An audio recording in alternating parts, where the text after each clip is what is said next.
The story begins with an imperial guard, born a slave, who made a pact with a demon and died protecting the mad emperor. Will history remember him as a loyal knight until the very end, or merely a foolish jester out of touch with the times? The Royal Imperial Guard, Kane later, covered in blood but with sharp eyes, muttered that neither outcome pleased him. The rebel leader, Halo Reston, roared in anger. "Why did you block that sword strike at the very end, Kane, you idiot?" Kane later smirked, challenging. "Eve lived 29 years making my own choices. Don't pick a fight for no reason." Young master of the ducal house. Halo Reston was stunned, yelling, "You could have escaped. Why did you choose this path?" With tears in his eyes, Halo Reston screamed in despair, shaking Kane. "Open your eyes, wake up, you bastard." Amidst the sea of flames, Halo Reston embraced Kane later's fading body, his cries for his friend tearing through the air. Kane later took his last breath, while Halo Reston cursed in helplessness. Kane later's bare feet walked on the sparkling blue water, and he wondered in astonishment. What is this place?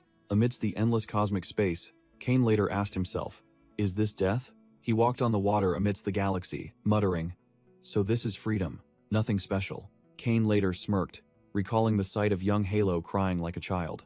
Never mind him, he'll manage on his own, he thought, preparing to enjoy what was called freedom. Suddenly, Kane later stopped, feeling something was wrong. A surge of blue-white energy suddenly flared, enveloping his naked body. Kane later's pupils contracted in extreme astonishment. "Huh?" A strange voice rang out, a blond man smiling brightly. "You've been born healthy, Karen." Kane later was completely dumbfounded. The blond man turned, eagerly asking another, "Father, would you like to hold the baby?" An old man with a golden mustache, exuding a regal aura, reached out his hand. The child isn't even crying, truly a sturdy one. Meanwhile, Kane later was screaming in his mind. What in the world is happening? The noble old man spread his arms, joyfully declaring, "Grow up strong, my youngest grandson." In the child's form, Kane later immediately recognized his old enemy. Halo? Old and wrinkled, but it's definitely him. As soon as Halo picked him up, Kane later, in the body of a newborn, immediately wailed loudly, making the old Grand Duke a little flustered. "Ah, I made him cry." Kane screamed in despair, tears streaming down his face. "No. What kind of bizarre situation is this?" The harsh truth dawned on him as he realized, "I've become Halo's grandson?" Time passed, and the story of Kane later, the knight who fell with the evil emperor 45 years ago, was passed down among the people. A professor was lecturing, stating that even though Kane later couldn't prevent his master from straying, he was still considered a symbol of unwavering loyalty until the very end. The professor concluded his modern history lecture and turned to ask his student, "Young master, what do you think about this?" The young master sat with his chin propped, a thoughtful expression on his face, and asked in return, "And what about the professor's own opinion?" The professor offered his personal hypothesis. "I think perhaps the Grand Duke simply wanted to restore his friend's honor. As everyone knows, Duke Halo and Lord Kane were close friends." Hearing that, the young master smirked, his eyes sharp. "Do you truly think so?" Which left the professor stunned, not understanding his meaning. The young master, Karen Reston, 10 years old, the third son of Halo Reston, stated bluntly, "I think my grandfather harbors resentment towards his deceased friend, which is why he deliberately gilded his name." The professor broke out in a cold sweat, secretly thinking, "What the hell is this brat saying?" but stammered aloud, asking what he meant. Karen Reston explained clearly, "Instead of joining my grandfather on the path of revolution, Kane chose death, and he couldn't accept that truth, deliberately ignoring his friend's wish for peaceful rest to turn him into a hero." The old professor was dumbfounded, unable to believe his ears. He wanted a quiet death? Sweat poured down, and the professor began to piece together the rumors, realizing that the hypothesis of Kane choosing death rather than participating in a meaningless war suddenly became terrifyingly plausible. Karen Reston concluded nonchalantly, "It's perfectly logical, isn't it?" which astonished the professor at the deductive ability of a 10-year-old child. The old professor's face paled, imagining being beheaded by the Duke's knights for slander if he dared to agree with such a shocking hypothesis. Seeing his teacher hesitate, Karen Reston flipped a page, casually saying that he had never thought of that perspective before. Suddenly, Karen Reston let out a snort of laughter, startling the professor who didn't understand what was happening. The boy grinned slyly, nonchalantly, saying, just kidding. Why do you look so tense?" leaving the professor speechless. Karen Reston, that was his name in this new life. He had been reincarnated as the youngest grandson of the Reston ducal house, a status he took some time to accept. Clearly annoyed, He secretly cursed the old man Halo Reston, that clueless bastard who had arbitrarily turned him into a hero against his will. Meanwhile, his father in this life, a blonde man, was sincerely praying alone. That man was Pale, Halo's youngest son. Karen Reston cleared his throat, officially confirming that this seemingly weak man was his father. Pale turned around, asking his son about his studies, but Karen Reston went straight to the point, asking his father if he was praying again. The boy hit the nail on the head, asking directly if Pale was still worried about his awakening ceremony. Pale apologized guiltily, making Karen Reston confused and ask what was wrong. Pale confessed that he himself was powerless, and he feared he had passed that burden on to his son. Karen Reston called out to his dejected father, Pale Reston, who only looked up and replied with a, Seeing his father still feeling inferior, Karen Reston sneered, stating bluntly, "No matter what others say, to me, father is the greatest." Pale Reston froze, stunned by his son's words, his face beginning to flush with emotion. Overwhelmed with emotion, Pale Reston hugged the boy tightly, choked up as he replied, "And you are my most wonderful son." The cheesy scene continued as Pale Reston excitedly pinched Karen Reston's cheeks, while the boy's face remained blank, helplessly enduring it. After the emotional moment, Pale Reston invited his son to dinner, and the answer from a true warrior like Karen Reston couldn't be any different. "Of course I want meat." Night fell, and in Karen Reston's room, a blue magic stone floated in mid-air, emitting a mysterious light. Karen Reston lay on his bed, holding the stone, his eyes sharp as he thought about the upcoming so-called awakening ceremony. A question from the past echoed in his mind. Awakening ceremony? What the hell is that? Memories returned to Cainlater's youth, when he was practicing swordsmanship, and his black-haired friend explained that the awakening ceremony was just an old family ritual to unlock latent magic power. In the memory, young Cainlater scoffed at the concept of magic being innate, flatly declaring he didn't care. The black-haired friend explained that not everyone could awaken their magic power, and even if they did, they might not be skilled enough to sit on the family head's seat. Young Cainlater smirked, intrigued upon hearing about a terrifying secret only passed down to the family head. The black-haired friend seemed wary when Cainlater directly asked if the secret was a treasure or a wish-granting magic book, adding that if it was, he'd be interested. The black-haired friend hesitated, muttering that his dream was simply to live peacefully in a secluded place, far from all strife. Young Cainlater snorted with laughter at his friend's mundane dream, making the other man retort, veins bulging, "Are you mocking your friend's humble dream? I'm holding a weapon, you know."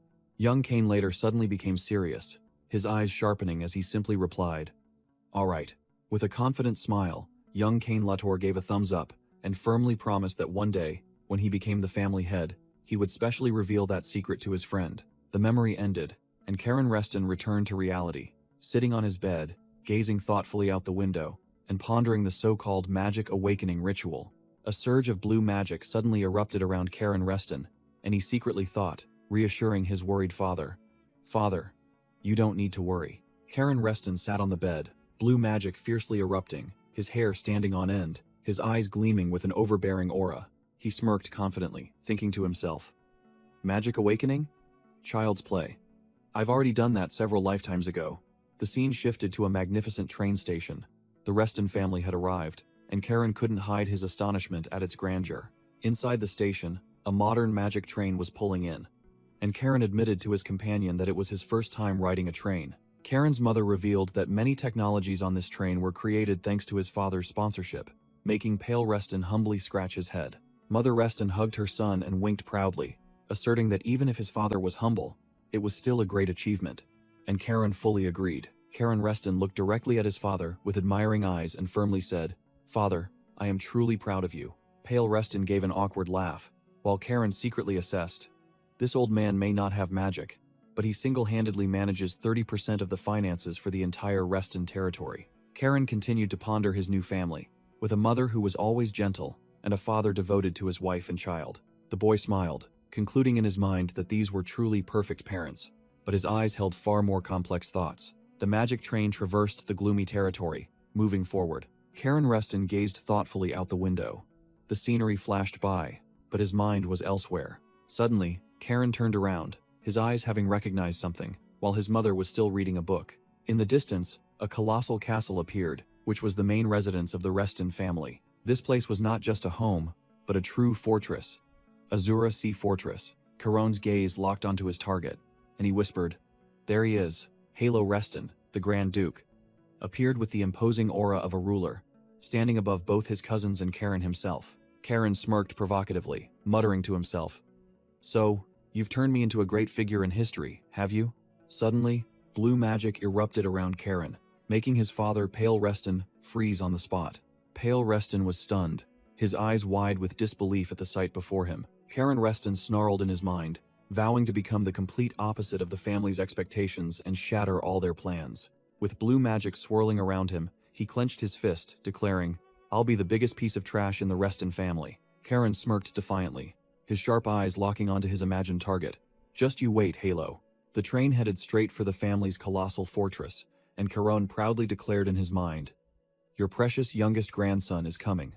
A screech echoed as the magic train entered the magnificent station of the main residence, officially setting foot in the enemy's territory. As soon as he stepped off the platform, Pale Reston was greeted by a bowing subordinate named Heinrich, while Karen stood beside him, observing. Pale Reston greeted Heinrich courteously, but everyone's attention had already shifted to the presence of their family. Caron's gaze swept through the crowd and stopped at a squad of silver-armored knights. He immediately recognized them as the infamous Sea Wave Knights. The elite knights immediately sensed Karen's magic, their eyes becoming scrutinizing, confirming that this boy was no ordinary individual. Karen knew that news of his magic awakening would reach Halo sooner or later, but he didn't care, ready for a direct confrontation.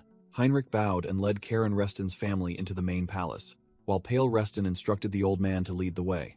A maid announced that his father, Pale Reston, had gone to meet the elders and told Karen to wait in the reception room. Karen smirked, secretly acknowledging that this Azura Sea fortress was truly formidable. Even the waiting room was enormous. Waiting alone, Karen began to feel bored.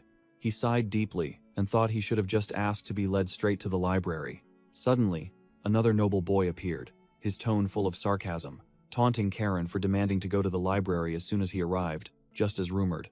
The brat crossed his arms, continuing to mock Karen for being the son of a magicless, good-for-nothing uncle, implying his chances of awakening magic were almost zero, and that he should just bury himself in books and make money like a commoner. Karen said nothing, but a chilling killing intent suddenly erupted, engulfing the space and making the boy speechless, startling him. Recovering from the shock, his cousin began to rage, craning his neck to challenge. "Ha, come at me if you dare?"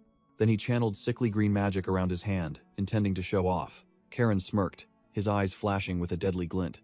"So there are mad dogs in the main house too?"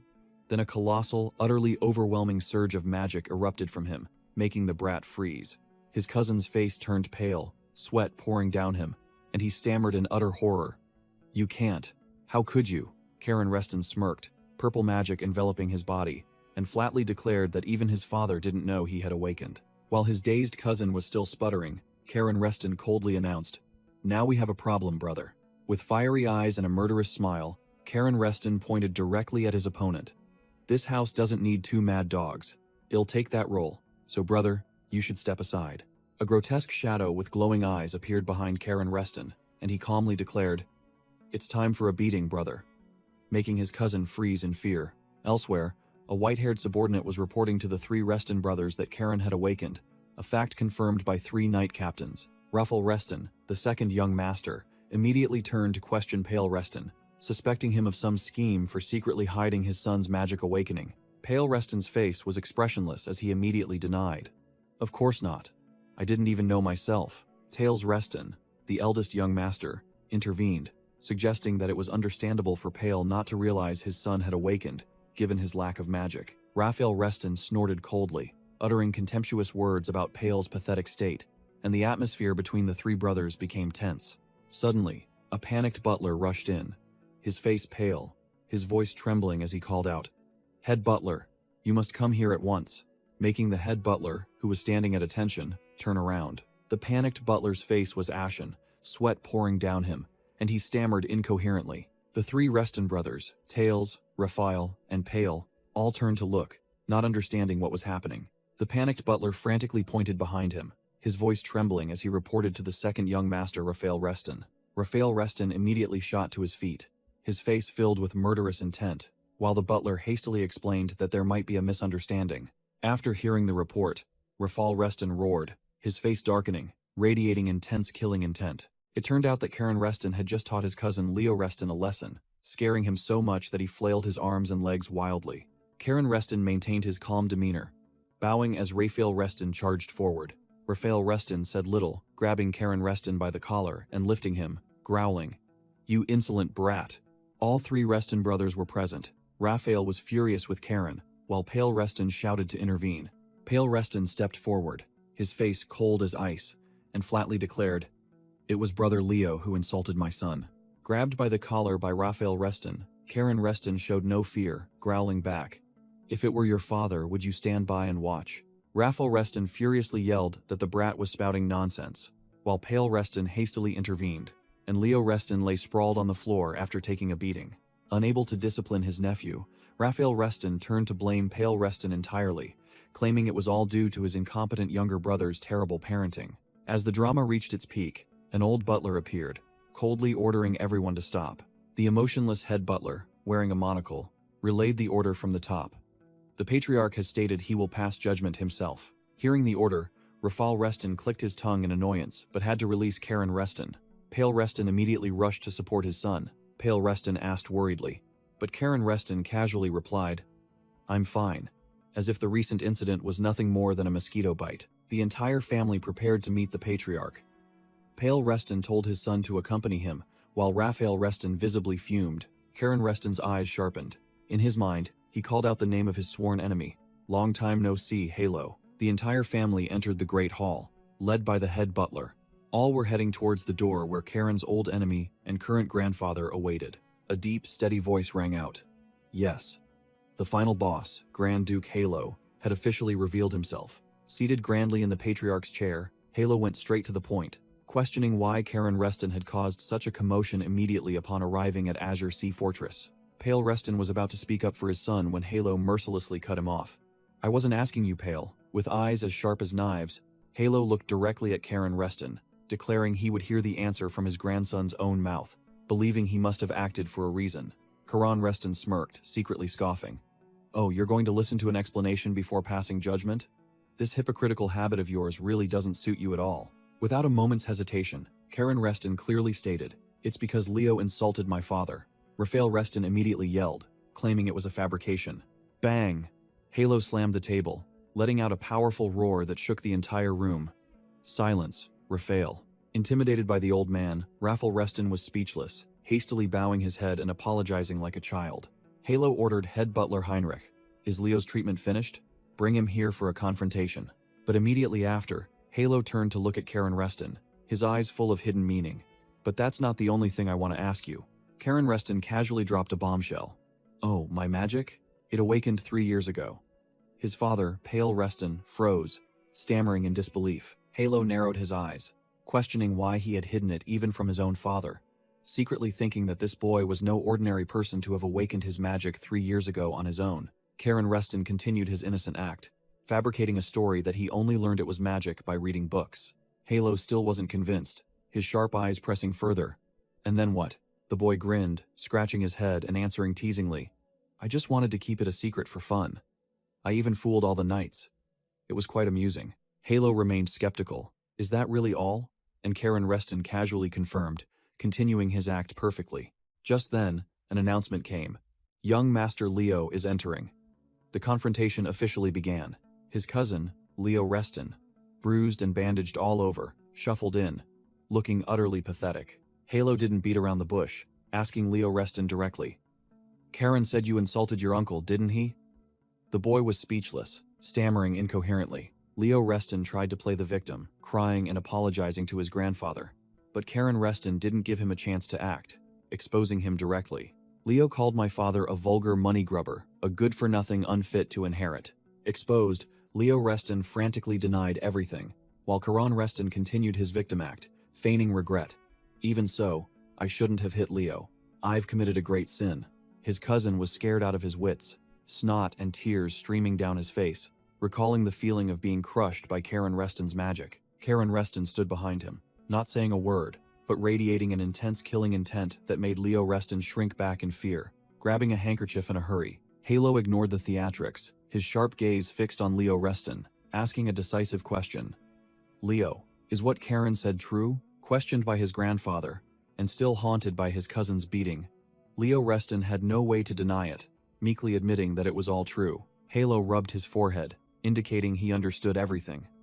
The judgment was as good as settled. As night fell, Halo decided to postpone the punishment for both of them until after the awakening ceremony, then dismissed everyone to rest. In his private room, Halo asked the butler Heinrich for his thoughts on Pale Reston's son, and the old man simply replied that the boy had many interesting qualities.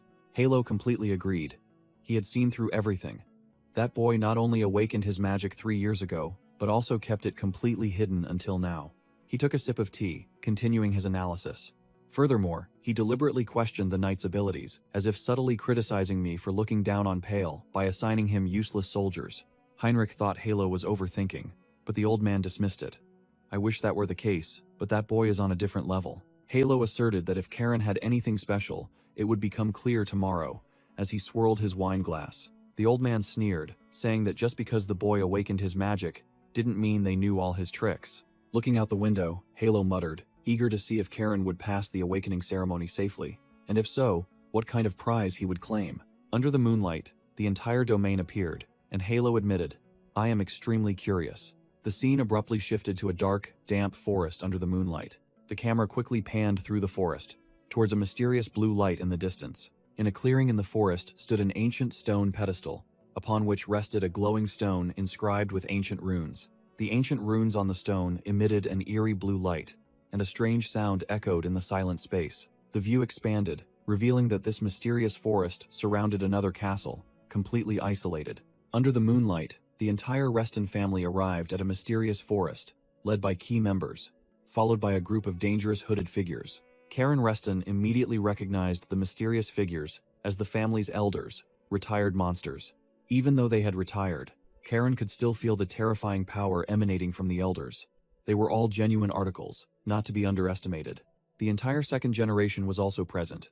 The eldest young master Tails, with his daughter Leon Reston, and the second young master Raphael, with his troublesome son Leo Reston. Karen smirked, understanding that the entire family making such a grand display indicated the ceremony was far more important than he had imagined. The entire group stood before an ancient stone pedestal, where a mysteriously glowing stone inscribed with ancient runes rested, preparing for the unveiling. Karen immediately recognized it as the Oath Stone, a legendary artifact. Halo stepped forward, assuming the posture of the patriarch, and declared the awakening ceremony officially open. The old man explained the rules. By passing through the gate opened by the Oath Stone, each person would be thrown into a unique world created by the stone. Pale Reston instructed his son. The ceremony would only end when he used a weapon found in that world to destroy it. Karen Reston smirked, casually and confidently replying to his grandfather. Yes, grandfather. The old man, Halo, narrowed his eyes, his gaze as sharp as a dagger, scrutinizing his grandson to see what he was up to. Very well, Halo growled, activating the runic pendant, and magic began to pour forth. The runes on the pendant erupted in blue light, releasing a surge of pure magical energy. The energy from the pendant poured directly into the Oath Stone, and a colossal pillar of magical light shot straight into the sky, with the entire family watching. The surge of magic exploded, engulfing the entire forest in a terrifying display of power, opening a spatial gate. The other young members of the family immediately turned pale, intimidated by the terrifying pressure that made them unsteady on their feet. Standing before the brightly glowing spatial gate, Halo crossed his arms and threw a provocative question at Karen. Are you scared? Pale Reston couldn't hide his worry, quickly placing a hand on his son's shoulder to ask if he was truly all right. Karen gently brushed his father's hand away, flashing an overly confident smile. I'm fine, father. I'll be right back. Karen Reston smirked defiantly. To him, the task of using a weapon from the other world to destroy it was a trivial matter, as easy as pie. The young boy reached into the spatial gate, for destruction was his trade, from his previous life to this one. Observing from outside, Halo growled, ordering Karen Reston to overcome his own fear. Karen Reston turned back, his eyes filled with confusion. Fear? A concept too distant for the legendary swordsman. The entire Reston family, from Halo to his cousins, stood with their arms crossed, witnessing the moment Karen Reston prepared to enter the trial. As soon as he stepped through the gate, Karen Reston was immediately thrown into a fiery space, the explosive energy making his hair stand on end from shock. The young boy froze, recognizing the sickeningly familiar scene. This place is. Before Karen Reston's eyes was a desolate grand hall, fires raging to the sky, and countless corpses of knights and maids scattered everywhere. He walked through the ruins, growling to himself. Why show me memories of this place? Amidst the sea of flames, the image of his black-haired friend from years past appeared, gravely wounded and gasping for breath, a bloody memory Kane later never wanted to recall. Karen Reston growled, questioning the one behind this charade. Do you intend to use my dead comrades to make me feel guilty? He looked up the stairs leading to the throne, where the corpses of fallen knights from the past lay scattered. A strange voice echoed, calling Karen Reston a child of the Blue Wolf, and remarking that his world was truly cruel. The mysterious voice declared that it was time to fulfill the covenant with his ancestors, and a colossal gate with blazing red energy opened before his eyes. Karen Reston froze as he saw a dark figure emerge from a pool of blood, exclaiming in horror, "You are a demon?" The young boy realized the entity facing him was no ordinary being, but the voice coolly stated that the blood in his veins could not be defiled by a mere demon. The voice urged Karen Reston to overcome his fear and advance to the throne, for what he desired was there. Karen Reston didn't hesitate, stepping straight through the gate into a blazing red hall, the voice echoing again as if it had been waiting for a very long time. Before him was an empty throne, and the voice revealed that this was what the Emperor of old had traded with demons to protect. Karen Reston walked through the blood-red space, feeling as if he were treading on the corpses of his former comrades, a horrifying memory flooding back. The mysterious voice echoed, calling him the child blessed by the icy northern sea, even though his soul was lost. The invisible entity welcomed Karen Reston on behalf of the Azure family, leaving the young boy stunned and confused. An illusion appeared. His previous life, Kane later, wielding the demon sword Ruin, a weapon bestowed by the Emperor, and Karen Reston froze as he recognized it. The mysterious voice commanded, "Pour mana into it." But Karen Reston frantically objected, knowing full well it was a soul-devouring demon sword. The demon sword appeared, and the voice explained that the evil energy within it had long been purified by his grandfather Halo. What he saw was merely an illusion created by a demon. An armored guide appeared, asserting that only Karen Reston could awaken the sword, making the young boy even more hesitant. Karen Reston's hands trembled. He feared the prospect of becoming an emotionless killing machine again, only knowing how to obey orders like in his previous life. The image of Kane later from the past appeared, growling, urging Karen Reston to overcome his own fear. Karen Reston suddenly realized that this entire trial was, in fact, an unusual favor from the old man Halo. Karen Reston finally understood. This awakening ceremony wasn't a childish game to receive a weapon, but a heavy psychological test for the heir, using the pure azure jade to crush his own fears. Having understood the rules, Karen Reston wasted no more time, his hand decisively gripping the hilt of the demon sword Ruin. Upon contact, a terrifying surge of energy shot through him, Karen Reston's eyes blazing with an eerie blue-violet light, signaling an earth-shattering transformation. His pupils constricted, the full power of the pure azure jade violently erupting from within. The surrounding space instantly transformed. Karen Reston submerged into a world of azure energy, exclaiming in a daze, "Is this the pure azure jade?" In the new space, the demon sword Ruin also transformed, its murky, dark, evil energy vanishing, replaced by a pure azure aura that astonished Karen Reston. The demon sword Ruin now looked like a genuine holy sword, flawlessly beautiful. Even the mysterious voice had to admit it didn't understand why it appeared in this form. While Karen Reston was still bewildered, the mysterious voice dropped a bombshell. "That sword originally belonged to your ancestor, Kael." He braced himself, enduring the astonishing surge of power, while the voice continued to reveal that this sword was a family secret, a weapon never recorded in history. The mysterious voice concluded, "The power of this sword possesses a completely different nature from the family's abilities." Karen Reston's eyes flashed, seemingly having grasped the incredible item he had just received. Karen Reston growled, his entire body engulfed in a torrent of wild azure energy as he tried to control the sword. The space turned blood red. He staggered from the overload, and the mysterious voice commanded, "Endure it. The sword's mana is being etched into your body." Feeling the mana within him become overwhelmingly powerful, Karen Reston smirked with delight, acknowledging that this item was truly formidable. He admitted that the power of the azure jade was indeed genuine, then cut straight to the chase. "So, what is this sword's true name?" An illusion appeared, showing the sword's bloody past, a weapon that had slaughtered countless demons, devouring their power, a weapon that even devils feared. The sword's origin was revealed. It was born from the deep northern sea, a place dark yet pure. The mysterious voice coolly stated, revealing the weapon's true identity. The life-snatching sword, guillotine. Karen Reston murmured the murderous name, life-snatching sword, guillotine, his eyes flashing as he realized its significance. The mysterious voice suggested that this sword, bearing the darkness of the deep sea, perfectly suited his destiny. But Karen Reston brushed it aside and asked directly, "Who exactly are you?" Standing before a throne in the illusory space, Karen Reston offered his sharp deduction. "You are the Azure Dragon, my family's guardian dragon, aren't you?" But the mysterious voice replied that he wasn't skilled enough to know its true name. The mysterious voice gave Karen Reston a final challenge. "If one day you become skilled enough to dominate the seas, come find me in the Northern Sea." After hearing the prelude, Karen Reston firmly gripped the life-snatching sword, asking directly, "Okay, how do I exit this game now?" But the voice only replied cryptically, "You should already know, shouldn't you?" Karen Reston suddenly realized the answer right in his hand. "Ah, so that's how it is." Smirking domineeringly, Karen Reston took a stance, his eyes blazing. "Excellent, I've always wanted to try this." Karen Reston swung his sword decisively, a torrent of azure magic power erupting, shattering the illusory space to return to reality. Back in the real world, the entire Reston family stood waiting, his father Pale Reston clearly worried while his grandfather Halo maintained a poker face. Pale Reston's face was tense. He mumbled an apology to his father, but Halo merely advised his son not to worry excessively. Halo feigned understanding, saying he knew it wasn't easy to watch his son walk a path he himself had never experienced. Just as Pale Reston was touched for a moment, Halo added a critical remark.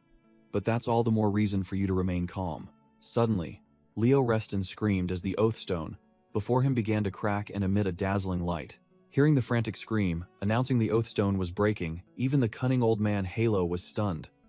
"What?" Boom! The oath stone exploded into hundreds of pieces, a terrifying surge of magical energy erupting and throwing the entire Reston family backward. Halo, who always maintained a poker face, now frowned and snapped, utterly bewildered by what was happening right before his eyes. Amidst the ruins of the oath stone, a figure appeared.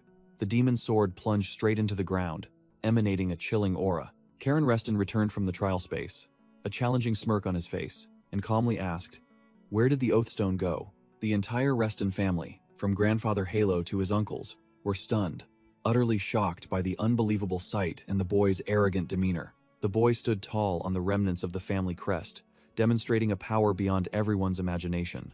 The entire family surrounded Karen Reston. Even the hooded elders had to stand up, the atmosphere as tense as a drawn bowstring. Raffle Reston was the first to lose his composure, clutching his head and yelling, "Karen, you little brat, what the hell did you do?" Ignoring the scolding, Karen Reston simply waved casually at his grandfather, feigning innocence perfectly, leaving the other speechless. Halo's usually calm face now contorted.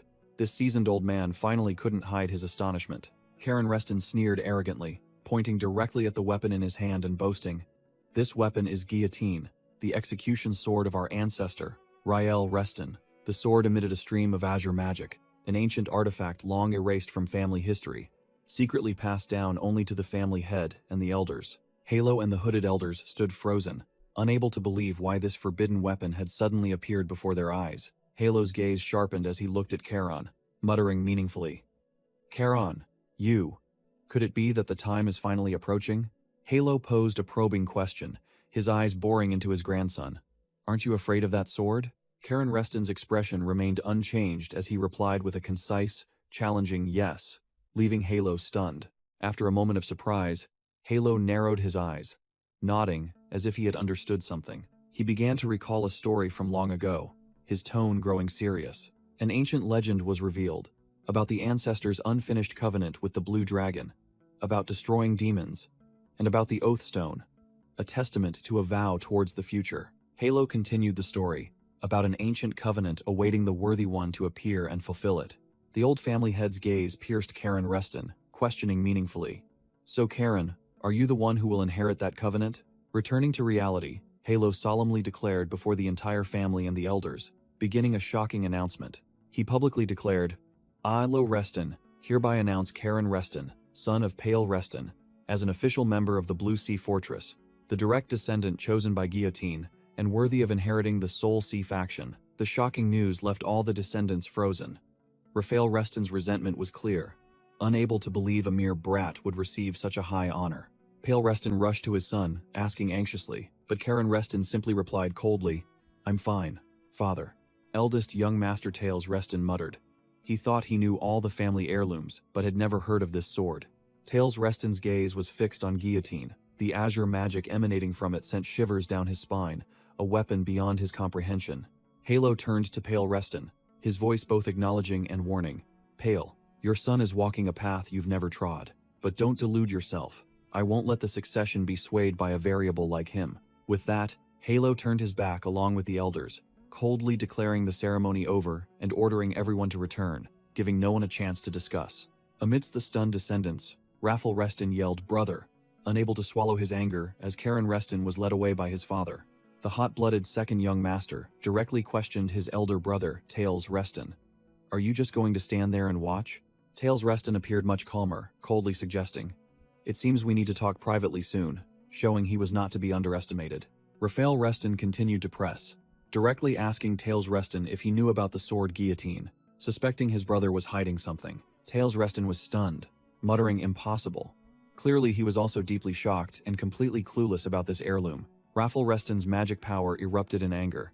He couldn't believe the son of a useless person like Pale had been chosen. Tails Reston kept a cool head, stopping his younger brother and warning that now was not the time for sibling rivalry. Pale Reston took Karen Reston's hand and led him away from the tense area, separating his son from the family's entanglement. A train whistle blew, signaling a scene change and the start of a new journey. At a crowded train station, Pale Reston anxiously asked his son if he was all right going alone, but Karen Reston simply replied calmly, "Yes, father." Standing with his wife and son at the station, Pale Reston directly asked head butler Heinrich, "Is there any place safer than the Blue Sea Fortress?" Pale Reston smirked, admitting the fortress was indeed safe from external threats, but what he truly worried about was something else. The threat from within. The specters of his two elder brothers, Raffle and Tails Reston, appeared, but Pale still patted Karen Reston's head, believing that with grandfather there, they wouldn't dare act recklessly. Head butler Heinrich unexpectedly spoke up, drawing Pale Reston's attention by calling his title. Heinrich announced that the one appointed to impart the Soul Sea faction to Karen Reston was Lady Sabina, making the boy immediately realize, "Aunt?" Karen Reston felt relieved, thinking to himself that if it was Aunt Sabina, he could be completely at ease. The formidable figure was revealed. Sabina Reston, Halo's younger sister. A swordmaster whose skill was no less than the family patriarch's, once bearing the title of White Wolf. Pale Reston instructed his son that his aunt always doted on him, so he must absolutely not be disrespectful, and Karen Reston obediently complied. Head butler Heinrich interrupted again, announcing another message from the family head, Halo himself. Grandfather's order was given. Halo would prepare a private mansion for Karen Reston at the Blue Sea Fortress, allowing him to come any time, leaving Pale Reston utterly dumbfounded upon hearing it. Pale Reston, still shocked by the news that his father had gifted his grandson a private mansion, could only mutter, "Is that so, father?" Calming down, Pale Reston turned to thank head butler Heinrich, saying that this way he could rest assured letting his son depart. Pale Reston patted Karen Reston's head, instructing his son to take care and contact him immediately if he needed help. The boy obediently complied. The train departed, carrying the young heir of the Reston family away from the stronghold, beginning a new training journey. Karen Reston followed head butler Heinrich up a long slope, with the Sea Wave Knights escorting them strictly from behind. Head butler Heinrich urged the boy to hurry, as Lady Sabina was waiting, making Karen Reston think to himself that he couldn't keep his aunt waiting. Suddenly, head butler Heinrich stopped, turned to Karen Reston, and seriously offered him a piece of advice. Karen Reston smiled confidently, replying without hesitation, "Of course." Heinrich leaned in close, warning that Lady Sabina absolutely detested being called old woman, and it would be best to avoid using the term auntie. Karen Reston nodded, thanking him for the advice, but wondered perplexedly in his mind. If she's an old woman, why can't I call her one? Karen Reston, head butler Heinrich, and the Sea Wave Knights escort advanced into a strictly guarded area. Heinrich explained that this was the training room in the Blue Sea Forest, reserved only for direct descendants, and announced that Lady Sabina was waiting inside. Suddenly, Heinrich pointed out Leo Reston's presence, which surprised Karen Reston. Leo Reston revealed a cunning expression. It turned out this boy had specifically requested to train with Sabina.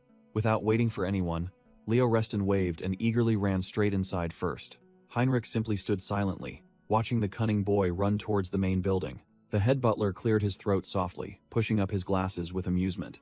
It seems things are about to get lively. The massive door of the training room suddenly flared with a stream of azure magic, indicating it was protected by an extremely powerful barrier. Karen Reston stood outside, his eyes glowing purple as he sensed the terrifying power emanating from within. A powerful voice echoed from within, shouting, Why are you still standing out there? Come in. Karen Reston pushed the door open and politely announced, Karen Reston, son of Pale, greets you. The moment he stepped in, Karen froze, completely stunned by the scene inside. A blonde woman sat perched on a chair, her tone full of provocation. What's wrong? Surprised. Am not what you imagined? It turned out to be Sabina Reston. She squinted at Karen and commented on his father. I can't believe that adorable little Pale now has such a grown-up son. Karen's eyes flashed with a purple hue. He immediately recognized her level, recreating the body with magic. This is the realm of an 8-star knight. Seeing Karen still standing, rooted to the spot at the door, Sabina snapped. Why are you still standing there dumbfounded? Sabina ordered decisively. Hurry up and sit cross-legged. She pointed towards a boy already seated. You can sit next to Leo. Karen turned and immediately saw his detestable cousin's face. Leo Reston sidled closer, feigning familiarity as he slung an arm around. Karen, looks like we'll be seeing a lot of each other, huh? Let's do our best, big brother. But Karen only responded indifferently. Sabina suddenly questioned, her gaze sharp. By the way, I didn't expect a mere child like you to know the title, White Wolf. Karen nonchalantly replied, I like history, so I just read it in books. Sabina nodded, admitting that this boy was indeed as interesting as her brother Halo had said. Karen Reston immediately asked directly, So, what did grandfather say about me? Sabina smirked, relaying Halo's words. He said it was a child you truly like, and now I understand why. In a flashback, Halo entrusted Sabina. He is the child destined to conquer the vast ocean. Help him so that one day he may rule the seas. The Grand Duke's final instruction echoed, You must become Karen's lighthouse, Sabina. Sabina secretly assessed as Karen's magic began to erupt. I've only just met him, but I can already see this boy's potential, wild and boundless. Karen's potential was likened to a surging ocean, a fierce, untamed wave. Karen's eyes flashed with an enchanting blue light, harboring the potential to dominate the great ocean. Sabina looked at her two nephews sitting properly, thinking to herself, I never expected to meet such an interesting boy at this age. It seems things are about to get fun. Sabina stood up, beginning the training session. All right, let's begin. This cross-legged sitting posture is the most basic foundation for practicing magic. Sabina Reston began the lesson, declaring that once past the introductory stage, practitioners could channel their power without needing to sit cross-legged. As soon as she finished speaking, she demonstrated on the spot, blue magic erupting fiercely, its overwhelming aura like a storm. The terrifying surge of magic made Leo Reston's face turn pale, while Karen Reston was only slightly surprised. Indeed, the difference in class was evident. Karen Reston immediately recognized this type of energy, his eyes sharpening.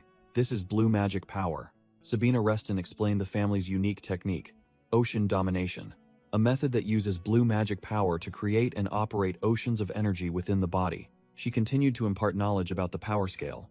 Operating 8 oceans reached the 8-star level, while merging them into a single great sea was the 9-star level. Hearing this, Karen Reston muttered, Grandfather. He knew well that in this entire empire only one person had reached that realm. Sabina Reston confirmed immediately, pointing directly at her nephew. That's right.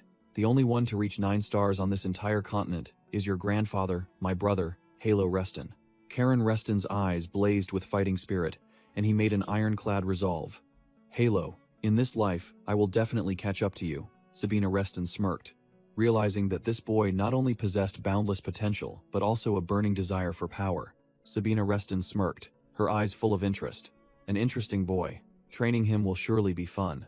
The training began, and Sabina ordered, First, let the magic flow through the pathways open during the awakening ceremony. Karen Reston and Leo Reston began to meditate, Sabina reminding them, Remember, the power of the sea is not to be controlled, but to be accepted. As soon as she finished speaking, Karen Reston immersed himself, visualizing surging waves of magic in his mind. Inside his body, he began to control the flow of energy from his very heart, gradually taming the ocean of magic. Back in reality, the surge of blue magic power erupting around Karen Reston made Sabina Reston freeze, her eyes wide and mouth agape. She couldn't believe her eyes, thinking to herself, Is this the magic of a boy who just awakened? Sabina glanced at Leo Reston.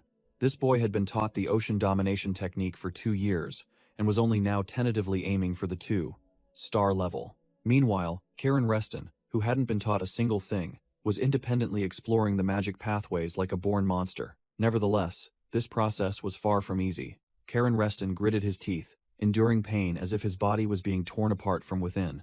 The flow of magic around Karen Reston suddenly vanished. Sabina crossed her arms and frowned. Did he stop himself? His body must have reached its limit. But immediately, she realized something was wrong. This boy wasn't overloaded, but actively controlling his pace. In stark contrast, Leo Reston groaned and collapsed onto the floor, the magic within him chaotic. Sabina gasped and cried out, "Leo!" Sabina rushed to support her nephew, snapping, "I told you not to force the magic." While Leo could only mumble apologies. Holding Leo, Sabina suddenly realized she had been too focused on the monster Karen, and forgotten that, despite awakening, they were still just children. Leo looked at his cousin, who was still meditating calmly, his mind filled only with thoughts of his own pathetic state. Sabina glanced towards Karan. She understood the problem. Compared to him, this boy accurately grasped his limits and stopped to avoid harming his body. She was completely captivated by Karan's composure and self-control. While Leo could only look up at his cousin with eyes full of astonishment, Sabina secretly concluded that this boy was the real deal, a monster who knew his own path without needing anyone to guide him. After composing herself, Sabina turned to Karan, who was still sitting as still as a statue, and called out. Sabina made a proposition. 3 years. For the next 3 years, I will guarantee your safety. Karen Reston seriously accepted, while Sabina emphasized that the main goal was to focus on training his strength for self-protection. The scene shifted to a vast training ground, where knights were enthusiastically swinging their swords, the clang of metal echoing loudly. A gruff instructor was yelling at the new recruits. "Don't be sluggish. Swing your swords as if you're in real combat." The brown-haired instructor had eyes as sharp as razors. He was clearly a big shot, not some small fry. Karen Reston and Leo Reston entered the training ground. The cousin immediately questioned the magic sword Karen was carrying on his back, but our protagonist only growled. "What? Is there a problem?" Cornered by Karen, Leo Reston could only stammer an explanation as Karen clarified that it was precisely because the sword's killing intent was too heavy that he had to use the scabbard bestowed by his grandfather. The brown-haired instructor approached, placing a hand on his chest in a formal salute. "Welcome, young Master Karen, young Master Leo." The instructor looked directly at Karen and declared, "From today, I will be in charge of young Master Karen's sword training." He introduced himself with no small measure of importance. "I am the captain of the Sea Wolf Knights, Zeros Winterguard. You may call me Sir Zeros." Karen Reston greeted Zeros politely, but in his mind, he had already scanned this man's level. An 8-star master, the real deal. Zeros Winterguard bluntly declared that he would not address Karen by the title of Grand Duke's grandson until he was recognized by the Sea Wolf Knights through his own strength. Karen nonchalantly waved his hand, saying it was no problem, as he wasn't used to such an empty title anyway, his attitude extremely relaxed. Zeros was surprised by Karen's reaction, thinking that other nobles would have bristled with wounded pride upon hearing such words. The captain glanced at Leo Reston, teasing that the boy was no exception, making Leo flinch and wonder why his name was being called. Zeros began to grow interested, wondering if this family finally had a worthy successor, someone with a cool head. Karen Reston smirked, his eyes flashing with a demonic glint, his inner thoughts screaming, "In the end, all of them will have to kneel before me." The surge of killing intent froze Zeros Winterguard and Leo Reston in place. Zeros Winterguard broke out in a cold sweat, realizing this kid was no ordinary person, but a monster even more terrifying than he could have imagined, who had just arrived. At the training grounds of Azure Sea Fortress, the knights were still diligently sweating, completely unaware that a final boss had just joined their ranks. 3 years later, at the very Azure Sea Fortress, Grand Duke Halo calmly sipped a glass of wine, signaling that the protagonist's grinding phase was complete. Sabina Reston guzzled her wine while praising profusely. "My brother's stuff is truly something else." Grand Duke Halo nonchalantly retorted, "Stop stealing my wine, Sabina." Sabina pouted, listing her achievements, claiming she had diligently trained his nephew for 3 whole years as requested. Grand Duke Halo nodded, confirming that 3 years had passed. His eyes filled with profound meaning. The old family head got straight to the point, asking Sabina Reston what her impression of the boy Karen Reston was after all this time. Sabina didn't hesitate, declaring bluntly, "That child is a monster." Grand Duke Halo chuckled with delight, while Sabina Reston firmly asserted that even the word genius would be an insult to him. The Grand Duke turned to Zeros Winterguard, asking the captain if he shared the same thoughts. Zeros Winterguard didn't hesitate for a moment, confirming that he completely agreed with Sabina Reston's assessment after 3 years of observing Karen Reston. The captain began to list Karen Reston's physique, innate talent, attitude, and willpower. Every aspect was formidable. Zara's Winterguard delivered a critical statement, declaring that Karen Reston surpassed even Hugo Reston, the eldest grandson, who was known as the genius of the Tales Reston family. Zara's Winterguard concluded, asserting that Karen Reston's talent far exceeded even Hugo Reston, who was hailed as the Empire's best. Sabina Reston interjected, warning Grand Duke Halo that the boy's talent would cause trouble for the family if not handled skillfully. She spoke directly to her brother, pointing out that Karen Reston would be a direct threat to his son's inheritance rights. Grand Duke Halo calmly poured wine, feigning a question about whether his sons would dare to touch his grandson. But Sabina immediately retorted, "Things will be different once the entire Empire knows of his talent." Sabina sarcastically affirmed that Karen Reston's existence would certainly affect the successor, and Grand Duke Halo knew that well. Grand Duke Halo fell silent, his eyes filled with profound meaning, clearly calculating deeply about his sister's warning. Sabina changed the subject, worriedly asking if the family would be ruined now that the Oathstone was broken, as the number of magic beasts crossing the Northern Sea was rapidly increasing. Grand Duke Halo brushed her off, scolding his sister not to speak such baseless nonsense. The old family head revealed an ancient prophecy. The one who breaks the stone tablet shall erect a new one, just as our ancestors did. Sabina was stunned, hearing of this prophecy for the first time, and Grand Duke Halo confirmed it was a secret reserved only for the family head, signaling that the time of the covenant was near. Sabina Reston smirked, muttering that her youngest nephew's shoulders would soon have to bear the weight of the entire family. Grand Duke Halo scoffed, declaring he would tell Karen Reston everything at the appropriate time when asked. The scene shifted to a magnificent mansion under a snowy sky. A letter from Karen Reston was sent to his father. In the letter, Karen Reston reported mastering the fourth form of both sword arts, while also giving special care to his cousin Leo Reston. Reading to the end, Pale Reston could only give a wry smile as his precious son once again demanded more pocket money. Pale Reston confided in Heinrich, saying he still vividly remembered the anxiety of leaving Karen Reston alone at Azure Sea Fortress 3 years ago. Heinrich reported back, affirming that the young master had not only adapted well, but was also stirring up the entire Azure Sea Fortress. Pale Reston broke into a sweat, worried because he had told his son not to stand out too much. Heinrich replied with a profound philosophical statement. "A gem, even if it stands still, will naturally shine, my lord." The head butler sternly warned that the situation was about to change, and concealing Karen Reston's reputation would soon become impossible. Pale Reston directly asked Heinrich if Karen Reston was about to be assigned a mission, and the old butler confirmed it was a test from the Blue Wolf.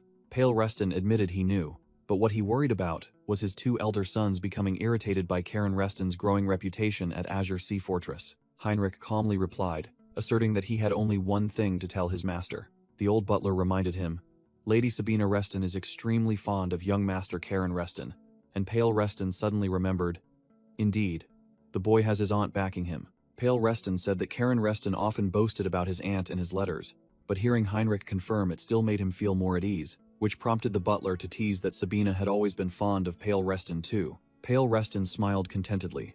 It seemed the monthly allowance he sent had paid off, and Heinrich was also pleased to see his master less worried. But Pale Reston's smile faded as he suddenly remembered that Karen Reston's aunt was also about to leave Azure Sea Fortress. Heinrich once again affirmed that Pale Reston didn't need to worry about that, making him even more curious. The old butler revealed that Karen Reston had built an extremely close relationship with the Sea Wolf Knight Order, to the point where the knights even gave him a special nickname. Pale Reston smiled, admitting he had also heard of that nickname.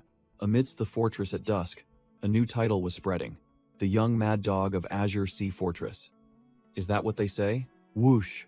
A burly knight swung his wooden sword, attacking with a determined expression, but Karen Reston easily parried the attack. His opponent's skill was clearly still very green. The knight named Hans quickly raised his hand to surrender, but Karen Reston snapped at him for dodging the attack, instead of facing it head-on. Karen Reston criticized the Seawolf sword art as useless if overwhelmed, directly scolding Hans that an adult was as weak as a snail. Hans removed his armor, revealing his wounds, and argued that Karen Reston was the only one who criticized his strength, but the boy only added, "Your muscles are all for show." For the first time in his life, being called bubble muscles, Hans froze, while Karen Reston nonchalantly asserted he was just speaking the truth. Hans admitted that facing Karen Reston now, without using magic, was truly overwhelming. The young master's skill had far surpassed last year's. Karen Reston suddenly remarked that Hans seemed to be about to be sent on a mission, startling the knight. Hans confirmed that this time, Zara's Winterguard would be the one to decide on mission deployment, not the family head who was in the capital. Karen Reston guessed correctly. Hans might be dispatched to the western granary region, where magic beasts were rampant, causing another young soldier who overheard to beam with excitement. Meanwhile, Leo Reston was sparring, his mind adrift, with only one thought repeating in his head. I don't want to go on a mission with Karen Reston. Reminded by his sparring partner, Leo Reston snapped back to reality but still mumbled about the mission, comforting himself that if he completed it well, his parents would be pleased. The scene shifted. Pale Reston sat in his room, called Heinrich, and declared directly, I didn't call you here because of Karen Reston's letter. When Heinrich questioned him, Pale Reston handed him a small pouch, asking him to examine it. Pale Reston explained that the territory's inspectors had seized this pouch from a merchant's cart coming from Baron Bellus's territory. As soon as he opened the pouch, Heinrich was stunned to see what was inside. A stone emitting a faint blue light. Pale Reston confirmed firmly. Yes, cocaine. A drug. Then he assigned the task. I need you to investigate Baron Bellus's territory from the Azure Sea Forest. Heinrich, the seasoned head butler, listened in silence, his eyes sharpening, fully understanding the gravity of this political game. At a train station, a train began to move in the night, signaling that a journey and mission were about to begin. A black-haired man in an elegant suit had just arrived in an unfamiliar place, muttering, This is. He looked out at the panoramic view of a town under the night sky and confirmed. Azure Sea Forest, then? The Reston territory appeared grand and majestic under the full moon as light snow began to fall. Inside the castle walls, guards holding torches patrolled the quiet cobblestone streets. In a hidden corner, Karen Reston stealthily hid behind a fireplace, a bottle of wine in hand, a cunning expression on his face. He chuckled gleefully, thinking about the thrill of borrowing from Xeris Winterguard's collection. Walking and drinking, Karen mused that even in a child's body, he could never forget the taste of good wine. Suddenly, Karan heard unfamiliar voices and hid in the shadows to observe two men conversing. The brown-haired man seemed annoyed by Duke Reston's absence during an urgent matter, but the bald man explained that the Knight Commander was temporarily filling in. As they spoke, both men were startled to find Karen Reston, quickly bowing to the young Duke and asking why he was out at this hour. The bald man reported to Karen Reston that Baron Rohan Bellus had an urgent request, also confirming Karen Reston's identity as the son of the third prince who had been removed from the line of succession. Rohan Bellus introduced himself, stating he knew Karen Reston was far different from his useless father, having awakened magic and currently training at the main house. The bald man hesitantly suggested that Rohan Bellus meet the captain of the knights, while Rohan Bellus wondered if it was appropriate for a child to be carrying a bottle of wine. Karen Reston smirked, his argument sharp as a blade. If he has come in person, it proves this matter is extremely urgent, and it is only logical for one noble to receive another. Completely convinced, the bald man bowed, accepting the order to report privately to Xeris Winterguard, while Rohan Bellus secretly thought this boy was no ordinary child. Karen Reston invited Rohan Bellus to follow, and despite the Baron's lingering reservations about the wine bottle, he reluctantly trailed behind. As they walked, Rohan Bellus broke into a cold sweat, wondering what kind of family the Restons were to allow a child to drink openly like this. The two entered an office. Karen Reston went straight to the point, summarizing the situation. The problem is, the bandits stationed in the eastern mountains of your territory, isn't it? Rohan Bellus confirmed the young master's words were entirely accurate, as the scene shifted to a desk covered in papers and candles. Karen Reston, still holding the wine bottle, continued to analyze the situation like an old veteran. Since the bandits appeared, drugs have started circulating, and civilians are being kidnapped and sold into slavery. Rohan Bellus recounted the dire situation, stating that for a year, his army was like a display, unable to resist, and his father had to personally lead a small group of soldiers to quell the rebellion but failed. The Baron continued to lament that his father was severely wounded and bedridden after that battle, and he himself was incompetent, so both the territory and its people suffered. After hearing the tearful story, Karen Reston slammed the wine bottle onto the table, making Rohan Bellus jump. Karen Reston's eyes glowed with a cold purple hue, and he declared chillingly, "Those pieces of trash deserve to be torn apart and killed." But immediately after, the boy switched to analysis mode, pointing out the illogical aspect. Even if your military strength is weak, for a bunch of petty bandits to confront a regular army, something isn't right. Rohan Bellus quickly revealed an unconfirmed but extremely important piece of information. We suspect they are deserters from the war in the Southern Kingdom. Karen Reston nodded, his mind working faster than a computer, immediately connecting the Emperor's dethronement and the Imperial Army being dispatched to quell unrest in the south, which loosened security in the north. The boy stood up, concluding the matter decisively. Indeed, the hypothesis that the bandits are deserters seems the most plausible. Noticing the tense atmosphere, Karen Reston winked mischievously, offering the wine bottle. "You must not be in a good mood. How about a drink?" As he poured the wine, Karen Reston casually revealed his reason for getting involved. "Perhaps you don't know, but the Bellas territory borders where my father resides, so in my capacity, I cannot ignore this." Rohan Bellas took a sip of wine, gratefully saying that if he could, he would also want to act personally, but he still felt uneasy about drinking wine offered by a child. Karen Reston winked mischievously, revealing that this bottle of wine was stolen from Xeris Winterguard's collection, making Rohan Belus' face turn pale when he realized it was the captain of the Sea Wave Knight's wine. The door suddenly opened, and Xeris Winterguard appeared, looming with a stern expression, directly questioning Karen Reston. "Didn't we agree you weren't to touch my wine?" Xeris Winterguard entered. Rohan Belus quickly stood up to apologize for the disrespect, but Xeris Winterguard merely waved his hand, saying the Baron was not at fault, as he didn't know. Xeris Winterguard turned to Rohan Belus, getting straight to the point. "I hear you're quite worried about the bandits causing trouble in your territory, aren't you?" Rohan Belus confirmed that was precisely why he had to come all the way to Chonghae Castle to seek help from the Sea Wave Knights, while Karen Reston sat behind, smirking triumphantly. Xeris Winterguard turned to glare at Karen Reston, lecturing in a harsh tone. "Karen, I told you drinking isn't good for your age," then casually snatched back his wine bottle. Xeris Winterguard politely apologized to Rohan Belus for having to witness such an unpleasant scene, and Rohan Belus could only stammer that it was fine. Xeris Winterguard firmly asserted that Chonghae Castle would not stand idly by, while an old comrade faced difficulties. Karen Reston sat behind, arms crossed, a smug look on his face as if everything was going according to plan. Xeris Winterguard promised to dispatch troops to the Belus territory soon, making Rohan Belus sigh in relief, delighted that he could finally bring good news to his people. Karen Reston demanded to go quell the bandits, but Xeris Winterguard flatly refused. "Absolutely not. The enemy are professionals, not a joke."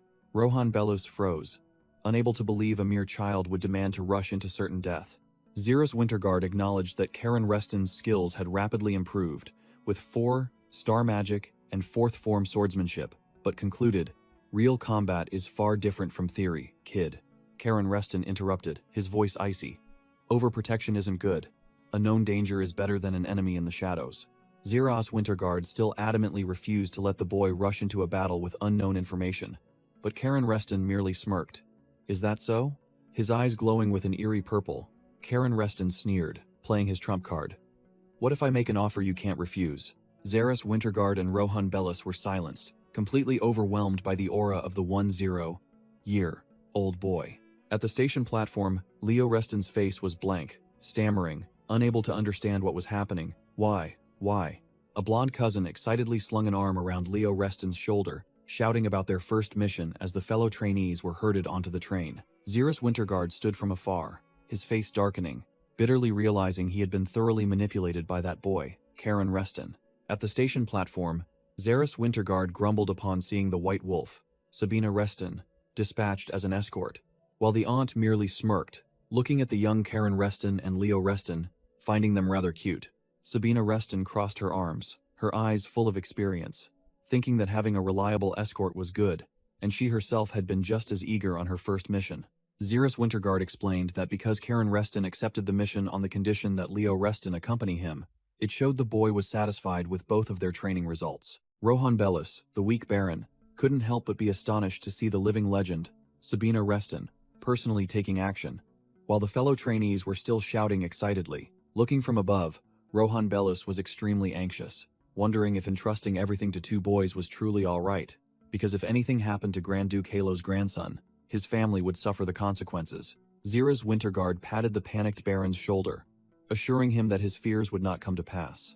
Xeris Winterguard continued to assert that with Sabina Reston by their side, the two young masters would be absolutely safe, but the aunt unexpectedly called him back. Sabina Reston coldly declared chillingly, "Unless the two children are on the verge of death, I have no intention of intervening," which shocked Rohan Belus so much that his face turned pale and his body stiffened. Xeris Winterguard was about to object, but Sabina Reston cut him off, sarcastically remarking that he knew better than anyone why, and praised him for being as bold as rumored.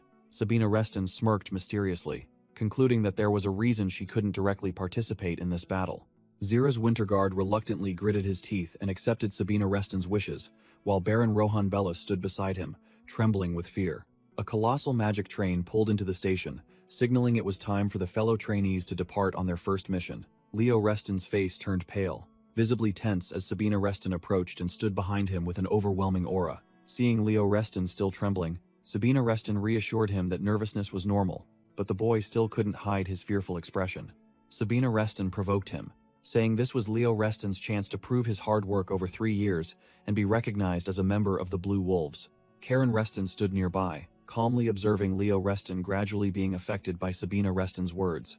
Seeing Leo Reston still hesitating, Karen Reston uttered a sarcastic remark. "Big brother, do you always need someone to push you from behind?" Which made Leo Reston furiously yell, "Shut up." Karen Reston smirked, then casually stepped onto the train, leaving Leo Reston standing there, realizing he had just been provoked. Leo Reston clenched his fists, his eyes resolute, telling himself that it was finally time to prove himself. The magic train began to move, officially carrying the inexperienced recruits into their first perilous real combat mission. As the magic train departed from the Reston territory, Karen Reston secretly thought that his revenge plan was progressing faster than expected. The train traversed the snow-covered mountains, and the highly confidential nature of this mission began to reveal itself. Inside the train car, Sabina Reston explained that her presence must be kept secret, because once the bandits caught wind of it, they would vanish without a trace. Sabina turned to ask Baron Rohan Belus, who could only sweat and nod profusely, respectfully calling her the White Emperor, leaving Leo Reston wide-eyed in astonishment. Baron Rohan Belus paled, secretly thinking that entrusting the mission to these two youngsters was too risky, especially since Karen Reston showed no sign of worry for his first journey. In stark contrast, Leo Reston was an overly anxious boy, which only made the Baron more uneasy. Leo Reston also realized that he was the only one panicking, and that only made him more flustered. In another scene, a noble red-haired woman was questioning Leo Reston. "How can you get along with that Karen kid? Have you forgotten what happened 3 years ago?" She continued to scold him, reminding him that Karen was a rival, not a friend, and that he was the one who had brought shame upon Leo and his father. Seeing Leo remain silent, the woman growled, scolding him for having no ambition whatsoever. After being lectured by his mother, Leo Reston replied expressionlessly, "Mother, I'm sorry, but Karen and I are not rivals," which left her speechless. Leo began to analyze the harsh truth. The genius Hugo only reached 3, star at 14. Karen is already 4, star at 13. I'm 15 and just barely crawled to 3 star. Don't you see the difference in skill level, mother? The boy boldly declared with certainty. Karen might be my goal, but he can never be my rival. His mother snapped, thinking Leo was feeling inferior, but he immediately retorted, "This isn't inferiority." Leo, his eyes burning, explained that Karen's very existence was the sole motivation driving him to work tirelessly. Hearing her son's enlightened philosophy, the red-haired woman was at a loss for words, letting out a helpless sigh. Leo looked directly at his mother, implying that she was only seeing the surface and not understanding the full picture. Back in the train car, Sabina Reston suddenly called Leo's name, making the anxious boy jump. Sabina directly asked if he was scared, and Leo honestly admitted it. His aunt showed understanding, saying it was normal to be flustered on a first mission. But immediately after, Sabina's attitude did a 180-degree turn, her eyes sharp as daggers, asking a fatal question. Then, "Do you have the courage to strike down a person?" Karen Reston nonchalantly provoked Leo, bluntly stating that he was the type to betray his comrades to save himself, concluding with, "And you overthink too much, you brat." Sabina Reston placed a hand on Leo's shoulder, reassuring him that he didn't need to doubt himself, because she was the one who knew best how hard he had worked over the past 3 years. With sharp, confident eyes, Sabina asserted her status. "After all, I was the one who trained you, wasn't I?" His spirits boosted. Leo Reston clenched his fists, his eyes full of determination, and called Sabina master, making Karen Reston, who stood nearby, smirk with amusement at the new title. Sabina announced that the train would reach Baron Bellus's territory in 20 minutes, and ordered them to address each other as master and disciple from now on, then turned and walked away, leaving Rohan Bellus bewildered as he asked where she was going. Sabina curtly explained that if she appeared at the station, she would be exposed, so she would act ahead, despite Rohan Bellus stammering that the train was still moving. As she flung open the train door, Sabina casually told Rohan Bellus that he could just call her by her name, while Karen Reston could only admire. "Look, Master is as formidable as ever." Sabina turned back to reassure the pale-faced Baron, telling him not to worry. Her 2 nephews would supervise from nearby, and no one would hold him responsible. With that, Sabina leaped straight out of the high-speed moving train, leaving the 2 boys and the Baron screaming in shock. While Rohan Belus was still shouting Sabina's name in a panic, Karen Reston behind him chuckled with delight as if watching a circus act. Rohan Belus gaped, speechless at the Reston family's insane display, while Leo Reston stood beside him, still processing what had happened. The train continued to speed through the snow, and the Baron could only lament.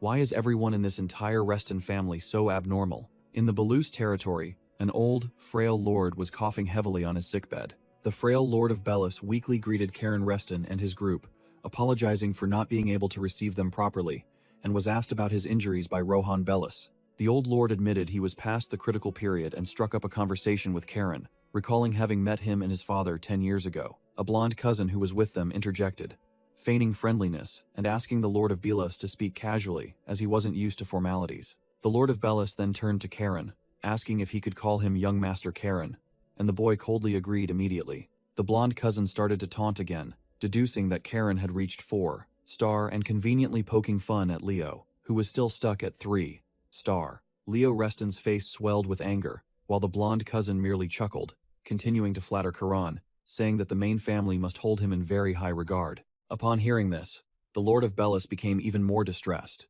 confessing that precisely because the two were so promising, he hesitated even more to entrust them with a dangerous mission. Karen Reston cut short the Baron's worries, bluntly declaring that failure was not in his vocabulary and would disgrace the Sea Wolf Knight Order. The blonde cousin immediately turned to put Leo Reston on the spot, forcing him to confirm the promise, which startled Leo, but he quickly agreed in unison. The Lord of Belus breathed a sigh of relief, but immediately after, a coughing fit seized him, making him double over, prompting Rohan Belus to anxiously support him. Seeing the situation was not good, Rohan Belus signaled for everyone to leave so the Lord could rest, and the frail old man nodded, entrusting the mission to them. Rohan Belus announced that a guide had been prepared, and Karen Reston merely smirked, confidently replying with a curt, "All right." The entire team began their journey across a range of snow-covered mountains, the atmosphere becoming silent and vigilant.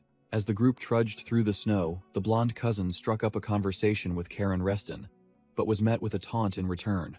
"What's wrong?" Already tired, the cousin appeared wary, wondering if they could trust this guide, who was also a physician. He continued to analyze, saying there was no guarantee that this guide wasn't one of the bandits, and Karen Reston merely scoffed as if to say, "Finally decided to use your brain, have we?" Karen Reston stated bluntly, "That's right. He's probably one of the bandits," which completely shocked both Leo Reston and the blonde cousin. The blonde cousin smugly explained to Leo Reston that he had figured out the plan thanks to his conversation with the Baron upon their arrival, leaving Leo utterly bewildered. Still dazed, Leo Reston stepped forward and asked Karen Reston how he planned to find the bandits' hideout. Karen Reston casually revealed his plan. There's no other way but to use a traitor within this territory, which made the guide exclaim that it was an excellent method. Feeling left out, Leo Reston angrily yelled, questioning Karen Reston why he hadn't told him the plan beforehand. Karen Reston replied curtly, "Because you've looked too tense all day." A simple answer that left Leo speechless and unable to argue. The blonde cousin began another flawed analysis, suggesting that the Baron was cunning for intentionally planting a traitor in the team, but Karen Reston immediately cut him off. Exactly. The fact that he hasn't been executed until now says it all. Karen Reston continued to explain the game, saying that this showed the bandits were desperate, and the group was the perfect bait for them to kidnap and extort ransom. Suddenly, Karen Reston smirked, confidently declaring, "It seems they're about to take the bait." Immediately, a group of bandits rushed out from the snowy forest, surrounding the guide as if prearranged. The bandit leader clapped Sven on the shoulder, his voice full of satisfaction. "Well done, Sven. Since they're just noble brats, I'll give you a little extra," then tossed him a pouch of money. A minor bandit reported to the leader, "Boss, these pampered young masters don't look like easy targets," which made the boss frown. Leo Reston and the blonde cousin took their stances, roaring curses at the bandits. But below, Karen Reston's eyes glowed with magic, radiating the aura of a true monster. The scene shifts to the Belus territory, where the Lord was coughing heavily due to illness. Rohan Belus anxiously asked the ailing Lord of Belus, "Father, are you all right?" But the old man only tried to reassure his son. Rohan Belus gave his father a glass of water to soothe his cough. Lord of Belus was deep in thought, while Rohan Belus stood beside him with a worried expression. Looking out the window, Rohan Belus couldn't hide his concern. "Father, will those two young masters be all right?" Lord of Belus analyzed, concluding that the Reston family daring to send 2 youngsters without detailed information proved their extreme confidence in their abilities, especially the boy named Karen. He recalled Karen Reston's demeanor, from his appearance to his confidence and domineering aura, all reminiscent of a young Grand Duke Halo. Lord of Bellis concluded that they could absolutely place their hopes on these 2 youngsters, and Rohan Bellis could only silently agree. In the snow-covered forest, the night was eerily silent. Suddenly, the silence was broken by hurried footsteps and fresh blood splattering onto the snow. Karen Reston, his blue eyes flashing with magic, swung his sword with a cold expression, cutting down everything in his path. Leo Reston stood frozen, staring at the scene before him. Karen and the blonde cousin were sweeping through the bandits, like a whirlwind, their enemies' bodies strewn everywhere. Bandit gasped on the ground, his eyes filled with horror as he took his last breath, only managing to think, a monster. Leo shared the thought, sweat pouring down as he watched. Charon single-handedly take on all the enemies. Charon is a monster. Whoosh! A bald bandit hadn't even understood what was happening before taking a bloody slash to the face. This one turned pale with fear, his voice trembling as he reported to the bandit leader. Boss, they're no ordinary opponents. We should retreat and inform the main force. But the bandit leader roared, refusing to flee. I won't lose to a milk-reeking brat. Then charged forward with his axe. He aggressively rushed Karen, shouting, Let me show you what I'm made of, you punk. Completely unaware he was charging to his death. The bandit leader channeled his full mana, a blazing red aura, roaring like a beast, intending to fight Karen Reston to the death. But Karen Reston merely smirked, thinking with annoyance, ridiculously noisy. Slash. A cold blue sword strike cleaved the air and also cleaved the bandit leader's face in 2. The big man collapsed like a log, his premature boasting ending in an instant. Leo Reston flinched, looking at the sword in his hand. He was so tense he had unconsciously drawn his weapon. Karen Reston casually flicked blood from his sword, complaining, Teesk, my clothes are all dirty now. Leo Reston swallowed, feeling the overwhelming sword aura emanating from Karen Reston's magic sword. That chilling killing intent made Leo Reston feel as if a blade was at his throat, while another bandit screamed for surrender. Seeing their boss eliminated in an instant, the remaining small fries hastily raised their hands in unconditional surrender. Karen Reston approached with a sly smile, asking a survivor his name, and the man tremblingly revealed his name was Urha. Karen Reston smirked with calculating blue eyes, directly asking the prisoner, Urha, do you have any rope? And the man quickly assented. Bring it here, Karen Reston ordered, while Leo Reston was dumbfounded, not understanding what was happening. And so, the rope was used to tie someone's hands, but it wasn't the prisoner. It was one of the hunters. Leo Reston was tied up with Karen Reston. His face contorted as he wondered, Karen, do we really need to go this far? Tying him up. I understand, but making this guy carry our weapons, isn't that a bit much? Leo Reston continued to grumble, watching the bandit Urha having to carry both swords. Karen Reston explained the plan to his naive cousin. I told you, if we want to be bait to find their base, we have to play the part perfectly. Urha muttered curses under his breath at the brats, while Karen Reston continued his lecture. This way, it looks like we're being escorted as captives. If someone like you were escorting 2 armed people, it would be utterly illogical. As they walked, Karen Reston suddenly called out sharply, Hey, Urha, making the prisoner jump, then declared he would extract more information along the way. You guys are deserters, aren't you? A blunt question that made Urha sweat profusely, stammering out his origins from the Seas Kingdom's army in detail. Karen Reston nodded, confirming they came from the south, where there was ongoing warfare, then threw out a final question.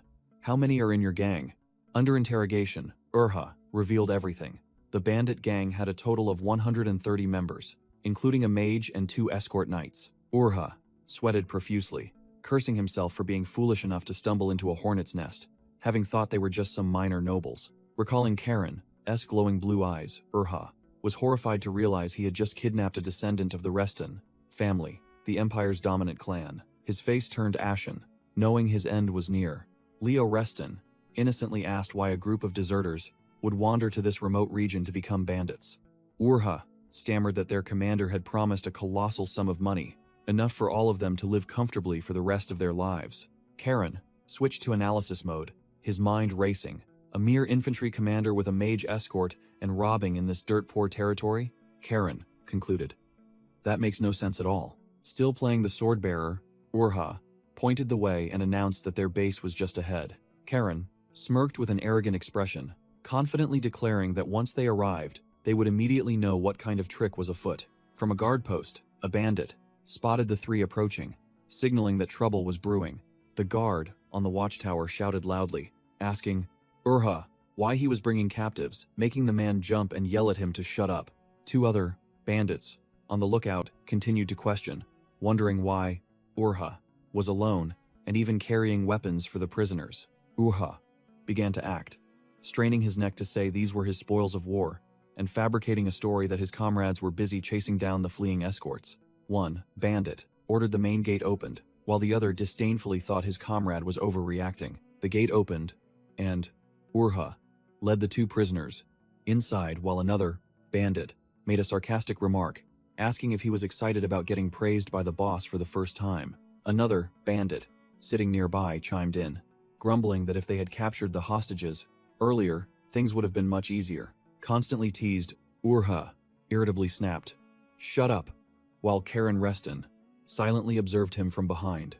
Karen Reston smirked, silently judging Urha to indeed have a fragile soul for someone who joined a bandit gang. All three ventured deeper. Before them was a gate glowing with a dark, reddish-purple magical aura, and Karen Reston immediately sensed it. Karen Reston realized the chilling sensation he had felt for so long was growing stronger. His magic sword, guillotine, was also resonating, making him wonder what awaited them inside. Leo Reston began to feel that something was wrong, but Karen Reston merely responded indifferently. A crow was impaled, covered in blood, clearly a sacrifice for some dark ritual. Urha was disgusted at the sight of the sacrifice, and the whole group realized they had walked into a deadly trap. A colossal dark magic circle appeared, emitting a blazing red, deadly aura that enveloped the entire area. Standing before the large-scale summoning circle, all three looked like ants, an invisible pressure weighing heavily on them. In the midst of this dire situation, Karen Reston calmly ordered, Urha, where's my sword? Cut the ropes now. After being untied, Karen Reston turned to Leo Reston, ordering him to draw his sword, Sylphid. Karen Reston gripped his sword firmly, his sharp eyes declaring, "You'll need it soon enough," while Leo Reston still didn't understand anything. Crack. The magic circle officially activated, and countless skeletal hands wielding weapons emerged from the ground. Urha screamed in terror, and Leo Reston also froze in place, witnessing an army of skeletons being summoned. Crash. The skeleton army had been fully summoned, weapons in hand, rising from the dark magic circle, ready to tear apart anyone in sight.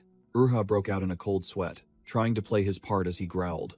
A hostage walking in by himself? Heaven sent? Meanwhile, Karen Reston maintained a terrifying calm.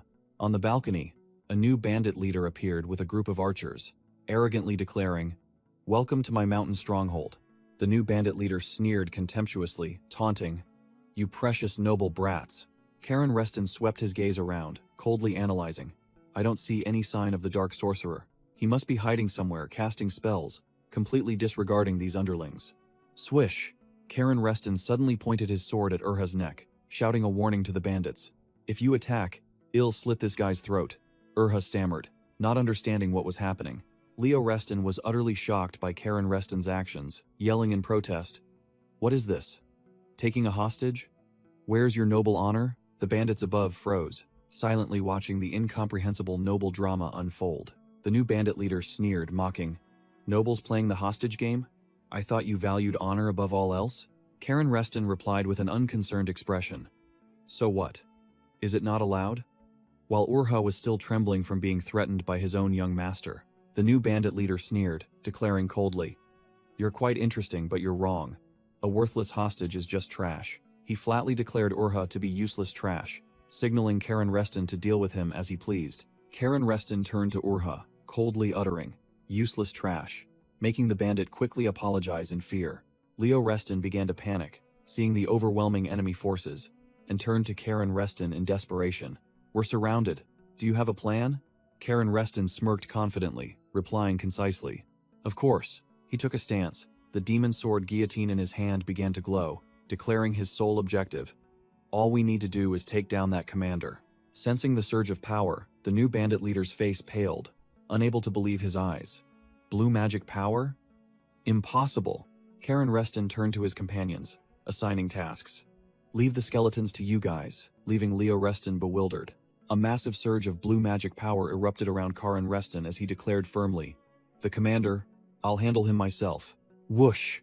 Karen Reston shot straight onto the balcony like an arrow, leaving Leo Reston frozen, shouting his name in utter astonishment. As Karen Reston charged forward, Leo Reston was left to face a giant skeleton executioner, swinging its axe and rushing towards him. Leo Reston yelled in panic, seeing Karen Reston charging in alone.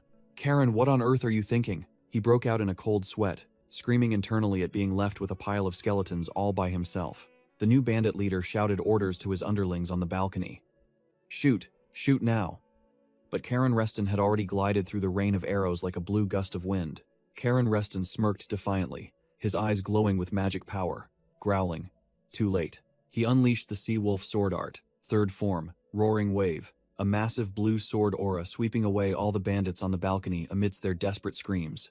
Karen Reston landed as light as a feather amidst a pile of corpses, making the new bandit leader curse in shock. That damn brat. He swung his sword, coldly remarking on the underlings who had just been wiped out. What a nuisance. A brilliant blue slash tore through the air, striking the new bandit leader before he could react. The bandit leader collapsed to the ground, screaming in pain as Karen Reston stood there, exuding an overwhelming aura after clearing the battlefield. Karen Reston looked down at the kneeling bandit leader, delivering a stinging taunt. "If you're going to attack, do it quickly," leaving the man to merely grit his teeth and curse. The bandit leader stammered, wondering why the Azure Sea Fortress was interfering, to which Karen casually replied, "Oh, because this territory will soon belong to my father." Karen turned away, coldly declaring that he wouldn't kill him, but would drag him back to Azure Sea Fortress as a gift. Meanwhile, in another area, Leo Reston was struggling alone against an army of skeletons, while Karen merely offered a backhanded compliment. "Not bad, brother." Karen glanced at the two snipers on the roof, then casually taunted, "Go on, use the power of the Sea Wolf sword to crush your targets." Karen's eyes turned sharp and cold as he retorted to the bandit leader, "Do you really think you have a chance to escape?" making the man fearfully ask for his name. The bandit leader growled his identity, Michael Knox, as Karen's glowing blue blade was already pressed against his face. Without another word, Karen plunged the demon sword through Michael Knox's hand, pinning him firmly to the ground. Michael Knox screamed in excruciating pain. Karen smirked maniacally and ordered, "Tell your men to drop their weapons." Michael Knox screamed in pain, ordering the snipers on the roof to drop their weapons, while Karen Reston stood there with a smug expression. "Good boy. I like that." Pinned down, Michael Knox gritted his teeth bitterly, admitting defeat to the two brats but still boasting, "But once they arrive, you won't be able to handle them." Karen Reston paid no mind to the threat, merely smirking contemptuously. "Sounds like you're still clinging to something, aren't you?" The scene shifted to Leo Reston, fighting desperately amidst a swarm of skeletons, while Karen Reston's voice rang out mockingly. "Don't. Tell me you're counting on those dark sorcerers?" Amidst the pile of bones, Karen Reston tossed a bandit's corpse over his shoulder, continuing to taunt. "Do you really think my family would only send 2 children?" Suddenly, a large explosion occurred in the distance. Karen Reston glanced over and thought to himself, confirming his words. Of course, they must have a guardian, right? Amidst the devastated scene after the explosion, a powerful voice rang out, seemingly displeased.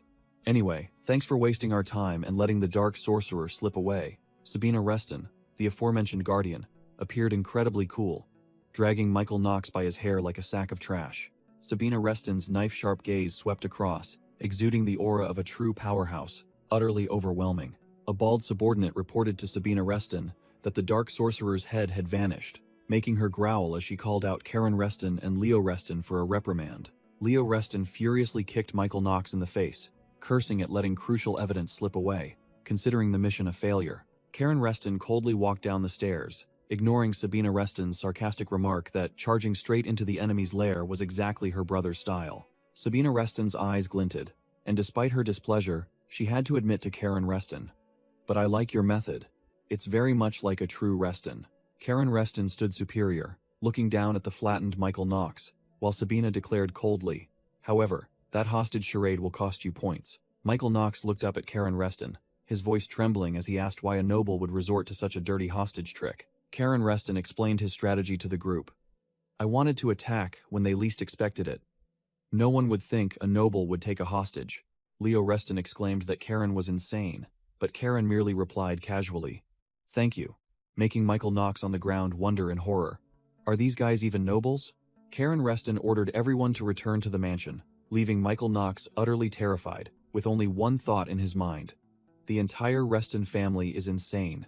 The guards called out to the imprisoned villagers, signaling that their rescue had arrived. A guard opened the prison door, and the little boy burst into tears of joy upon seeing his father, shouting happily. The father embraced his sobbing son, blaming himself for failing to protect him, while Leo Reston and the bald subordinate watched from a distance. The bald subordinate seemed moved by the reunion, unable to hide his bewilderment. Leo Reston sneered, turning to tease the subordinate. "Feeling a bit guilty now?" The subordinate broke into a sweat, stammering his admission. Leo Reston spun around to face the captured bandits, his voice full of menace. "It's too early to feel guilty. Being thrown into the Baron's dungeon might even be a bargain for you lot." The bandits' faces turned pale when they heard Leo Reston declare that all of them would be escorted to Blue Sea Fortress along with the bandit leader. Sabina Reston appeared, while the bald subordinate turned to ask Karen Reston why he hadn't tied up the leader to be safe. Karen Reston coldly replied that they would need someone to carry the heavily injured bandit leader to the fortress anyway. Karen Reston patted the subordinate's shoulder, giving him a crucial reminder. "But don't let your guard down, understand?" The subordinate flinched and immediately complied. A villager father timidly asked about the fate of the bandit Urha. "Sir, will he also be punished?" Leo Reston coldly confirmed. "Yes, theoretically, he's also a bandit." Urha stiffened in shock. The villager quickly explained, recounting Urha's good deeds, from secretly bringing medicine to the sick to giving up his own food. The villagers pleaded for his life, but Sabina Reston merely smirked, throwing the difficult question to Karen Reston. "What do you think, Karen?" Karen Reston made a pragmatic statement, both appeasing the villagers and acknowledging the bandit's role. "For now, well, consider leniency. He did help us find the hideout." Spared, Urha was overjoyed, quickly swearing eternal loyalty, but Karen coldly brushed him off. "I told you not to let your guard down." Suddenly, Sabina Reston called down from the balcony, seemingly having discovered something interesting. "Karen, you should see this." Karen Reston looked up, his face showing confusion, while Urha still stood beside him. Leo Reston blocked Karen at the door of a room, his face serious. "Look at this." Inside the dark room, a wooden crate was emitting an eerie blue light, signaling a newly unearthed secret. Karen Reston froze as he looked inside the crate, the eerie blue light reflecting on his face. It turned out to be a massive magic stone inside, a genuine article, not just any ordinary one. Outside, the villagers and soldiers cheered in celebration, cursing the captured bandits. "Serves those filthy scoundrels right." Leo Reston excitedly turned to ask Karen Reston, thinking of a lavish feast, while Sabina Reston merely smiled meaningfully. Amidst the cheers of the crowd, Leo Reston had to call back his cousin, who was lost in thought. "Karen, are you listening?" Karen Reston had pieced everything together. A large bandit gang wouldn't just hide in this godforsaken territory. It had to be because of the magic stone mine, which the Baron didn't even know he was sitting on a gold mine of. Thinking of the enormous profit, Karen Reston flashed a cunning smile, his eyes glowing red, sending a chill down Leo Reston's spine, who stood behind him. Seeing his cousin's scheming expression, Leo Reston growled, questioning, "What scheme are you cooking up now?" Sabina Reston suddenly spoke up upon seeing someone approach. "The young Baron is coming to greet us." Rohan Belus appeared with the guards, welcoming the group and bluntly ordering, "Throw all the prisoners into the dungeon." The bald subordinate reported to Rohan Belus, confirming that they would escort the bandit leader and the bandit Urha. Rohan Belus could only mumble his agreement. Rohan Belus turned to ask Sabina Reston for a favor, but the cool aunt flatly refused, declaring herself merely a guardian and pushing the responsibility onto her two nephews. The Baron tried to invite the group to a feast, but Karen Reston poured cold water on the idea, declaring that they needed to return to the fortress immediately and talk directly. Bluntly rejected, Rohan Belus had no choice but to get to the main point, stammering about the payment for the mission. Rohan Belus confessed that his territory was broke and asked for a deferral of payment. Just then, Karen Reston flashed his characteristic cunning smile, sending shivers down Leo Reston's spine, who stood beside him. Karen began his manipulation, questioning why a bandit gang would choose this impoverished territory as their hideout, leaving Rohan Belus dumbfounded. Karen continued to expose the truth that the Belus territory was nothing more than a remote village, making the Baron break out in a cold sweat. Karen laid his cards on the table, holding out a magic stone, and asserting that the bandits' true objective was something else. Rohan Belus was stunned. Karen confirmed it was a magic stone and asked directly, The naive baron admitted he had no idea his territory had a magic stone mine. Holding the upper hand, Karen declared he wanted to make an offer, while Rohan Balus could only stand and watch, completely on the defensive. Karen Reston sneered, holding out the magic stone and throwing an undeniable offer at the baron.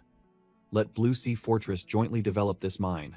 Rohan Belus was speechless upon hearing the conditions. The Reston family would provide capital and military force. He couldn't believe a mere boy dared to make such an arrogant demand. The baron gritted his teeth, calculating. Although he knew he was being pressured, having the Reston family's backing for the magic stone mine was an opportunity too good to pass up. Rohan Belus broke into a cold sweat, realizing this boy had read his every thought, wondering who had taught him such a domineering way to negotiate. Karin delivered the final blow, promising that the Sea Wolf Knights would be stationed there, hitting 2 targets with 1 arrow. Economic development and excellent protection. Knowing he was completely defeated, Rohan Balus bowed his head and asked directly, "So, how much does the Grand Duke's family want?" Karen once again played the innocent child, skillfully deflecting responsibility. "For such a big business matter, you should discuss it with my father. I'm just a child after all." Rohan Belus was completely subdued, agreeing to contact the Reston elders to discuss the details. Watching from a distance, Sabina Reston subtly smirked, clearly very pleased with her cunning nephew's performance. In the quiet of the night, a voice suddenly called out, "Master," signaling a new development. Karen Reston wondered why his master said things at the bandits' hideout would be complicated. Sabina Reston simply replied, "Oh that?" Sabina pointed to the leader being carried on the bald subordinate's shoulder, explaining that the problem lay with him, making Leo Reston ask blankly if she meant the dark mage. Sabina denied it, declaring that this man was no ordinary dark mage, which piqued Karen Reston's curiosity. Sabina revealed the leader's true identity. Ted Delaharta, a level 2 Imperial wanted criminal and a 6th Circle dark mage, which deeply shocked Karen Reston. Sabina began to scold her 2 nephews, chastising them for being so preoccupied with clearing out the small fry that they didn't notice the big fish right before their eyes. The aunt continued her lecture on combat philosophy. "If you want to get stronger, you have to hunt powerful bosses. If you 2 had targeted the mage from the start, you wouldn't have wasted time on mere soldiers." Because of that tactical error, Sabina flatly declared this mission a failure and made Karen Reston remember this bitter lesson.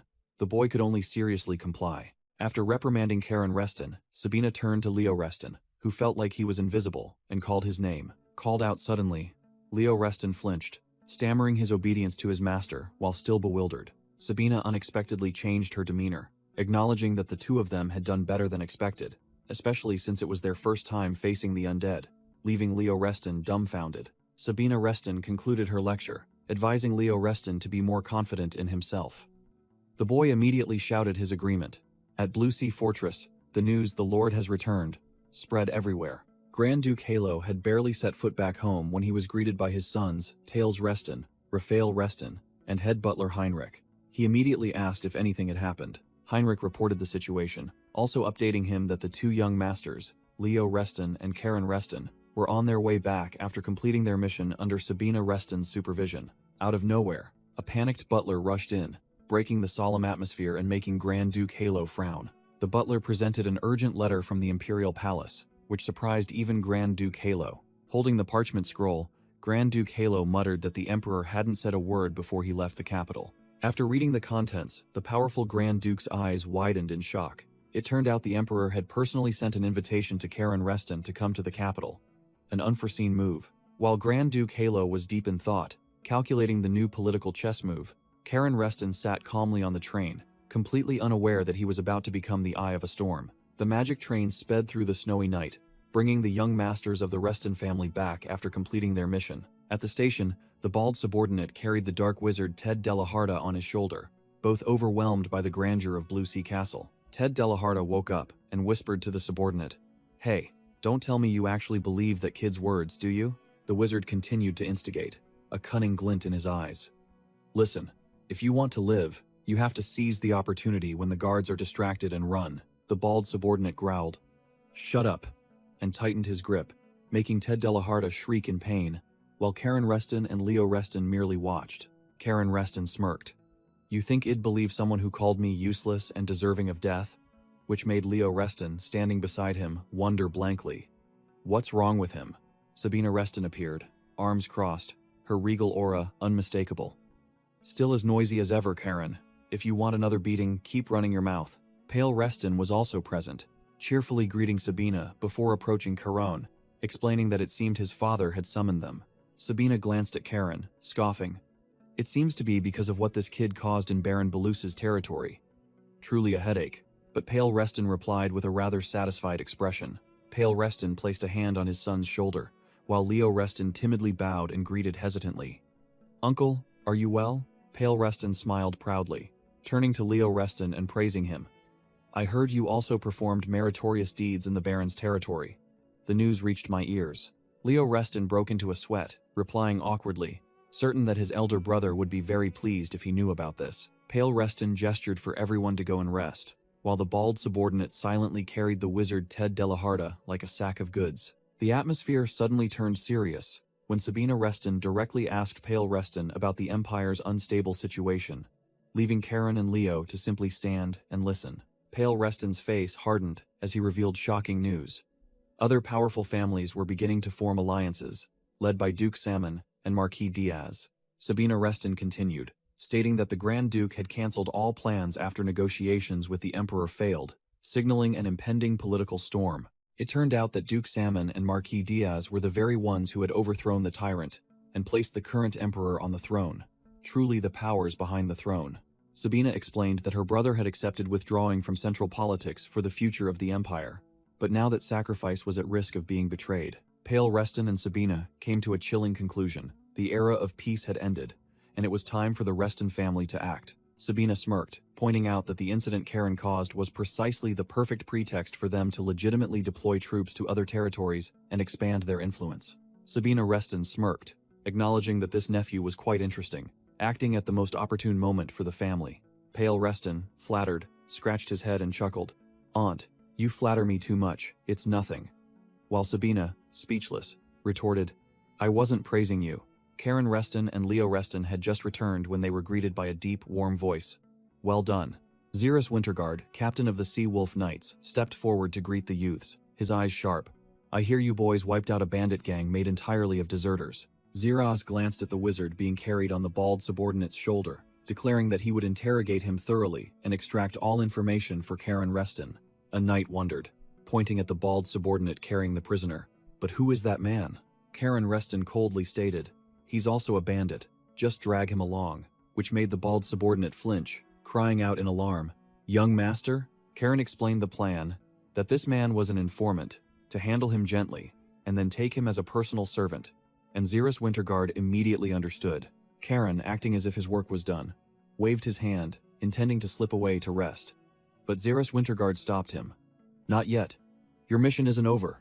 Xerus's face grew serious, emphasizing that they all had to submit a report to review the entire mission and improve for future ones. Leo Reston wondered if they both had to write separate reports, but Xerus Winterguard allowed them to write a single joint report. Karen Reston immediately pushed the writing task onto Leo, reasoning that he had already carried the team, which made Leo awkwardly suggest writing it together to finish quickly. Karen put an arm around Leo's shoulder, beginning his psychological manipulation. Think carefully. Your uncle will also read this report, won't he? Xerus Winterguard chimed in, affirming that this was an opportunity to highlight Leo's achievements and earn points with his uncle, making Leo ask blankly, is that so? Xerus explained that if the name of a superior like him appeared too often, it would be counterproductive, then turned to order Hans to imprison the prisoners. Xerus Winterguard tossed a bag to Sabina Reston, announcing curtly, Sabina, this is the head of a wanted man. Deal with it. Sabina Reston smiled powerfully, waving her hand. As for my report, just let the youngsters submit it under their names. The group parted ways, Leo Reston innocently waving goodbye to Karen Reston, while the elders quietly departed. When asked where he was going, Karen Reston, with fiery eyes, declared directly, to the Ether Training Hall.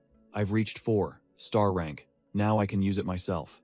Xerus Winterguard smirked, impressed, thinking to himself that this kid was truly formidable, diving straight into more training right after his first mission.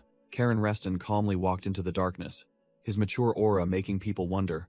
Looking at him, who would believe he's only 13 years old?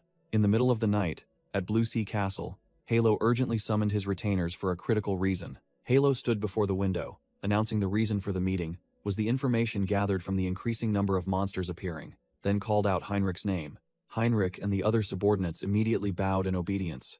receiving instructions to summon the captain of the knights. The knight captain, a burly blonde man, along with Halo's sons Tails Reston, Raffle Reston, and Pale Reston, were present, carrying a wooden box. The knight captain placed the box on the table, reporting that it contained a piece of monster hide recovered from the western firmament plains. As soon as the box was opened, a surge of malevolent dark energy immediately poured out, stunning Pale Reston and the others. Halo stared intently at the dark energy, his face hardening. Realizing that this dark power was no ordinary kind, Halo declared chillingly, "It's the Tyrant Emperor's dark ether," which made Pale Reston's face drain of color, stammering that the Tyrant Emperor had died long ago. Halo coldly stated that if the dark ether of a dead man resided within monsters, then there were only two possibilities. Halo concluded with two intense possibilities. 1. It's the lingering will of the Tyrant Emperor, or 2. That old man is still alive. Tails Reston immediately connected the dots, suggesting that this matter must be related to the Empire's situation. And furthermore, news from Baron Bellis territory had already reached the Emperor. Pale Reston's face turned ashen, while Raphael Reston's expression hardened upon hearing that the Emperor had summoned Karen to the capital. Halo declared bluntly that Karen couldn't go alone, deciding to send both Leo and the Seawolf Knights along to supervise. Pale Reston was still worried, but Halo feigned democracy, saying that, of course, he would ask the boy's opinion first. The Knight Captain wondered if refusing would cause trouble, but Halo dismissed it, saying he wouldn't force Karan if he didn't want to go. Halo smirked, saying that Karen was still just a child. But his eyes revealed a different intention, and this was the crux. The old man wanted to know exactly why Karen had made a deal with Baron Bellis's son, then ordered Xeris Winterguard to bring the boy to him. Elsewhere, Xeris Winterguard was cultivating his power, a surge of blue-violet magic power swirling around him as he received orders from his master. Understood, master. Night fell, and the training building stood tall under the moonlight, signaling a summons that was far from simple. In the middle of the night, Karen Reston was meditating, blue magic power swirling around him like a sleeping beast. Sensing an intruder, Karen opened his eyes, his voice icy. "When did you arrive?" Xeris Winterguard stood with his arms crossed in the shadows, his expression unchanged as he replied concisely, "Not for long." The captain of the knights began to tease, wondering how Karen had managed to get into this laboratory, a place reserved only for family members and himself. Karen Reston turned around, his eyes sharp, sensing something important. "Is there something urgent?" Xeris Winterguard was silent for a moment, the corner of his mouth twitching slightly as if about to announce shocking news. He got straight to the point, throwing out a concise sentence. "Soon, you will probably have to go to the capital." Karen Reston was slightly surprised, muttering the two words, "The capital?" Xeris Winterguard concluded, his voice full of authority. "The family head has summoned you, Karen, to the family council. He will tell you the specific details himself." A butler immediately swung open the large door, and Xeris Winterguard led Karen Reston inside, preparing to face the cunning old man who led the family. The butler swung open the door, announcing Karen Reston's arrival, followed by Xeris Winterguard. Upon entering, Karan immediately faced the entire family council presided over by Halo, who directly questioned him about his first mission. Halo's eyes flashed with a cold glint. This old man had summoned Karen because of the incident in the Bellis territory.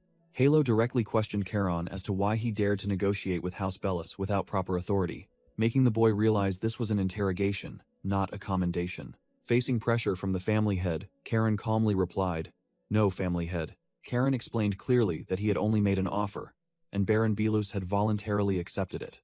Halo raised an eyebrow, showing interest in his grandson's confidence, and asked again, "What?" The old man continued to press, asking what could be more important than noble etiquette. Karen looked up, his gaze firm, preparing to deliver his decisive answer. Karen boldly declared that what was most important was the family's honor, silencing everyone in the room. Halo was stunned. This cunning old man hadn't expected the boy to deliver such a sharp answer. Karen maintained his poker face, calculating in his mind. He could have boasted about his achievements, but instead, the boy prioritized the family's interests and took a step back. Halo subtly smirked, nodding in acknowledgement.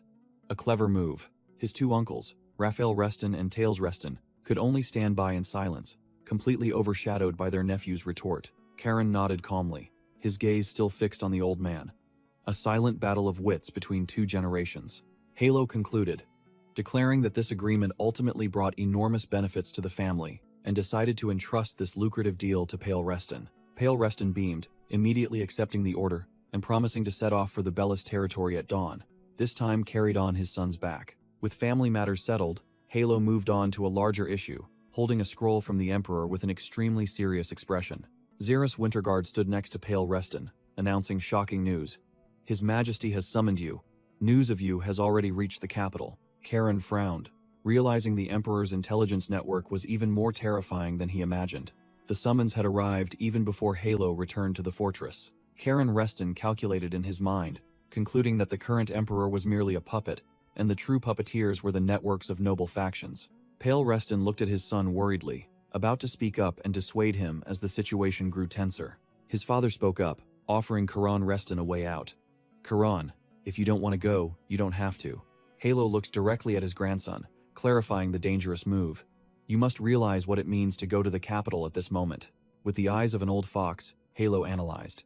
The nobles in the capital will surely want to inspect Karen Reston, and hiding to avoid attention is also an option. Karen Reston turned to look at his father, while Pale Reston was still wondering why his father would give the boy a choice. Pale Reston still couldn't understand. It was clearly His Majesty's summons, so why was there a right to refuse? But Karen Reston decisively declared before the entire family. Of course I'm going. It's also time to visit my grandparents. Then he threw out a calculated question, but alone. Leo also participated in the mission with me. Halo smirked, sealing the deal immediately.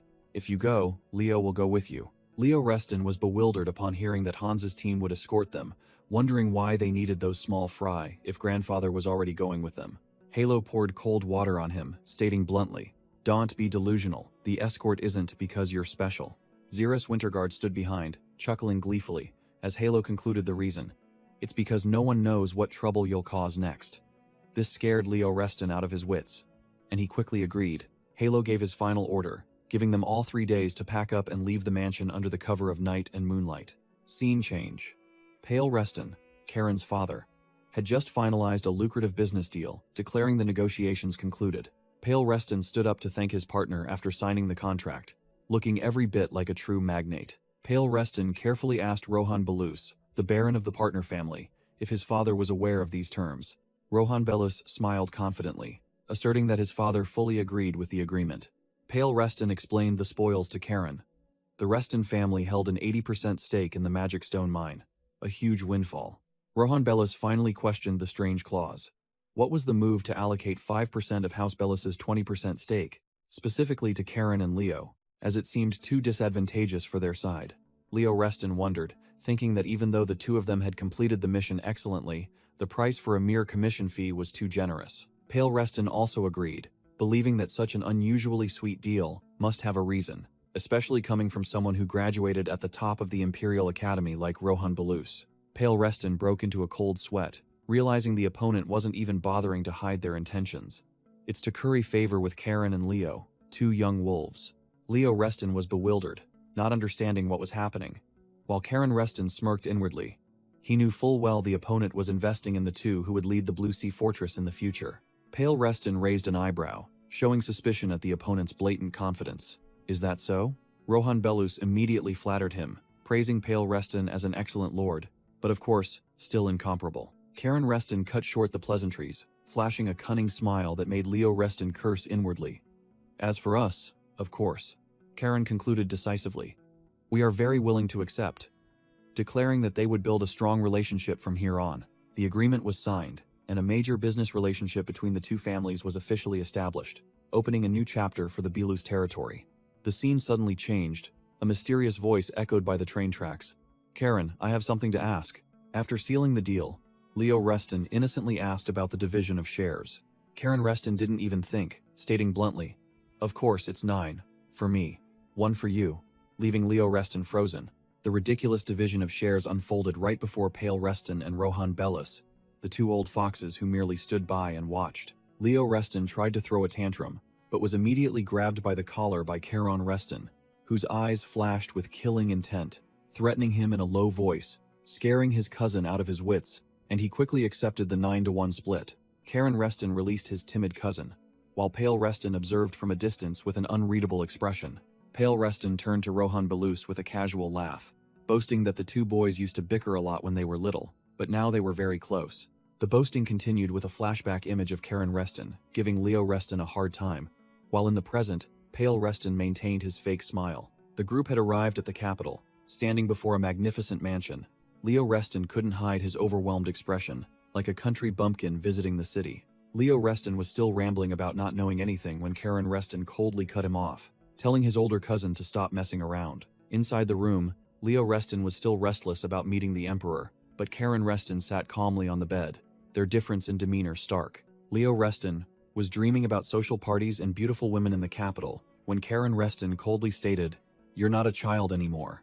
In a flash, Sabina Reston was already sitting comfortably in the room, resting her feet on the furniture with an air of authority that startled Leo Reston, who stammered, "Master." Their cool aunt declared that the capital would be an interesting experience because there were many strong individuals there. Sabina Reston stood up, bringing a bottle of wine to celebrate their first mission. But Karen Reston nonchalantly replied that a 1-3-year-old kid's room wouldn't have wine glasses, only water cups. This was true class. Sabina Reston picked up a water cup, a smirk playing on her lips as she declared, "As long as it can hold wine, any cup will do." Sabina Reston turned to tease Leo Reston, exposing Charon's daily wine-stealing habit, then pointedly asked her nephew if he had ever tasted it, making him sweat profusely, while Charon looked smug. Cornered, Leo Reston confessed everything, saying Karen had given him drinks a few times, and even tried to argue that if they got scolded, they'd get scolded together, which made Sabina Reston burst out laughing because the kid had been dragged into complicity. Sabina Reston poured wine directly into Leo Reston's cup, ordering him to drink it without hesitation, as it was wine bestowed by his master. Karen Reston looked up, his eyes full of confidence, acknowledging that both of them had matured greatly thanks to their master's guidance. Sabina Reston placed the bottle of wine on the table, her voice deepening as she murmured about a promise made to Karen's older brother 3 years ago. Raising her wine glass, Sabina Reston expressed regret that she wouldn't be able to witness how Karen Reston would shake up the capital, showing her immense expectations for this genius nephew. Leo Reston's face turned pale upon hearing that Sabina was returning to the North Sea, frantically asking if they wouldn't meet again, while Charon calmly drank his water. Sabina Reston immediately smirked and teased him, saying, "With this sentimental habit, how are you going to charm girls in the capital?" Which made Leo flinch. Their aunt continued to lecture, advising Leo that if he went to parties, it would be best not to go with Karen, leaving the kid bewildered. Sabina painted a scenario where Karen, with his looks, talent, and smooth talk, would become the center of every party, snatching all the beautiful girls and leaving Leo all alone. Imagining himself being sidelined, Leo Reston's face changed color, and he turned to grab Karen with a menacing expression. Leo cried out, begging Charon not to ruin his chances of marriage, but only received an insult, being called a flat-brained idiot for thinking too far ahead. While Sabina merely watched with amusement, Karen brushed him off, telling him to forget all that nonsense and keep drinking, ending his older cousin's comedic act. Scene change. Grand Duke Halo sat alone, drinking wine in his vast study, exuding the majestic aura of a leader. Pale Reston knocked on the study door and announced his presence to his father. Halo allowed his son to enter, directly asking about the results of the negotiations with the Belus region, showing how sharply the old family head always kept abreast of the situation. Pale Reston reported to his father, Halo, that Baron Belus had decided to allocate a portion of the profits to Karen and Leo, clearly having been completely persuaded by that young baron. Pale explained that it was an investment for the future, making Halo acknowledge that Baron Belus's son was also quite capable. Grand Duke Halo nodded with satisfaction. Having another trustworthy ally was never a bad thing.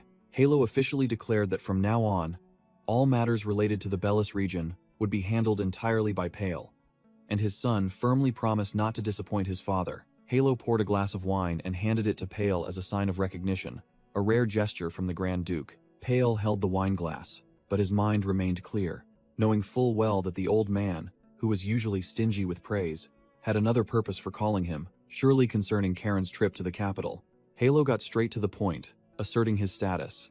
Pale, you know, besides me, His Majesty has never directly summoned anyone.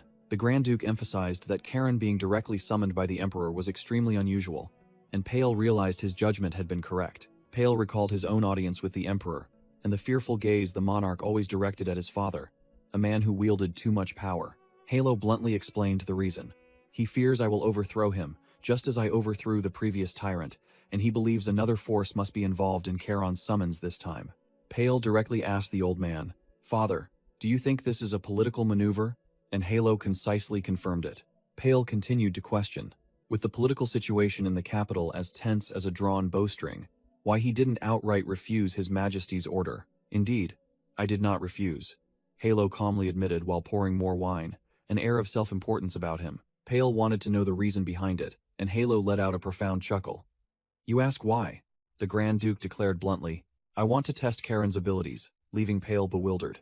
Halo explained that once chosen by the magic sword guillotine, Karan's destiny was to stand at the center of the family, which meant he would face countless external threats. That's why I didn't refuse, Halo affirmed. If he wants to bear the future of the family, Karen must be strong enough to withstand this pressure. The Grand Duke narrowed his eyes at his son, asking a critical question. Are you worried about him? Pale flinched, speechless, while Halo calmly took a sip of wine, completely dominating the situation. Cornered, Pale could only lower his head and endure the old man's imposing aura, utterly helpless. Under Halo's knife-sharp gaze, Pale Reston hesitated. Father. Unexpectedly, Pale Reston suddenly stood up, his eyes resolute as he declared bluntly, I trust my son. Halo remained silent, observing his son's unexpected reaction, his thoughts unclear. The Grand Duke smirked, murmuring profoundly. You trust your son, do you? As night fell upon the mansion, Halo's voice echoed with satisfaction. Not a bad answer. The next morning, Sabina Reston, in her neat swordsman attire, had her horse ready to depart, with Zera's Winterguard accompanying her to see her off. Zera's Winterguard wondered, aren't you going to say goodbye to the two young masters privately? But Sabina Reston waved her hand, refusing. Zera's Winterguard recalled drinking with the two kids last night, bitterly muttering, I can't believe they drained my entire bottle of precious wine. Sabina Reston explained that the children would be busy preparing for their trip to the capital today, so it was best to leave quietly and efficiently. The female swordsman mounted her horse, bidding Zera's Winterguard farewell, and the captain replied, calling her White Wolf and promising to stock up on wine for next time. As she was about to ride off, Sabina Reston suddenly sensed something. Looked up, and saw Karen Reston standing at an upper window. Karen Reston offered a slight smile as a farewell, and Sabina Reston turned to look directly into his eyes, a silent greeting between two powerful individuals. Without lingering, Sabina Reston spurred her horse into a gallop, leaving only a resounding remark, See you, Zeras. Karen Reston stood silently on the balcony, watching his aunt's figure disappear down the road. Once Sabina Reston's figure was out of sight, Zera's Winterguard's promise echoed, vowing to always welcome her and have good wine ready for her return. Turning back into the hallway, Karen Reston held the letter his master had left, sighing because his aunt had only left a note before heading straight to the North Sea. His eyes sharpened as he silently calculated. Now that master has left, my uncles will surely begin to act. Just then, Tails Reston unexpectedly appeared from behind, placing a hand on his shoulder and informing him that their aunt had left. Tails Reston's eyes flashed with a deep blue magical light, startling Karen Reston, who hadn't noticed his presence at all. Speak of the devil, and he shall appear. At a magnificent station, all the luggage for the young master's trip had been loaded onto the carriage, and a subordinate reported that the task was complete to the head butler. Leo Reston confirmed that the formal attire had been packed, while Karen Reston grumbled to Zera's Winterguard about the excessive preparations for the trip. Zera's Winterguard nonchalantly replied that of course they had to be extravagant, because these two kids were going as family representatives, and they needed to look prestigious before the Emperor. Seeing Hans's entire team also appearing, Karen Reston grew even more annoyed, questioning why they were also coming along. Zeras coldly declared, to protect the young masters. Hans, the big mouth, immediately exposed them. Protect what? It's clearly because you're afraid these two young lords will cause trouble, which made Zera snap at him to shut up. Karen Reston frowned, muttering about the pile of troubles clinging to him, while Leo Reston remained bewildered, not understanding what was happening. Early in the morning at the mansion, Karen Reston bowed to his uncle, Tails Reston, who had been waiting by the window for some time. Tails Reston directly asked about the trip to the capital, and Karen Reston confirmed that they had been invited by the Emperor himself. Tails Reston's gaze sharpened. He called Karen's name and offered a favor. The favor was, in fact, an unmistakable warning. I hope you won't behave in the capital the way you did in Cheonghaesung. Karen Reston obediently complied, but in his mind, he had already clearly analyzed. So, he's been watching me this whole time. Tails. Reston continued his intimidation. The capital is full of enemies who want to tear this family apart. If you give them any excuse, he growled, his eyes sharp, I will personally punish you mercilessly. Karen Reston immediately played the role of a good nephew, smiling brightly. Thank you for your guidance, uncle. I will certainly not disappoint your expectations. Tails Reston looked satisfied, then turned and walked away. Good, then have a safe journey. Karen Reston silently watched his uncle's retreating figure disappear down the hallway, the atmosphere still taut. As soon as his uncle was gone, Karen Reston smirked, muttering, Ha! Merciless punishment, huh? Karen Reston's eyes flared with challenging blue magic. Do you think the title of eldest young master can crush me? It'll make that arrogant face of yours contort in pain. Looking towards the hallway, Karen Reston silently declared war. Just you wait, Tails. The scene shifts to the train station, where a colossal, modern steam train is puffing smoke, ready for its journey to the capital. At the platform, Karen Reston was intimidating Leo Reston, while Xeris Winterguard stood nearby, and Hans rushed over. Hans, if you cause trouble, don't blame me. At the platform, Urha, pale-faced, called out to Leo Reston, seemingly extremely flustered. Urha bowed repeatedly, profusely thanking him for being given another chance at life. Leo Reston slung an arm around Urha's shoulder, sneering as he delivered a chilling line. The truth is, I'm taking you to the capital to throw you in jail. I told you not to let your guard down. Hans urged the entire team onto the train, while Leo Reston continued to tease Urha, saying that the capital's prisons were very harsh. Hans reported to Xeris Winterguard that they would be departing, while Urha pleaded with Leo Reston not to abandon him, but the young man merely smirked. It depends on your attitude. Xeris Winterguard advised both Karen Reston and Leo Reston not to cause trouble in the capital, while Karen secretly thought the whole group looked like a bunch of thugs. The group headed towards the colossal steam train, ready to embark on the tumultuous journey ahead. The group, consisting of Karen Reston, Leo Reston, Xeris Winterguard, and Urha, was waiting when suddenly a voice called Karen's name from behind. Pale Reston, Karen's father, along with an aide, rushed over, breathless. Upon arriving, Pale Reston braced himself, panting, while Karen Reston coldly asked directly, "Father, why are you in Cheonghaesong?" Pale Reston gasped, explaining that his grandfather had called him here, but the real reason was even more important. The father told Karen Reston directly that he wanted to see his son one last time before he departed. Pale Reston subtly hinted that his maternal grandfather was eagerly awaiting him in the capital, and Karen Reston immediately played the role of a good grandson, showing eagerness. "I'm also very eager to meet him." Pale Reston smirked meaningfully, well aware that the gift his maternal grandfather had prepared for his grandson was certainly not ordinary. Suddenly, Pale Reston placed a hand on Karen Reston's shoulder, making the young man confused about what was happening. The father pulled his son closer, giving him a sincere yet worried instruction. "Please come back safely." Pale Reston told his son not to cause trouble, while Xeris Winterguard and Leo Reston watched, his cousin even smirking. The scene shifts to the study, where eldest young Master Tails Reston, another influential figure of the family, was leisurely reading a book with a calculating expression. Tails Reston sat in his study, muttering to himself upon hearing that the youngsters had departed. "So, they've left." A subordinate entered, reporting shocking secret news. "We have intelligence that the second prince's wife is plotting a rebellion in the capital," causing Tails Reston to frown in thought. The magic train chugged into a colossal fortress city, blanketed in white snow, signaling an upcoming stop. Inside the luxurious train car, Karen Reston began to lose patience, grumbling, "When will we get there?" Then turned to ask Hans about the schedule. Hans reported clearly that it would be about 6 more hours, and they would be passing through the Tibet Autonomous Territory. Leo Reston immediately interjected, explaining knowledgeably that Tibet was a special city where commoners elected their own mayor, and its commercial and industrial economy was exceptionally developed. Karen Reston silently pondered, as Leo Reston concluded with a chilling statement. "It's where the most money circulates in the empire, and money itself is status there." Hans added that precisely because they used enormous capital to exert influence, they were often viewed with caution and restrained by other lords in the empire. Karen Reston recalled what he had learned. Serfs from other territories often fled here, but Tebi had a rather good relationship with his family. Hans confirmed that Tebi even frequently commissioned large-scale missions for their Night Order, a piece of information that surprised Leo Reston as well. As the train prepared to enter Tebi territory, Karen Reston had an idea. "If there's a chance, I'd like to visit and see it for myself." Karen Reston chuckled gleefully, planning to sneak off to explore after their schedule was done, and the young Leo Reston immediately chimed in. "I want to go too." While planning their outing, Karen Reston suddenly froze, his face hardening as if realizing something was amiss. The guillotine suddenly glowed brightly, blue magic power surging forth. The magic sword was wailing in alarm. The train was still speeding along, but Karen Reston knew for sure. If guillotine is reacting like this, there's definitely deadly danger. Gripping the hilt of his sword, Karen Reston narrowed his eyes, first suspecting his 2 older brothers, Tails and Raphael Reston, of playing dirty by planting assassins in the escort team. But he immediately dismissed the thought, believing they weren't foolish enough to play such a risky hand. Leo Reston, finding it strange, asked, Young Master Karen? Without bothering to explain, Karen Reston turned and ordered Hans.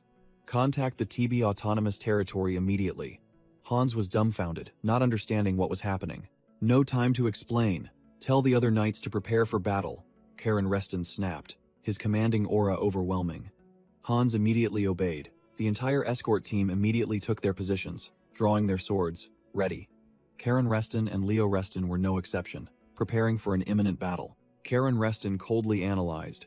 If the threat is from outside and not internal, then the question is, how the hell do they plan to attack a moving train? The answer appeared right outside the tracks. A slow-burning fuse was being lit, leading to a preset trap. A hooded assassin, clearly the leader, stood guard while his accomplices had already planted a pile of explosive barrels on the tracks. The leader signaled, "Begin." Another, holding a torch, confirmed, "Understood." A crowd of assassins had taken their positions, one of them preparing to light the fuse for the deadly trap. The train was approaching, and the leader urged, "They're here, hurry up." The assassin lit the slow-burning fuse, reporting, "It's done." The magic train was only a few meters from the trap, and the leader growled, ordering his entire team, "Everyone, prepare for the explosion." The fuse sizzled, reaching the explosive barrels just as the train bore down upon them. Boom! An earth-shattering explosion ripped through the forest, blowing away everything within its radius. The scene shifts to the TB Autonomous Territory, a prosperous city where underground forces were clashing. The National Tax Office is pointing a knife at us. "Isn't that because you were caught money laundering?" Inside a magnificent building, the argument continued, with accusations flying. "What? Were we the only ones doing it? What about you all? What right does that old man have to point fingers?" In the meeting room, the nobles clamored for the mayor to deal with the criminals, but the commoners were just as fierce, cursing back without missing a beat. The mayor looked utterly fed up, muttering that he shouldn't have come and that it was truly impossible to reason with the common folk. The old man continued to sigh, regretting taking on the position of mayor instead of retiring for a peaceful life. The argument escalated when a commoner taunted the nobles. "If you're so capable, then why did you lose the right to bid on the magic stones?" The mayor rubbed his temples, thinking to himself, "This city is truly a mess, with the commoners and nobles constantly at odds." Bang! A frantic man burst into the room, shattering the argument. "Mayor!" The messenger quickly ran over and whispered into the mayor's ear, ignoring the curious gazes of everyone in the room. After listening, the mayor simply waved his hand coldly. "I understand. You may withdraw." The aide asked curiously in a low voice, "What urgent news could it be that you allowed someone to burst in during the meeting?" The mayor lit a cigarette, exhaling smoke with a nonchalant expression. "Don't worry. That tax investigation is nothing." A noble pressed the mayor. "What do you mean, sir? Has the tax investigation been cancelled?" The mayor waved his hand with a fed-up look. "No, forget about the tax investigation." The old man announced shocking news that silenced the entire room. 5 minutes ago, the train from the Reston estate to the capital exploded. Grand Duke Reston's grandsons were also on board. The aide stammered, speechless, while the mayor continued to puff on his cigarette, asking back defiantly, "Am I saying something?" The mayor casually extinguished his cigarette in a wineglass, his voice chilling. "I'm saying." The scene shifted to the wrecked train in the middle of the wasteland. A world-shattering explosion, and the mayor's voice echoed, "Now we're all dead for sure." Inside the ruined train car, Karen Reston was still alive, his face smudged but his eyes sharp, clearly extremely annoyed. Hans, one of the escorting knights, turned to check on Leo Reston, who was still dazed after the impact. Hans immediately rushed to Karen Reston. "Are you hurt?" But the protagonist simply brushed him off, replying curtly, "Yeah, just a scratch." Hans quickly reported the situation like a professional soldier. A total of 11 people, 1 seriously injured, 2 lightly injured. The most severely injured is Dale. Urha reported 2 deaths in his car, but Karen Reston merely smirked, thinking, "Is the situation so bad that even a small fry like you has to speak up?" Karen Reston turned to ask for their current location, and Hans, his face tense, reported that they were about 10 kilometers from the Tibet Autonomous Territory. Hans stated that he had contacted Tabi for help before the young masters woke up, and reinforcements must be on their way. The knight proposed the most logical plan. His team would stay to buy time, while the 2 young masters must flee immediately. Karen Reston completely ignored him, his hand tightening around the magic sword as it began to vibrate and emit a cerulean aura, signaling that danger was approaching. Through the shattered window, the shadows of the attackers loomed outside, confirming Karen's suspicion. His eyes flashing with blue light, Karen swiftly drew guillotine, dismissing Hans' plan. "Sorry, but I can't run." Karen flatly declared that those people had destroyed the railway, the Emperor's property, an act no different from treason. Leo Reston, despite his injured leg, gritted his teeth and gripped his sword firmly, asking his brother if he could still fight, and received a firm affirmative. Outside the wreckage, the black-cloaked assassins stood tall, one of them exclaiming in surprise upon seeing that their prey had no intention of fleeing. A black-clad assassin was thrown back by an immense force before he could even comprehend what was happening, blood splattering everywhere. Karen Reston stood atop the ruined train car, his glowing blue eyes filled with killing intent as he looked down at the assassin, who was frozen in shock. Without another word, Karen roared, "Kill them all!" then plunged down like a meteor, creating an energy explosion that blew away a section of the train car. The assassin leader observed from a distance, calmly remarking, "Oh my," at Karen's violent entrance. The leader looked at Karen, Leo Reston, and Hans, who were standing firm amidst the wreckage, muttering that the number of survivors was higher than expected. Just then, a voice rang out, ordering, "Squad 2, disembark hot the young masters," signaling that reinforcements had arrived. Hearing the order, the Sea Wave Knights responded in unison. "Understood," then surged forward, forming a battle line to confront the black-clad assassins directly. As the two sides clashed, Hans quickly reported the situation to Karan. "Young Master Karan, all of them are rank 3 or higher." Hans continued, his voice strained as he looked towards the leader, who was emitting a cerulean aura. "And that leader over there is rank 6. The assassin leader pointed directly at Karen Reston, arrogantly ordering, "Drop your weapons and surrender." Karen Reston's blue eyes flashed. He immediately recognized that the leader's voice had been altered by magic. The assassin leader exuded a demonic aura, offering a tempting condition.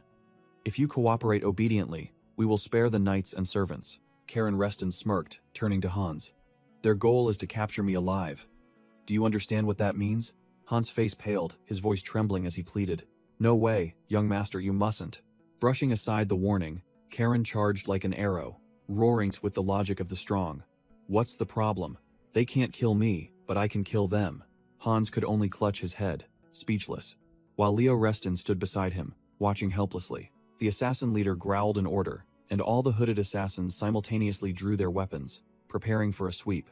The Sea Wave Knights didn't flinch, roaring, "Protect the young masters," then charged straight into the enemy formation. Whoosh! In an instant, Karen had glided past an assassin, fresh blood splattering after a clean slash. The battle erupted, Karen single-handedly tearing through the enemy ranks, while the Sea Wave Knights also plunged into fierce combat. Karen Reston was like a whirlwind, single-handedly sweeping through the assassins' formation, while the Sea Wave Knights also fought to the death. A Sea Wave Knight roared as he took a fatal blow from an assassin, blood splattering amidst the chaotic battlefield. His face covered in enemy blood, Karen Reston smirked maniacally, his eyes gleaming with belligerence as he roared, "Come at me all at once, you bastards." Standing amidst the wavering circle of assassins, Karen provocatively challenged, "Not coming? Then I'll come to you." The assassins began to break out in a cold sweat, whispering to each other that this kid was no ordinary foe and completely outside their plan.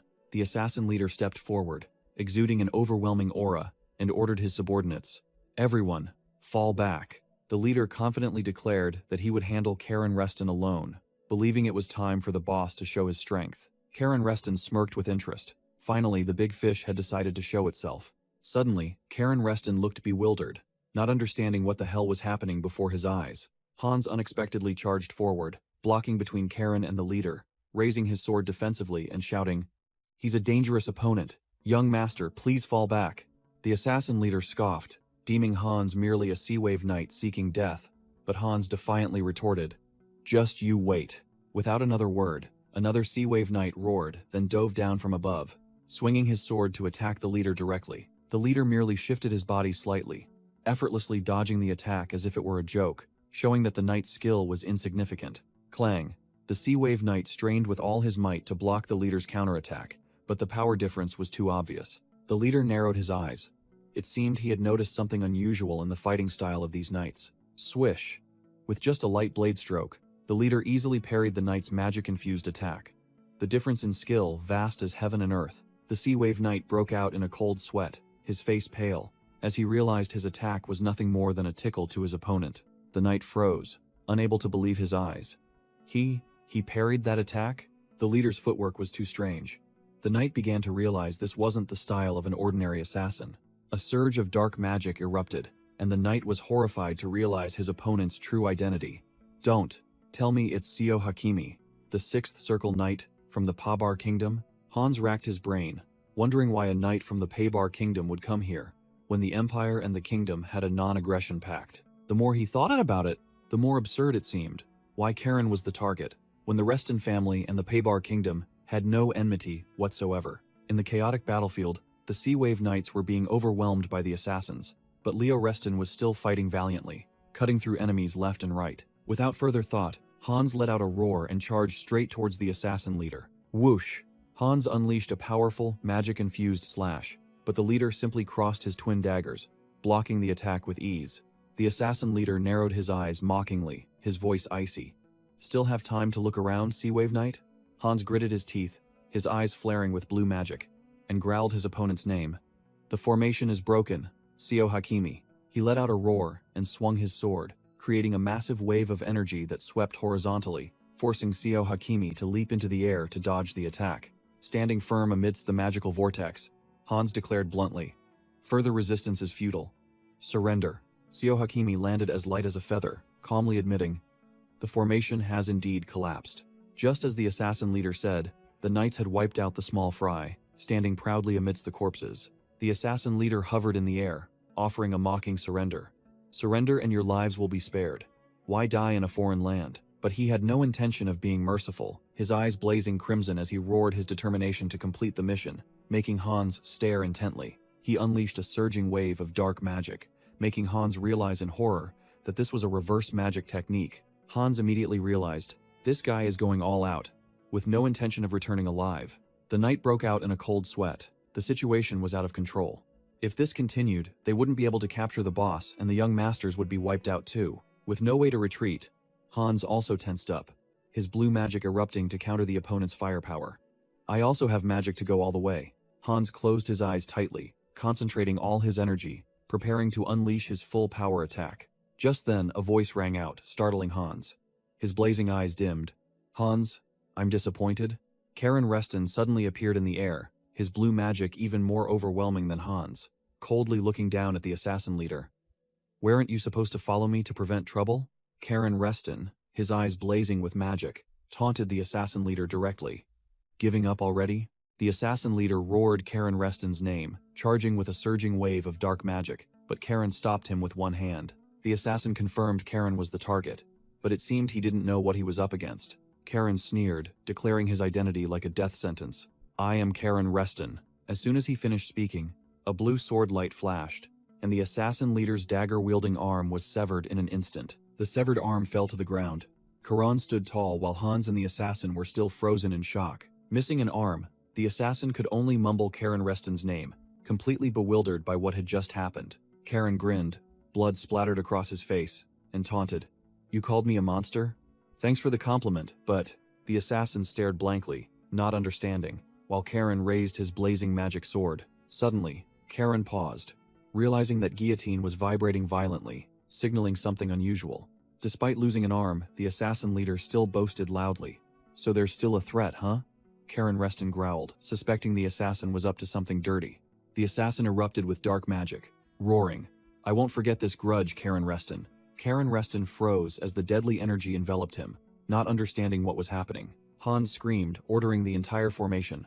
"All members, shield young Master Leo." Leo Reston's face went blank, his brain temporarily shutting down from the rapid developments. The Sea Wave Knights rushed to surround Leo Reston, all bewildered by the enemy's suicidal attack. In the heat of the moment, Hans suddenly darted like lightning, blocking directly in front of Karen Reston. Hans spread his arms, taking the full brunt of the incoming self-destruct magic, turning his body into a living shield.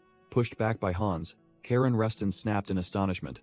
"Hans, what the hell are you doing?" Hans gritted his teeth, enduring, explaining briefly while taking the full damage. "It's self-destruct magic." Hans held Karen Reston tightly, growling an apology for his incompetence as he realized the enemy was about to self-destruct. The assassin leader strained to compress his magic, his entire body erupting in a destructive aura, preparing to blow himself to smithereens. He screamed his final words, praying that Karen Reston would survive this explosion. Boom! An earth-shattering explosion swept through the entire forest, its destructive power enough to obliterate everything. At the epicenter, Hans still stood firm, blocking, taking the full impact of the shockwave, while Karen Reston stood frozen behind him. Suddenly, a greenish-blue lightning bolt flashed from thin air, and a voice rang out from the magic sword, silently cursing its foolish master. The magic sword guillotine spoke, declaring it would act, as it had been a long time since it tasted knight's blood. It warned Karen Reston to close his eyes tightly if he didn't want his eyeballs to explode. After everything settled down, Hans lay slumped on the ground. Karen Reston shook him, calling out in vain. Losing patience, Karen Reston kicked Hans, snapping, "How long are you going to lie there?" Hans shot up, blood rushing to his head as he yelled back at the brat. "You little punk. I just risked my life to save you." Karen Reston sprang to his feet, snapping at Hans, who was still sprawled on the ground. "Who asked you to save me?" A voice rang out, mocking. "If it weren't for me, you two wouldn't have a single piece left." Karen Reston paused, recognizing the familiar voice. Karen Reston held the magic sword. It continued to nag. "You should be grateful." "Hey, are you listening?" The sword glowed with a deep blue magic, and Karen Reston froze. A talking sword? And it talks so much. The entire battlefield was devastated after the explosion, a giant crater and shattered wreckage. Karen Reston mumbled, "Sword spirit?" Meanwhile, Leo Reston was injured, being helped away by two people, his mouth also stammering in disbelief. A sword spirit? Hans had gotten up, his face bewildered, asking Karan about sword spirits and explaining that they were weapons forged with the souls of mad blacksmiths. The magic sword snapped. "Dare to compare me to a cursed sword again, and I'll chop your head off." Hans was dumbfounded, while Karen Reston sneered. "You'd chop off a head for such a trivial matter, yet you saved my life?" The magic sword was furious. "You idiot. If I hadn't wasted mana saving you from the explosion, I would have pierced your neck right now." Suddenly, Hans grew wary as he saw a carriage approaching. Karen Reston raised a hand, signaling tiredly, "It's fine, not an enemy." He then mumbled that he was exhausted. Karen Reston wondered about mana recovery, and the magic sword immediately proposed. "Besides slashing enemies, I can also drain mana from your blood. Wanna try?" A female knight rode up, introducing herself as Hai, captain of the Tebe Territory Guard, while Hans greeted her formally. Seeing Karan about to sheath his sword, the magic sword shrieked, fearing it would be silenced, which made the young boy visibly delighted. Hans introduced Karen Reston as Grand Duke Halos' grandson, but still didn't forget to mutter curses under his breath about the brat being a scoundrel. Hai, after removing her helmet, solemnly declared that the Tebe Territory took full responsibility for Karen's group being dragged into this terrible incident. Hai announced that they were here on the mayor's orders to escort the group to safety. Karen Reston immediately accepted and asked them to tend to the injured. The escort team's luxurious carriages began to roll, taking the group away from the ravaged battlefield to a safe place. Inside the carriage, Karen Reston leaned tiredly against the seat. Hans worriedly asked if he was sure he didn't want to return to Changhe Castle. Hans reported that the knights and guards had remained at the scene to investigate, so it was unknown when the results would be available. Hans still seemed cautious, believing the threat hadn't disappeared, but Karen Reston casually brushed him off. "I told you it's fine." Karen Reston revealed that he had already contacted Zira's Winter Guard, who was on his way, then delivered a sarcastic remark that left Hans speechless. "Hans, you always overthink things. That's your problem." Karen Reston reassured them that the royal guards had also departed from the capital, telling them not to worry. Karen changed the subject, directly asking Hans if he knew anything about the reckless fool who self-destructed. Karen revealed the enemy's identity, a 6-star knight from the Pabar Sultanate, named Sio Hakimi. Karen muttered about the Pabar Sultanate, a neighboring nation located across the desert to the east of the empire. Karen's expression hardened. He realized this game was more complex than he thought, and wondered if the non-aggression pact, personally arranged by his grandfather Halo, was at risk of collapsing. Hans analyzed that relations between the empire and the sultanate had indeed worsened, but not to the point of such dirty play. Karen turned to tease Leo, declaring that this action alone was enough reason to declare war, startling Leo. Leo Reston stammered, appearing completely overwhelmed by the gravity of the situation and unsure how to respond. The young Leo confessed that he hadn't heard clearly, his eyes vacant as he stared at his blood-stained clothes. Leo Reston frantically looked at his trembling hands, not understanding why they were like this after the battle. Karen looked at his cousin Leo Reston, who was in shock after his first kill, and sagely remarked, "That's how it is the first time you take a life. It's not easy to get used to." As the carriages moved forward, Karen continued to lecture from afar. "But you have to overcome it, my friend. That's life." Inside the carriage, a knight informed Karen and Hans that they were nearing the TB Autonomous Territory. Karen glanced out the window and was immediately overwhelmed by the city's grandeur, muttering, "Damn, this is so luxurious." The carriage entered the magnificent city, and Hans had to agree with Caron's remark. An old man who seemed to be a big shot, the mayor of the Tebi Autonomous Territory, came out with a smile to welcome the group. The mayor expressed relief that they had arrived safely, and promised that Tebi would dedicate all its efforts to finding the mastermind behind the attack. He continued to pledge full cooperation with the Reston family's investigation, while Karen merely stood with his arms crossed, observing with a cold expression. Without beating around the bush, Karen interrupted the mayor and firmly stated, "We know Tebi has nothing to do with this incident." Karen casually told the mayor to rest assured, leaving the old man dumbfounded, while Hans standing beside him was also surprised by the genuine political aura emanating from the young boy. The mayor recognized Hans, lamenting that he looked completely different from his time as Minister of Finance, and complaining about his damned mayoral seat. Karen Reston sneered, telling the old mayor to speak freely as he wasn't used to hearing an elder use honorifics. The mayor panicked, stammering that he dared not disrespect a ducal lineage. Karen Reston then delivered a fatal blow.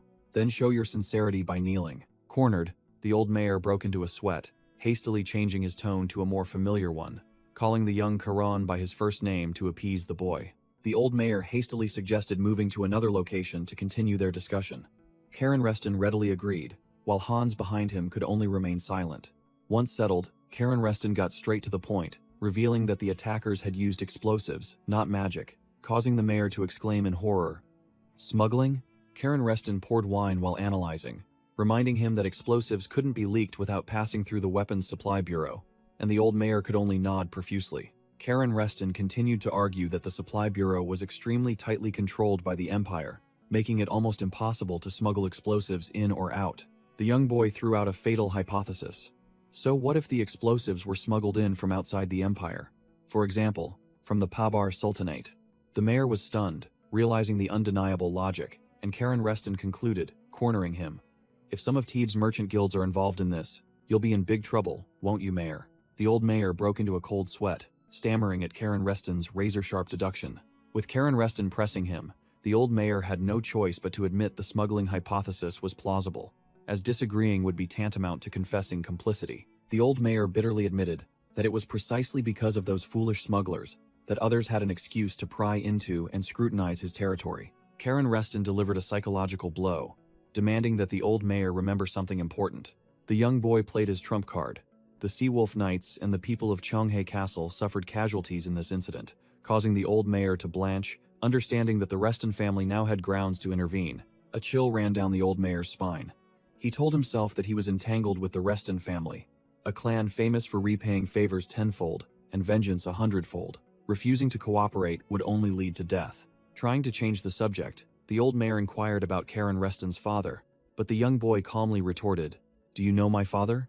The old mayor hastily boasted about his connections, bragging that he was as close as brothers with Karen Reston's maternal grandfather. Karen Reston and Leo Reston together scoffed, mocking the old mayor's politician-like habit of using connections to intimidate others. Suddenly, a strange object whizzed past, and the mayor's aide only had time to let out a desperate cry for his boss. A frantic messenger rushed in with urgent news from the capital, but the old mayor arrogantly declared that he already knew the royal guards had been dispatched. The messenger's face turned pale as he hastily corrected, "It's not just the royal guards."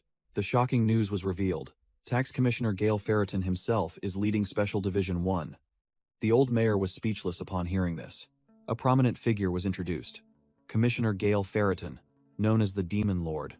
The old mayor trembled as he realized it was his own brother. Back at the scene, the old mayor broke into a cold sweat, turning to Karen Reston with an incredulous look. You planned this?" Karen Reston smirked imperiously, asserting confidently, "That's right. My grandfather dotes on me so much that he'd readily abandon everything to rush to save his endangered grandson." Night fell upon the Tebi Autonomous Territory, signaling a far from peaceful night. Under the moonlight, the streets began to stir as an elite, fully equipped army started to advance. The formidable army of Special Division 1, with an overwhelming aura, flooded the streets, every face filled with murderous intent. Leading the army was none other than Gail Ferreton, the Demon Lord himself, his razor-sharp gaze sweeping across the city. In a dark alley, a mysterious hooded figure lurked, silently observing the army patrolling the streets of Tebi. On a rooftop, two other hooded figures looked down at the scene of a burnt carriage, commenting coldly, Because this concerns his grandson, he arrived very quickly. In a meeting room, local merchants and nobles were shouting in chaos. Sudden tax investigation? What the hell is this? Starting tonight, you say? A man pointed directly at the old mayor, roaring, "You're telling us to audit without any preparation time. Even if you're just a puppet mayor, you should at least give us some time." The old mayor took a drag from his pipe, his face scowling, muttering curses. "These damn people are truly outrageous, and now I have to face Special Division 1 too."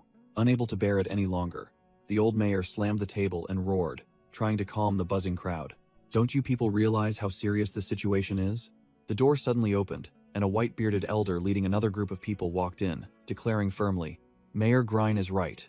A young blonde noble stepped forward, sneering and laying out his cards. Not only was the royal railway destroyed, but Grand Duke Reston's grandson was also attacked. The entire crowd fell silent as the blonde noble orator delivered the final blow, thrusting a piece of paper in their faces.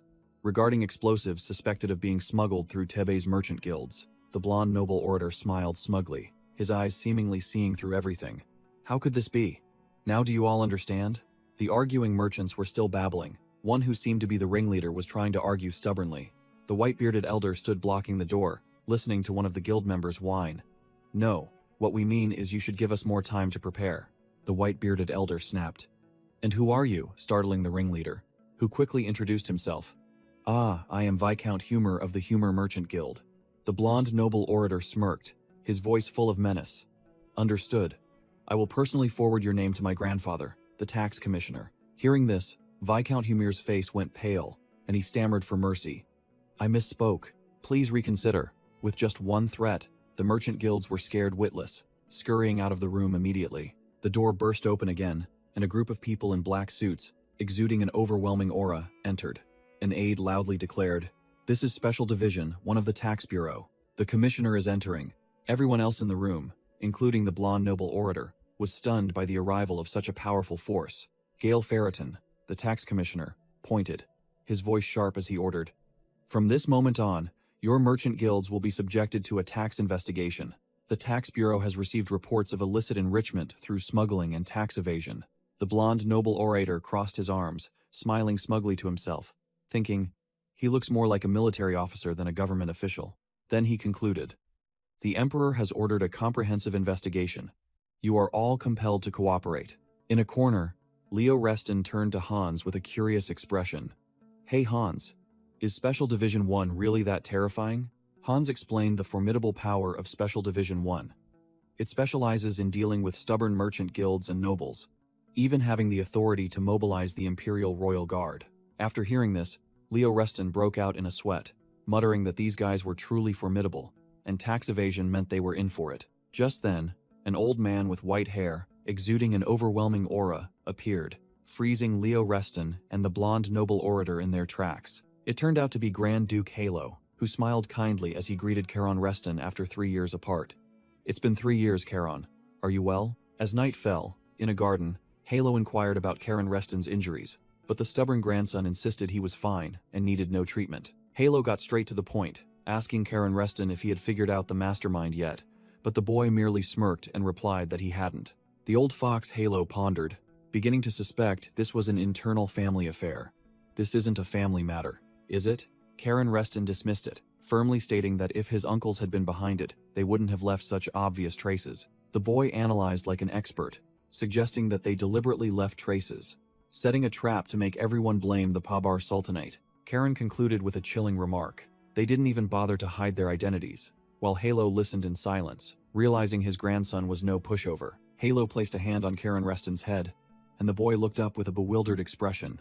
The old fox asked directly, "Do you want to find the culprits and punish them yourself?" Halo advised against it, saying he opposed it because this world was full of masters, and dangers still lurked. He ordered Charon Reston to simply go to the capital tomorrow, as it was also the Emperor's command. Charon Reston grinned, playing the role of an obedient grandson perfectly. "Yes, grandfather." The boy added a firm statement that he would behave very obediently, but a cunning glint shone in his eyes. Halo broke out in a cold sweat looking at his grandson, muttering "damn it" because he knew he was putting on an act. As expected, Charon Reston's eyes flashed with azure magic power, accompanied by a devilish smile, clearly showing no intention of obeying. Meanwhile, at Oyun Manor, a group of people were hastily loading the last shipment onto a carriage in the night. A manager rushed out, yelling at his subordinates, his voice full of panic. "Why haven't you left yet?" The Oyun Manor manager hastily sent his wife and children away, reassuring his wife that he would follow right after. He urged the carriage to leave immediately amidst the worried calls of his wife and children. Watching the carriage carrying his family disappear into the night, the manager could only remain silent, his face heavy with worry. Standing in front of the manor, the manager cursed, confirming that his family had been evacuated first. In the darkness, a mysterious hooded leader received a report that the pursuit team had set off. The hooded leader ordered his subordinates to continue cleaning up without error, then vanished. At the same time, Karen Reston was calmly cleaning his magic sword in a dark room. A tall figure suddenly appeared, casting a shadow on the floor directly in front of Karen Reston. A voice rang out, directly asking the boy if he was planning trouble again, but Karen Reston merely smirked in response. "I just arrived and I'm already being nagged." Zeros Winterguard, in his knight's armor, appeared with an extremely stern gaze, clearly there to supervise his cunning student. Karen Reston, wiping his sword, looked up and taunted Zeros Winterguard. "I heard the commissioner forbade anyone from going out. Are you planning to stop me, Sir Zeros?" Zeros Winterguard denied it, stating he was only there to convey the head of the family's orders, which slightly surprised Karen Reston. "Grandfather's orders?" Zeros Winterguard cleared his throat, preparing to deliver the supreme command with an extremely serious expression. Grand Duke Halo's command thundered.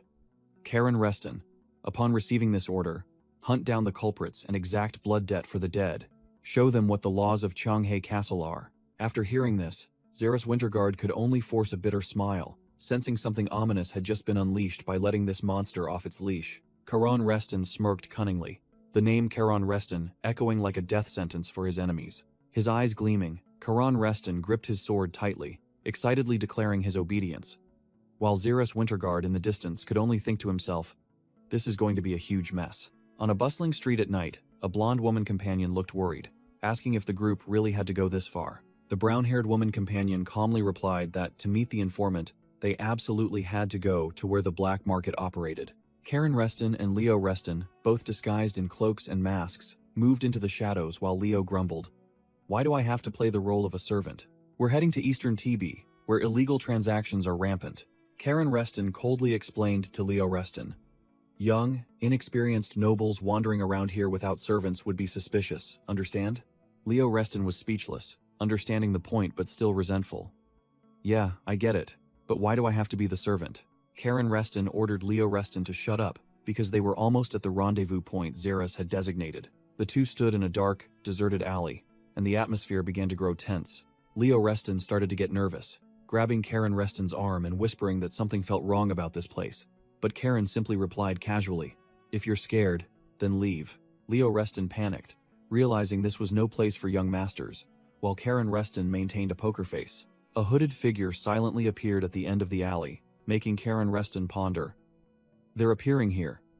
Which means, without a moment's hesitation, Karan Reston placed his hand on his sword hilt, ready to fight to the death, while Leo Reston beside him was still trembling. The hooded figure spoke, introducing himself as the one sent by Zeros to escort the two young masters. He pulled down his hood, revealing a scarred face with white hair, and declared, "My name is Julio." The scarred man, Julio, invited them to move, announcing that a safe house had been prepared. Julio led the way, throwing open the door to a secret room. Inside, Julio reassured them that the room had been equipped with soundproofing magic artifacts, allowing them to speak freely. Julio revealed that he was from Tebe, which surprised Karen Reston slightly. Karen Reston directly questioned why someone from Tebe would act as a spy for the Reston family, and Julio curtly replied that it was to repay Zeros Winterguard. Without further ado, Karen Reston nodded, agreeing to get straight to the main point. Karen began to lay out his cards, mentioning those who had obtained their travel itinerary to the capital and planned to attack the Reston family with smuggled explosives. Julio asked if he knew who they were, and Karen calmly and confidently confirmed it. Julio flipped open his notebook, reporting that according to intelligence, there were exactly 2 merchant guilds trading explosives on the black market. He pointed out 2 names, the Care and Caligo guilds, but then left a meaningful however hanging in the air. Julio reported the situation. The Care Guild was washing its hands of the business, withdrawing from the black market. Karen Reston immediately cut to the chase. "What about Caligo?" Julio smirked, stating bluntly, "They're a bunch of former slaves, they'll do anything for money." Karen Reston narrowed his eyes upon hearing the crucial intelligence. "Members of Caligo left the city today." Julio connected the dots, pointing out that their departure coincided with the ambush on their group. Leo Reston also noticed this suspicious coincidence. Karen Reston murmured his analysis. On one side is Caligo, a group of former slaves with nothing to lose, and on the other is Care, a guild looking to retire. Leo Reston grew impatient, stating there wasn't enough time to investigate both, and directly asked Karen Reston which target he would choose. Karen Reston smirked confidently, the answer already clear. Those with nothing left to lose are always the most reckless. Without a moment's hesitation, Karen Reston settled on Caligo as the target, and Julio immediately accepted the task of leading them to their black market district. In another mansion, the mayor's aide anxiously asked his superior if it was all right to let young Master Karen act so freely. The seasoned mayor calmly took a sip of wine, revealing that the Grand Duke had personally sent a letter, leaving him no other choice, and concluded profoundly, "Wolves have their own way." Gale Ferreton casually revealed to the mayor while sipping his wine, "Actually, young Master Karen asked me for a favor." The mayor was taken aback, and Gale explained that Karen wanted him to stall the Grand Duke at all costs. Gale stated plainly that Karen had planned to act alone, defying the Grand Duke's orders, but also reassured the mayor not to worry, as the boy had proven his capabilities. The mayor remained uneasy, citing Karen's young age of 13, but Gale dismissed it. For a genius, age is just a number. The mayor began analyzing the political chessboard, warning that Thebe was a battlefield where guilds used money to buy power, and danger could strike at any moment. Gale narrowed his eyes, subtly reminding him that while the Reston family was being pressured by major families in the capital, the mayor here chose to remain in this border region. The mayor affirmed that Thebe was a viper's nest, teeming with those willing to do anything to curry favor with the major families. The mayor admitted that was why he was worried, and also why the emperor himself had to intervene in Thebe. The emperor's purpose was to ensure the empire wouldn't be swayed by the personal interests of these opportunists. The mayor sighed, lamenting his peaceful retirement plans had gone up in smoke, and concluded that for now, they should let Karen complete his investigation. The mayor suddenly dropped a bombshell on Gale Ferreton. "Brother, there's one more thing you should know." He then stated bluntly, "Sir Mason is in Thebe," leaving Gale Ferreton stunned. Gale Ferreton couldn't believe it. It was Mason, the unbreakable shield, a true 8-star knight. The situation in Thebe was about to change drastically. Meanwhile, in a dark alley, Julio informed Karen Reston's group, "We're here." Standing before a sealed door, Karen Reston inquired if this was the only entrance, and Julio immediately confirmed it. Inside was a secret library. Julio explained that this place could be sealed from within if anything went wrong, making Leo Reston exclaim, "That's brutal." Julio, with his extensive experience, quickly found the secret mechanism hidden behind a book and activated it. A secret passage opened.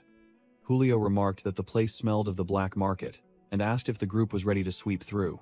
Without hesitation, all three proceeded down the stone stairs leading into the enemy's lair. Julio warned Karen Reston that the infiltration wouldn't be easy, but our protagonist only replied with a confident, As they entered, two heavily armored guards blocked their path.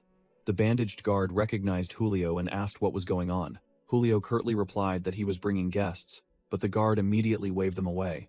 "We only serve VIPs, but there are no guests today. Get lost." Karen Reston coldly asked for the reason, and the guard arrogantly replied that it was the chairman's order. Seeing Karen remain stubborn, the guard began to lose patience, his hand gripping the hilt of his dagger as he growled, "We don't know the reason either. Get out while I'm still being polite."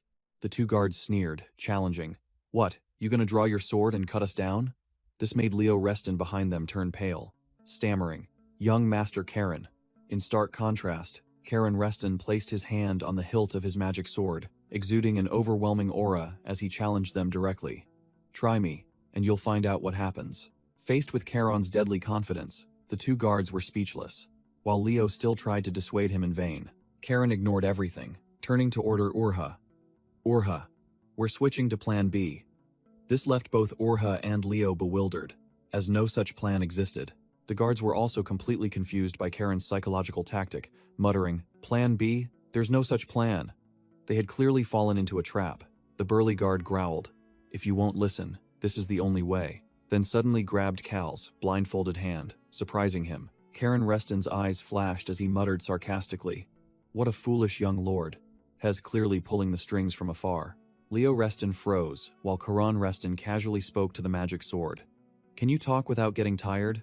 I will never accept that bloodline." The burly guard forced his comrade's hand to touch Karen Reston's scabbard, while the main character declared, "Just touching my scabbard is enough." Karen Reston cursed inwardly. "How convenient for you, isn't it? You damned magic sword," indicating it was the sword's will, not his.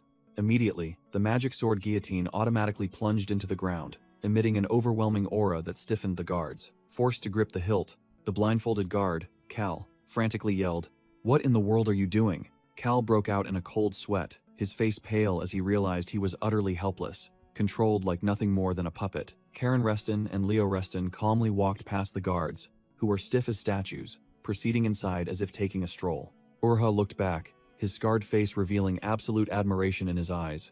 True class. Leo Reston grumbled about Karen Reston acting without warning, while Urha openly delighted in watching the spectacle. Karen Reston ignored him, turned to Julio, and coldly proposed a crazy plan. "How about we start with a hostage situation?" The guards were stunned, and Cal, the blindfolded guard, stammered in disbelief upon hearing a noble suggest such a dirty trick. Karen Reston smirked, completely disregarding noble etiquette, and declared he would handle everything himself. A sudden voice rang out, interrupting the scene. "That's enough," drawing Karen Reston's attention.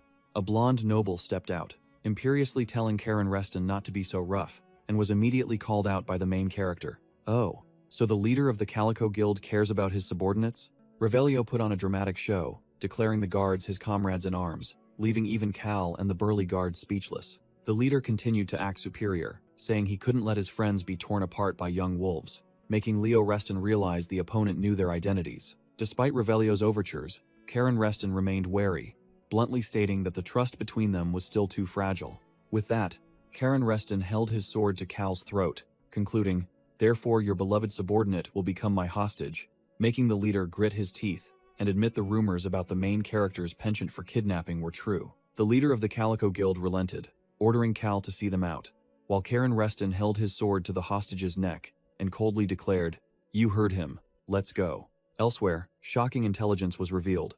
Sir Mason Paul, an 8-star knight, is in TB. Gail Ferreton and the mayor were discussing matters. The mayor confirmed the information, leading Gail Ferreton to immediately deduce. "So that means that person must be with him, right?" The figure in the shadows was revealed. 6th Prince, Revelio, the reckless illegitimate child of the royal family, had also arrived in TB. Gail Ferreton turned and directly asked his brother, the mayor, "What are you worried about, brother?" The powerful elder brother explained. His Highness himself chose Sir Mason from the royal guard and ordered him to protect the 6th Prince. The mayor tried to reassure him, suggesting that Prince was merely a mage who came to TB to search for rare artifacts, but his smile looked unnatural. Gail Ferreton concluded his true worry. "What concerns me is the possibility that boy Karen will encounter him," making the mayor jump and nearly drop his wineglass. Gail Ferreton continued to express his apprehension, muttering about Karen's unpredictable nature. The mayor could only concede, "If he has nothing to do, he'll find something to do." Crash! Revelio kicked open the door, held a sword to a guard's throat as a hostage, and coolly announced, "Guests are here." The blonde prince stared at the person sitting in the room, seemingly a little surprised by the opponent's composure. Karen Reston, disguised with a golden mask, silently observed this violent greeting. Revelio didn't bother with introductions, calling out his target's name directly. "Karen Reston?" Karen flinched slightly, wondering how his identity was exposed, but then realized things weren't that simple. Revelio seemed extremely amused, stepping forward and saying, "I never expected to meet the famous Karen Reston in a place like this." But his gaze immediately shifted to the hooded figure standing behind Karen. Sensing a terrifying magical power on par with an 8-star knight like Sabina or Xeras, Revelio turned to his white-masked subordinate, admitting that Karen and his companion were not opponents to be underestimated. Karen asked directly, "Are you the leader of the Calico Guild?" But Revelio just smiled and nonchalantly replied, "No, I just came to see my sister." The prince further explained that they were adopted siblings, a cryptic introduction that surprised Karen. Without further ado, Karen decided to go all out, charging straight to attack the enemy in front of him. He unleashed the Blue Wolf Swordsman's secret technique, a swift and deadly sword strike aimed directly at Revelio. All the accompanying subordinates, including the formidable bodyguard Mason, froze completely at this sudden and reckless move. Meanwhile, the hooded figure accompanying Karen burst into delighted laughter, clearly enjoying the spectacle. Revelio also burst out laughing, turning to Mason and sneering, "Look at this fool, Mason." The situation reversed 180 degrees as Revelio effortlessly subdued Karen and held a sword to his throat, turning him into a hostage in an instant. But Karen remained unfazed, secretly thinking this situation was even better than expected, proving that coming to TB was the right decision. Revelio began to taunt, flaunting his royal status with golden eyes and black hair, and even having the 8-star Knight Mason as protection, then asked Karen what he planned to do next. Hearing this, Karen finally understood, piecing together the facts and realizing that the person he had just clashed with was none other than the infamous 6th Prince. No sooner had the prince finished speaking than Karen immediately thought of a crazy and audacious plan. How about we go straight to the Imperial Palace and flatten it? Revelio froze at Karen's insane remark, thinking, flatten the Imperial Palace? This bastard has lost his mind. A pink-haired elf woman suddenly appeared, calmly carrying tea and asking Revelio, "Did you swap hostages while I was away? Explain the situation." Karen nonchalantly replied to Revelio, "I merely exchanged him for a more valuable hostage. What do you think?" Making the prince laugh and retort, "Haha, no, our price isn't that high." Revelio wondered why Karen had suddenly changed his form of address and received a sharp reply. "Because if you're an elf, your age must be much greater, correct?" Karen silently analyzed, his blue eyes flashing as he sensed an extremely dense surge of mana emanating from that elf woman. He then scanned Revelio, recognized a similar power, and concluded, both of them are mages. The pink-haired elf woman exuded an overwhelming aura, looked directly at Karen, and got straight to the point. "If you've come here to find the origin of the explosives that attacked the Reston family," she turned her back, feigning indifference, and laid out her condition, "then we are not the culprits. Why don't you lower your sword and speak properly?" The hooded figure remained still as a statue in the corner, while Karen, despite having a sword at his throat, challenged, "How can I trust you?" The elf woman smiled confidently, delivering a light-as-a-feather threat. "If I were truly the one who attacked the Reston family, you wouldn't be standing here talking." The pink-haired elf woman radiated terrifying magical power, her eyes glowing with a brilliant purple, and declared firmly that she would never leave a trail leading back to her base. Karen Reston broke out in a cold sweat, judging this magical power to be at least that of a 7th Circle mage, while Leo Reston beside him was as white as a sheet. Amidst the standoff, the pink-haired elf woman crossed her arms, her overwhelming presence dominating the room, and asked directly, "Well, are you ready to talk now?" Karen Reston remained silent, his blue eyes under the mask glinting with calculation, completely unfazed by his opponent's show of power. The confrontation paused as Karen Reston's and Revelio's masks were placed on the table, signaling the official start of their battle of wits. The pink-haired elf woman elegantly poured tea while flatly denying, "As I said, the explosives used in the attack on the Reston family were not brought in by us." She admitted to handling explosives, but only for Rios experiments, making Karen Reston question if it was the Care Guild's doing. A brown-haired man suddenly spoke up, dismissing the Care Guild as cowards, then casually slung an arm around Revelio's shoulder and teased, "Isn't this kind of teasing normal among friends?" The brown-haired man grinned widely, introducing himself amiably. "From now on, just call me Rio." Karen Reston sipped his tea, his sharp eyes openly contemptuous, muttering, "Friends, my ass." The bodyguard Mason Paul warned Karen Reston in a low voice to watch his words with the prince, but Revelio motioned for him to relax. A gray-haired knight stood with his arms crossed, muttering in disbelief that his brother's youngest nephew was a complete lunatic. Karen Reston calmly sipped his tea, his sharp eyes directly asking a weighty question. "Do you know Halo?" The pink-haired elf woman sitting opposite motioned for everyone to return to the main topic of the negotiation. The elf woman officially spoke, introducing herself as Poina, president of the Calico Guild, and didn't forget to flatter the 2 nephews of the continent's greatest hero. Poina reiterated that the explosives used in the attack were not theirs, but in return, they could point out the real culprits. Hearing this, Karen Reston merely smirked, thinking to himself, "I knew it. Of course, nothing is free." Karen Reston didn't beat around the bush, motioning for Poina to state her conditions directly. Poina slowly sipped her tea, her eyes full of hidden meaning as she prepared to state her demand. The condition she presented silenced everyone. Poina wanted Karen Reston to become friends with Rio. Karen Reston frowned, muttering about the trouble that would come from getting involved with the royal family.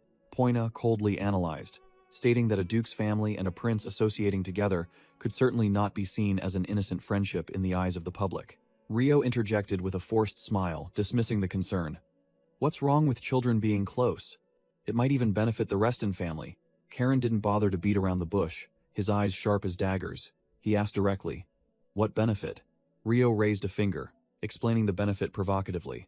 "The Reston family will have to act, and this will be a warning sent to the court and the central nobility." Karen was speechless, thinking to himself that this guy was a complete lunatic, and wondered why Prince Revelio had to go to such lengths. Rio grinned widely, preparing to reveal the true reason behind his ridiculous charade. He bluntly declared that he would do anything to make his father suffer, because his dream was to become a truly troublesome child.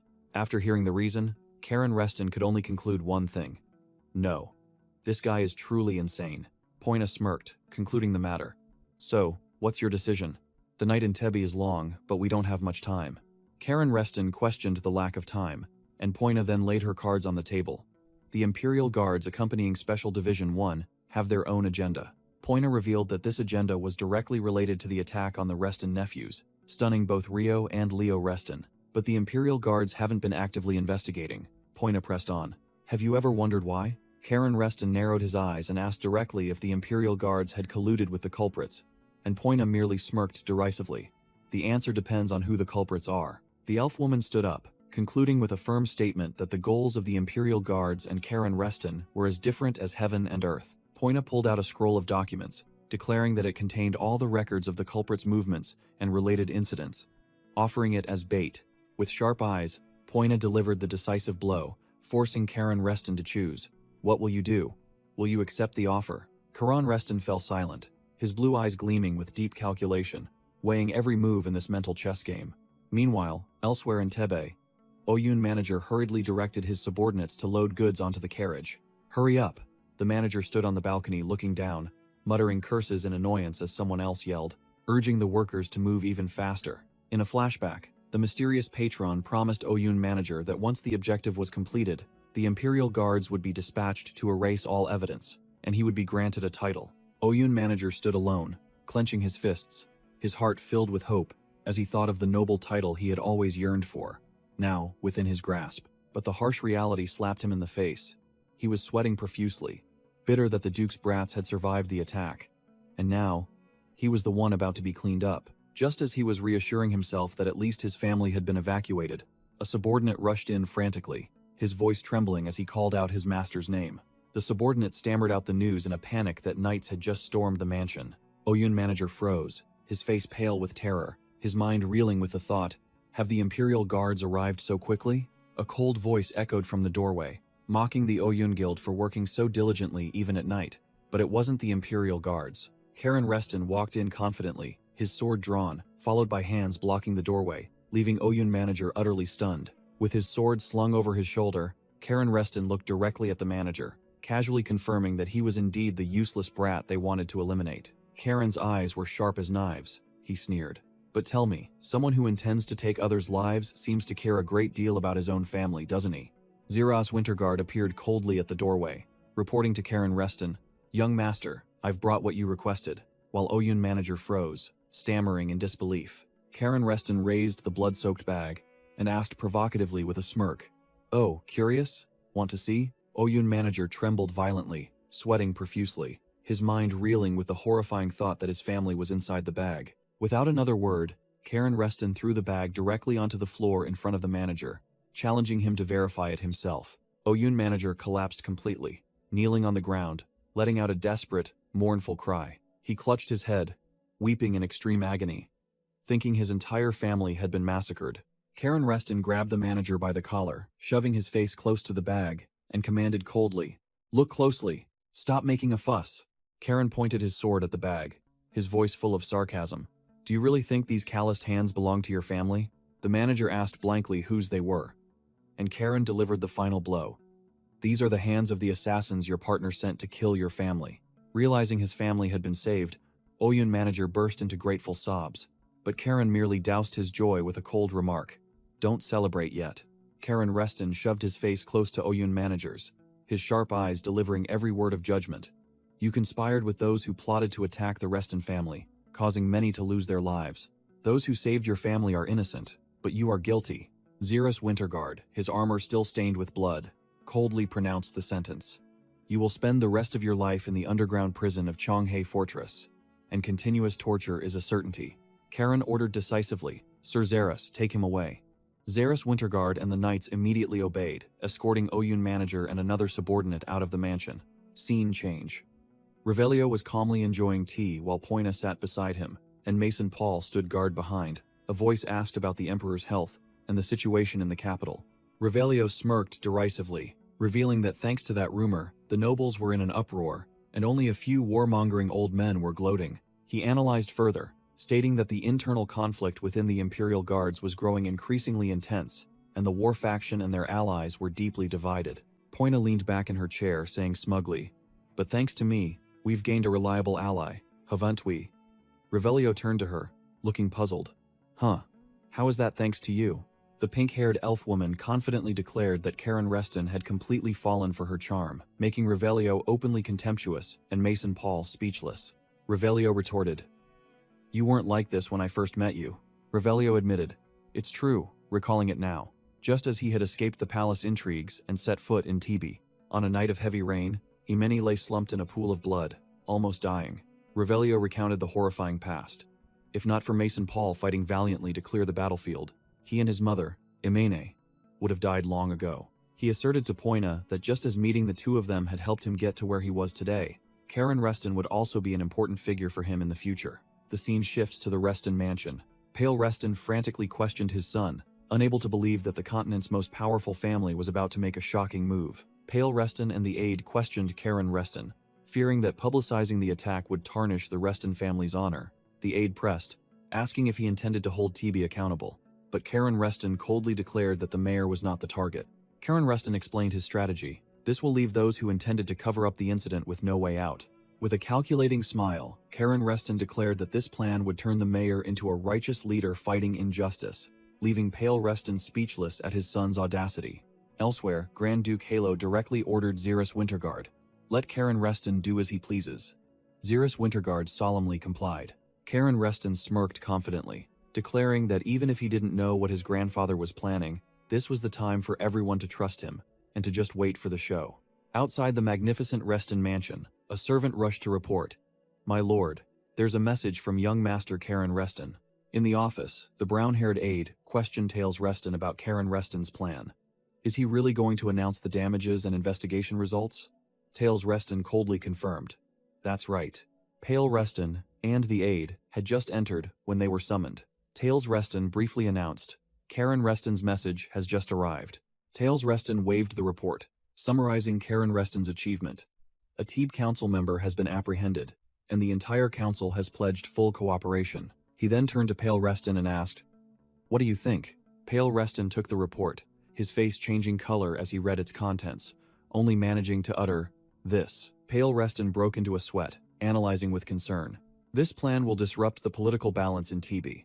Isn't it like handing power to that mayor who is a leader in name only?" Tails Reston smirked, explaining the masterful move. "That's right. Those council members wield too much power, but implicating just one of them in terrorism is enough to deal them a fatal blow." He nodded, acknowledging his nephew's ruthlessness. The boy can be reckless, but this time, he exacted his revenge in a truly spectacular fashion. Tails Reston asserted firmly, "And now our family has extended its influence over TB," while Pale Reston hesitantly objected, "My lord, I am grateful for Karen Reston's talent, but..." A father's worry surfaced. Pale Reston said with a sorrowful expression, "Karen Reston is only 13 years old. Isn't placing such a burden on a child too much?" Tails. Reston crossed his arms, his sharp gaze immediately quelling his younger brother's weakness. Pale Reston. "Didn't you yourself say you trusted your son?" Tails. Reston put his younger brother in his place with a decisive, imposing statement.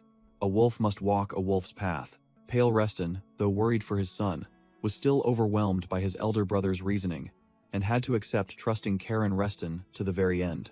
Seeing that his younger brother had understood, Tails Reston nodded in satisfaction, considering the lesson a success.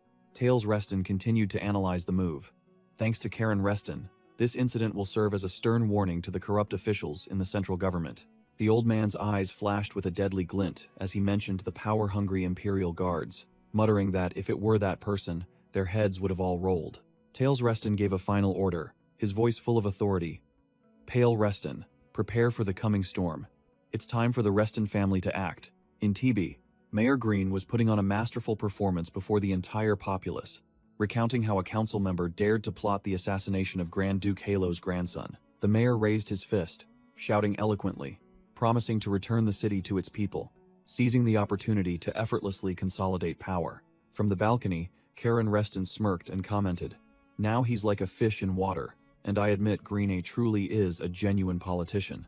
Leo Reston innocently asked Karen Reston if all politicians in the capital were as cunning, completely overwhelmed by the power play of the big shots. Gail Ferreton, the tax commissioner, coldly remarked that Mayor Green didn't climb to that position by luck, but because he possessed commensurate ability. Hearing that, Leo Reston's eyes lit up, and he muttered, acknowledging that this mayor was indeed the real deal, not someone to be judged by appearances. Julio's mind was in turmoil, unable to believe that this entire complex political game was orchestrated by a 13-year-old boy, Karen Reston, and greenlit by the entire family. Gail Ferreton also had to secretly admire him, believing that Grand Duke Halo truly valued Karen Reston's talent highly, and speculating that this boy might be placed on the succession list. Looking at the wildly cheering crowd of TB citizens below, the old man wondered if this was truly a good move. Karen Reston suddenly turned and called Gail Ferreton Grandpa, and the old man replied with familiarity, showing their unusual relationship. Karen Reston probed, asking directly if he was all right after being dragged into the quagmire of the Reston family's interests. The boy continued, saying he heard that he didn't like getting involved in politics, and wondered if he was the reason he broke his principles. Gail Ferreton patted Karen Reston's shoulder with full trust, firmly stating that sometimes a man is forced to break his own principles. The old man smiled, explaining that this time wasn't exactly an exception, as the emperor himself wanted to curb the powerful factions in TB, indicating a much larger political game was at play. Karen Reston showed concern for Gail Ferreton, but the old man just smiled reassuringly. "Don't worry. This old man is fine." Gail Ferreton looked directly at Karen Reston, offering a crucial piece of advice. "If one day you must do what is right, and principles stand in your way, then don't hesitate to break them." Having said that, Gail Ferreton turned and left, declaring he had matters to attend to before returning to the capital, while Leo Reston politely bid him farewell. When only the two of them remained, Leo Reston turned to strike up a conversation with Karen Reston. Both leaned against the railing. Leo Reston wondered why the citizens were so excited by the mayor's words, and Karen Reston smirked, replying curtly, "It's simple." Karen Reston explained that the mayor had declared he would overthrow the old powers, and when the old guard falls, opportunities will open up for the new guard. That's what made them cheer. Leo Reston was still bewildered, so Karen Reston put an arm around his younger brother's shoulder, teasing, "That's because you grew up like a pampered young master in a glass cage." "Little brother." Karen Reston continued to prod, reminding him that Leo Reston's branch of the family was the wealthiest, and challenged him to a solo match, making Leo Reston immediately break into a sweat and flatly refuse. At a magnificent mansion under the moonlight, someone was praising the mayor's speech. Inside, Karen Reston sat opposite the mayor, praising the speech, but the old man humbly replied that it was all thanks to Karen Reston for giving them a perfect pretext. The mayor was grateful, but Karen Reston merely shrugged nonchalantly, saying he was just speaking the truth, while Leo Reston sat beside him, chuckling with delight. The mayor changed the subject, inquiring about the Seawolf Knights, and Karen Reston casually reported that reinforcements from Cheonghae Castle had been dispatched. The mayor praised the Reston family's decisive action, while Leo Reston's face was tense, experiencing the mental strain of politics for the first time. The mayor was about to take his leave to prepare for the journey to the capital, but Karen Reston stopped him, hinting that they had a gift for him. The mayor curiously asked what it was, and Karen Reston simply replied that it was nothing major. With that, Karen Reston pushed a heavy bag of money towards the mayor, declaring that to achieve great things, one must have capital. The mayor's jaw dropped. He tremblingly picked up a glittering gold coin, completely stunned by the enormous sum of money. Karen Reston explained that this was profit from the magic stone mine in Baron Bellis's territory, instructing him that it was a secret between them, which visibly moved the mayor. Meanwhile, Leo Reston froze, sweat pouring down him as he realized he had never agreed to this arrangement. The scene shifts. A brown-haired knight reported to his master that the luggage had been loaded onto the carriage, ready for the journey to the capital. An imperial guard announced that they would be in charge of the escort to the capital. Karen Reston immediately showed his displeasure. Zira's winter guard appeared, confirming it was the family head's order. Karen Reston immediately asked if Zira's winter guard would accompany them, as Hans had been injured. Zira's winter guard declined, explaining that he had been assigned the task of escorting prisoners and the wounded, so he couldn't go. Zira's winter guard announced that young Master Hugo would be the replacement, which stunned both Karen Reston and Leo Reston. Karen Reston muttered the name Hugo Reston, someone he absolutely did not want involved in his plans. Information about Hugo Reston flashed through Karen Reston's mind. The son of his eldest uncle, Tails Reston, a genius who reached the 6th Star threshold at just 28 years old. Karen Reston's face showed annoyance, realizing that an extremely unpredictable variable had just appeared in his plan to stir up the capital. Suddenly, a booming voice called out, "Brother Karen!" From the gate, as a luxurious carriage approached, Hugo Reston poked his head out of the flashy car, waving frantically and asking little brother Leo if he had eaten breakfast yet.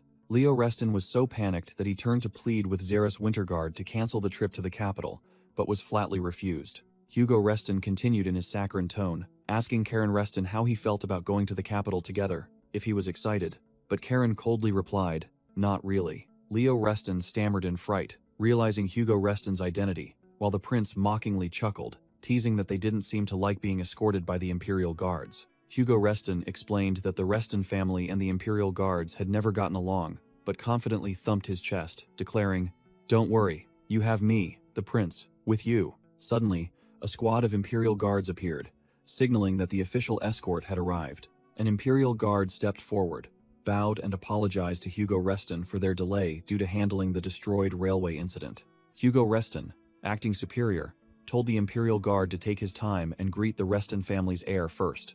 The Imperial Guard turned to Karen Reston, introduced himself as Ryuk Heimer, and said to call him Sir Ryuk for familiarity. Ryuk Heimer expressed his honor at escorting the young masters of the Reston family, but Karen Reston only remained silent, his eyes already analyzing the situation. In Karen Reston's mind, the words of Master Sabina Reston echoed, reminding him to think carefully why the Imperial Guards weren't fully committed to protecting a ducal family. Karen Reston directly questioned Ryuk Heimer, sarcastically stating that investigating a destroyed railway line was more important than the lives of the grandsons of families who had put the emperor on the throne. Questioned, Ryuk Heimer's face remained expressionless as he declared bluntly, "Damaging the emperor's property, the railway is equivalent to treason," he continued, his voice full of authority. "And of course, the Imperial Guards must prioritize investigating treason." Karen Reston and the others were stunned, not expecting such a grave accusation. Hugo Reston was visibly annoyed but forced a strained smile, accepting this reason to let the matter drop, while Leo Reston beside him was glaring fiercely. Trying to regain face, Hugo Reston ordered them to depart, and Ryuk Heimer only bowed in obedience, ending the verbal sparring. As the group turned to leave, Hans placed a hand on Karen Reston's shoulder, praising him for doing well to show restraint in a tense situation. Hans further advised that there was no need to provoke the Imperial Guards before finding the true mastermind behind the attack. Karen Reston agreed, but his sharp, cold gaze was accompanied by a meaningful closing remark, "At least for now." In Karen Reston's mind, a plan began to form. Although it was just suspicion for now, if there was proof that the Imperial Guards were merely pawns for some powerful noble family, then I would crush them with my own hands. His gaze was fixed on Ryuk Heimer's back, without a hint of hesitation. Karen Reston's thoughts grew sharper, comparing it to his ideals from his previous life. The Imperial Guards, the pride of the Empire, stooping to become hunting dogs for nobles? Even I, who sold my soul to a demon, would never do such a thing. In the carriage, Karen Reston looked out the window at dusk, muttering, "It's quieter than I thought." Hugo Reston, sitting opposite him, began to tease. "What's wrong? Want to confide in your big brother?" Karen replied curtly, "Not really." Without beating around the bush, Karen asked Hugo directly, "By the way, you orchestrated the mayor of Thebes' speech, didn't you?" Hugo smirked, acting smug, and began to analyze the political game. The old mayor wants to become the council's boss, with the Reston family's backing, of course. Hugo asked in return why Karen had guessed that, while Leo Reston, sitting beside him, looked visibly bored, and Hans merely watched silently, arms crossed. Hugo continued his discourse, claiming it was a brilliant move that would both restore the family's prestige and secure a strong ally for future power struggles. Karen looked up, his sharp eyes dissecting the entire plan, and concluded with a sarcastic remark. "So, your secret dealings with those black market guilds weren't entirely useless, were they?" Caught off guard, Hugo flinched, hastily explaining that he could also claim to be from the streets, having experienced all sorts of things to survive. Karen's face showed clear disdain as he shot a fatal question. "Do you really think I'm that brainless?" Hugo tried to drag him down, as if you wouldn't do the same. Hugo was speechless, only able to stammer, while Caron was completely dominant, not even sparing him a glance. Through a communication device, Poina inquired about the situation, and Rio immediately tattled, "Don't ask any more, sis. Karen completely ignored me." Poina advised him not to cause trouble because they were friends, but Karen retorted coldly, "Not friends." Rio quickly interjected that Karen hadn't agreed yet, and needed to hear the terms first, making Poina admit she had been outmaneuvered. Rio continued to pitch, claiming the offer was beneficial to Karen, but the young man retorted sharply, "Don't you think we lack the trust to discuss that?" Karen explained bluntly that if he unilaterally allied with an elf guild, the old men in his family would eliminate him immediately. Hearing that, Poina merely smirked meaningfully, announcing that Karen had misunderstood the issue. Poina concluded with a powerful statement, "I want to ally with you, not the Reston family," leaving Karen stiff with surprise. Karen immediately asked for the reason, and Poina calmly listened from the other end of the line. With the demeanor of a boss, Poina declared, "Good merchandise is always worth investing in." Rio cheerfully interjected, saying that he also needed a friend, making Karan's face contort with utter disgust. Rio concluded, treating the information provided as an introductory gift, and asserting that there would be many more opportunities to help each other in the future. He handed Karen Reston a communication orb, grinning widely as he called out little brother before disappearing with the carriage. Karen Reston, holding the item, his face grim, muttered in his mind, "Both of them are equally selfish." Through the carriage window, the sixth Prince Revelio smirked meaningfully, asking in a condescending tone, "We're almost there, aren't we?" Karen Reston only looked up silently, his eyes full of scrutiny. The carriage approached the massive city gates of the capital, Orcus, and the sixth Prince Revelio grandly welcomed Caron. As night fell, the sixth Prince Revelio's carriage brought them to a magnificent mansion. Revelio poked his head out of the carriage, offering to be a free tour guide for Karen and Leo, but Karen Reston coldly refused flatly. No need. The prince still casually waved goodbye, promising that Karen would see soon enough, leaving the young man speechless at this eccentric fellow. As soon as the group had seen off their guests, Zira's Winterguard appeared, announcing that they would part ways here. Karen Reston expressed his thanks, but Ryokheimer coldly replied that it was nothing significant and bid them farewell. Karen and Leo could only watch Ryokheimer's Imperial Guards disappear into the night. Leo muttered assertively that they would definitely meet again, then immediately had his attention drawn by a brightly glowing tower in the middle of the capital. Karen casually stated that it was the Magic Tower, while Leo was still wide-eyed and open-mouthed in awe. Leo couldn't hide his awe at the colossal structure, wondering if it was the mage's lair. Karen only smirked, his eyes holding the experience of an old man, declaring that those damned mages must have poured countless sums of money into it, as it was a world apart from 50 years ago. Still in a tourist mood, Leo exclaimed that seeing the Magic Tower truly made it feel like they had arrived in the capital. Hearing that, Karen only remained silent, but his eyes darkened, the two words "the capital" repeating heavily in his mind. The injured ghost of Cain later from his previous life resurfaced, for to him, this capital was nothing but the grave where he had once fallen. Amidst his gloomy thoughts, a voice rang out from behind him. "Tails." Reston had appeared there unnoticed.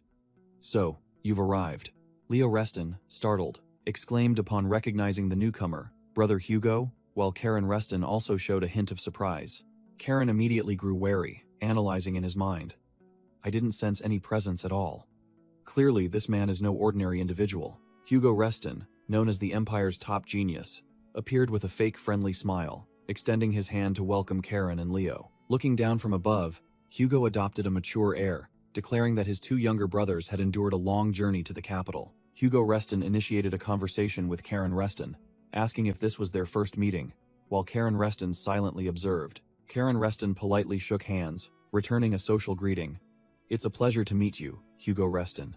The war of words began. Hugo Reston praised Karan Reston as impressive, and Karan Reston was equally sharp, flattering him back that his cousin was as formidable as rumored. Leo Reston froze, his face blank, unable to comprehend the subtle greetings exchanged by his two older cousins, while Tails Reston quietly observed. Suddenly, a joyful voice rang out from the main gate as a noble old woman ran out, loudly calling Karen Reston's name. It was his grandmother. Grandmother embraced Karen Reston, delighted to see him after so long and remarking on how much he had grown, while Karen Reston happily greeted her back. Raphael Reston welcomed Leo Reston, saying hot water had been prepared, while grandmother embraced Karen Reston and informed him that grandfather was busy and would be home late. Hugo Reston watched the family go inside, announcing that he would take care of the luggage and reminding them to buy a hairpin for the party tomorrow. After everyone had left, Hugo Reston stared at his hand, muttering, "Was my magic repelled?"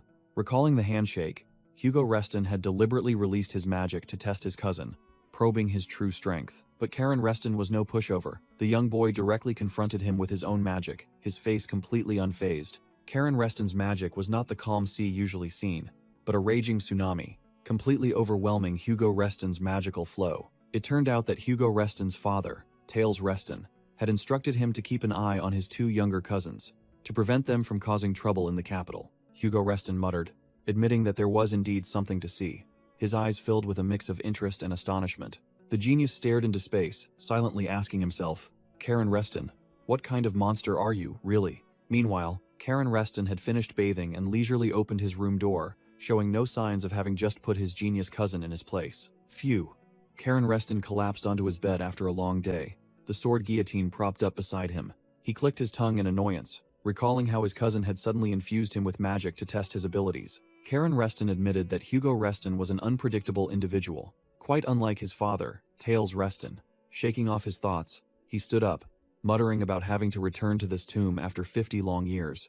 With a sly smile, Karen Reston pulled out a bottle of wine he had pilfered from the prince's carriage, intending to drown his sorrows. As he fumbled with the cork, he suddenly paused. Karen Reston's gaze turned towards the magic sword guillotine, which stood silently. Instead of drinking, he poured a small amount of wine onto the jewel-encrusted hilt of the sword. The mysterious voice from the sword grumbled. What trick is this now, master? If you're giving something, it should at least be blood, shouldn't it? Karen Reston replied curtly. I need someone to talk to. Which made it exclaim that he was truly abnormal. Karen Reston simply told the sword to understand, as this place was no different from his tomb, and the mysterious voice from guillotine replied with a knowing tone. I know. Karen Reston was dumbfounded when the mysterious voice bluntly stated that it knew this because it had read his memories. Flopping onto the bed, Karen Reston smirked. A magic sword truly is different, which made the mysterious voice argue vehemently. Hey, I'm not a magic sword. Karen Reston reiterated the Azure Dragon's words that guillotine was his sword from his previous life, and it admitted as much but didn't understand why it had become corrupted. When asked about its past, the sword flatly stated it remembered nothing, and swore to find the one who had turned it into a magic sword.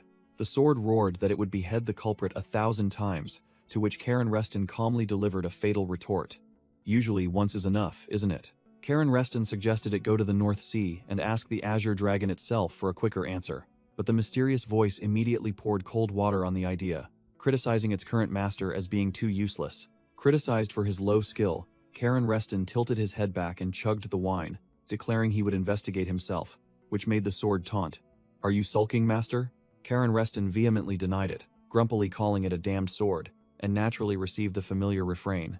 I told you I'm not a magic sword. Looking out the window, Karen Reston's eyes turned sharp and cold, determined to uncover the truth behind his second resurrection. Seeing his reflection in the window pane, Karen Reston muttered that this life couldn't exist without some terrifying power pulling the strings behind the scenes. Just as he was about to leave, Karen Reston was called back by the magic sword.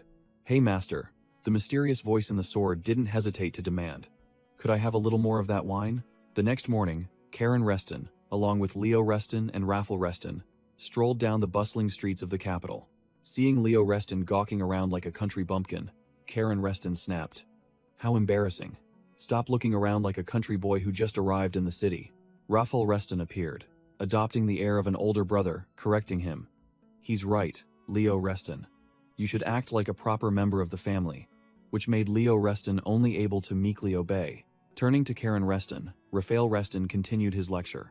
Karen Reston, you should also show respect to your older brother in public. Rafael Reston emphasized. When it's just the two of you, you can do whatever you want. But in public, you must maintain the family's dignity. Karen Reston showed no deference, asking a sharp, pointed question. So, one day, when it's just the two of us, can I speak freely with my older brother? Caught off guard, Rafael Reston was speechless, quickly changing the subject. Look, we're almost at the shop we need to go to, which only made Karen Reston sneer. Karen Reston glared at Rafael Reston's retreating back, thinking, is this old man ignoring me or something? Walking down the street, Karen Reston suddenly stopped. Noticing a tailor shop sign, Karen Reston pointed towards the shop entrance, suggesting his older brother Raffle Reston take a look inside. Rafael Reston looked suspicious, thinking it was a tailor shop for old people, while Leo Reston bluntly criticized it as looking outdated. Karen Reston slung an arm around Leo Reston's shoulder, sneered, and began lecturing about the cyclical nature of fashion, making his younger cousin ask hesitantly, Really? Rafael Reston pouted mockingly. What do you know about fashion? Which made Leo Reston quickly clarify that he wasn't completely clueless. Hearing the exchange between his two younger cousins, Rafael Reston was at a loss for words. silently watching them. The three entered the shop, where Luhan, a polite tailor, bowed in greeting, appearing honored to be visited by young nobles. Luhan hesitantly asked again, confessing that his shop usually didn't make clothes to the taste of the younger generation. Nevertheless, Luhan affirmed that he would do his best if trusted, and asked which of the three would be commissioning the clothes. Just as Karen Reston was about to speak, a memory flashed in his mind, a familiar voice echoing, calling his previous life's name, Sir Kane. In the memory, Luhan snapped at a regular customer. "How many times have I told you? Do you know how difficult it is to fix this?" Kane later, Karen Reston's previous incarnation, calmly replied, "My apologies, kid. It's just that your skill is so exceptional that I can fight without worry."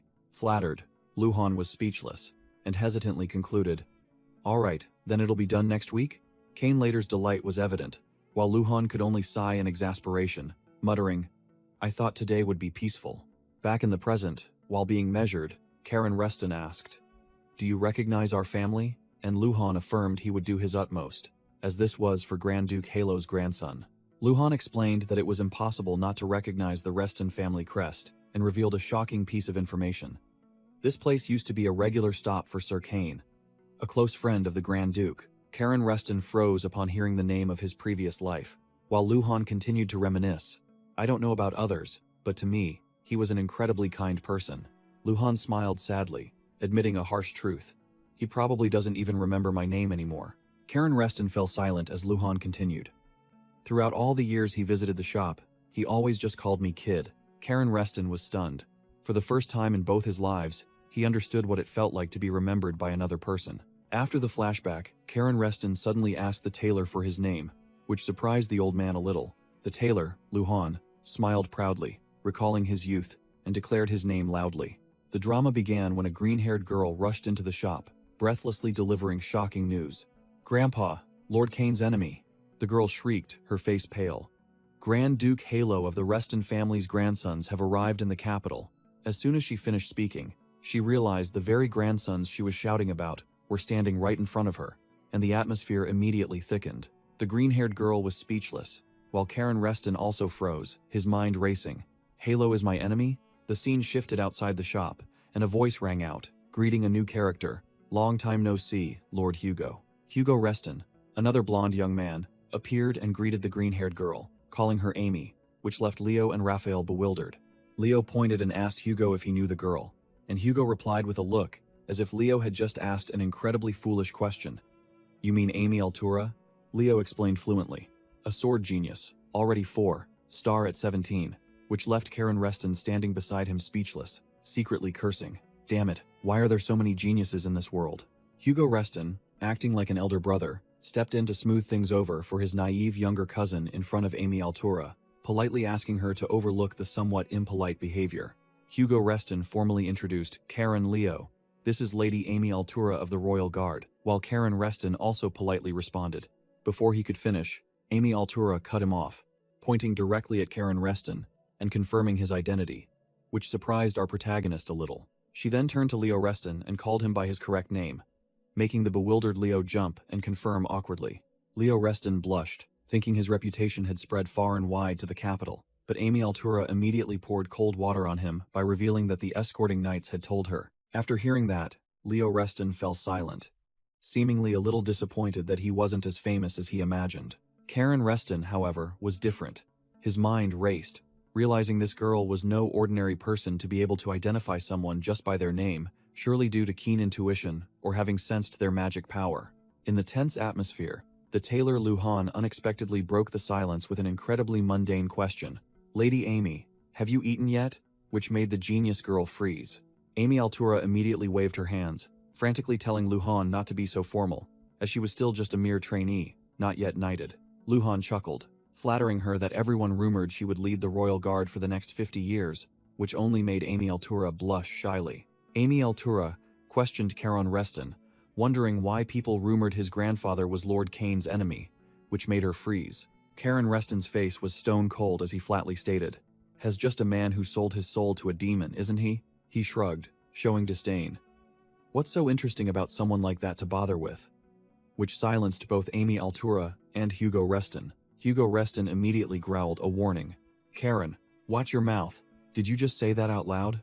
Immediately, Amy Altura erupted with overwhelming killing intent, shouting, "How dare you speak so insolently? How dare you insult Lord Kane's honor?"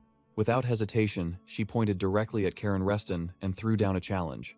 "I challenge you to a duel." In stark contrast, Karen Reston merely tapped his temple casually, delivering a stinging retort. "And what authority do you have to do that?" Left speechless, Amy Altura gritted her teeth, her eyes blazing as she declared, "Because I have inherited Lord Kane's will." Karen Reston continued his lecture, questioning this so-called will, and laying out his cards. Even so, what if that wasn't his will to begin with, but rather a soul that had been sold? Amy Altura desperately tried to argue that Lord Kane was a proud man, but Karen Reston merely turned away coldly, thinking to himself, "This girl is too old-fashioned to reason with." Provoked by Karen Reston, Amy Altura strained her neck to argue that her anger wasn't due to personal feelings, but to protect Lord Kane's honor. Everyone watched speechless as Amy Altura trembled with rage, while Karen Reston merely smirked and Leo Reston looked on, bewildered by what was happening. Just as the tension was at its peak, Hugo Reston was about to intervene when Karen Reston flatly stated, "How about we grab a bite before we duel?" Which made Amy Altura freeze. Completely disregarding the challenge, Karen Reston continued to taunt, leaning close to Amy Altura's face and asking, "Choose quickly, pork, beef?" He smirked mysteriously, magic power beginning to leak around him. "Or perhaps lamb?" Boom! Karen Reston said no more, directly unleashing his full, blazing blue magic power, an overwhelming aura engulfing the entire room. He growled, his eyes sharp as if daring her to come at him. "Let's go outside and duel right now," which left Amy Altura stunned by this immense magic power. Karen Reston looked directly at his opponent, stating firmly, "I hear you're also 4-star like me, but my skill is on a completely different level." Seeing that the situation seemed unstable, the tailor Luhan quickly intervened to mediate, politely inviting, "Lady Amy, would you like to dine with young Master Karen?" Karen Reston, still maintaining his superior expression, added a psychological blow. "You probably haven't been able to eat properly, burdened by your family's debts. Since fate has brought us together, let's go eat something delicious." Karen Reston looked at Amy Altura, who was clutching her empty stomach, and declared condescendingly, "You should eat on time, you know." Amy Altura's face flushed crimson, speechless and unable to respond to the blunt taunt. And so, the group moved to the dining table in an eerily silent atmosphere, with Karen Reston in the host's seat, flanked by Luhan and Leo Reston. Finally, Amy Altura joined in, eating like she was starving, no longer bothering to maintain her image as a sword genius. Caught off guard by Karen Reston, Amy Altura quickly tried to cover up, I'm just eating to prepare for the duel." Her tone suddenly unusually docile. She hastily clarified, "Don't misunderstand, I'll pay back my share next month." But Karen Reston simply replied, "Don't worry, we don't think much of it." After eating her fill, she began to change her tune. Amy Altura sprang to her feet, declaring she couldn't accept empty promises on an empty stomach. She extended her hand, looking serious. "Come on, let's shake hands to confirm the agreement." Karen Reston glanced at the outstretched hand, his gaze unwavering, completely in control. He looked at the girl's rough, calloused hands and immediately realized, this is proof of relentless effort, a true swordsman. Karen Reston smirked, secretly thinking, this one truly is a genius, just a bit old-fashioned in personality. Amy Altura was stunned for a moment, then nodded in agreement, still holding out her hand to confirm the duel. Karen Reston shook Amy Altura's hand, then turned to Luhan and casually asked if he could order more food, which left the old man speechless, as the two had just been threatening to fight to the death. Karen Reston left the table, ordering his attendants to call for another dish, which made Luhan turn his head in surprise. Luhan stood outside looking in, seeing Amy Altura still eating ravenously, as if she'd never eaten before. Karen Reston struck up a conversation, asking him if he knew Professor Urus, and Luhan confirmed that he had offered a new perspective on Kane. Overhearing this, Amy Altura's eyes lit up, eager for more. Karen Reston casually stated, "He was my tutor when I was young," which made the fanatical girl even more excited. Karen Reston ordered his attendants, "I'm going alone, don't follow me," and they promptly obeyed. Luhan directly asked when the duel would be. Karen Reston replied concisely, "We fight after I finish the new dish." Having watched the drama unfold from start to finish, Leo Reston could only secretly admire his cousin's bluntness. Luhan warned Amy Altura, "Are you sure?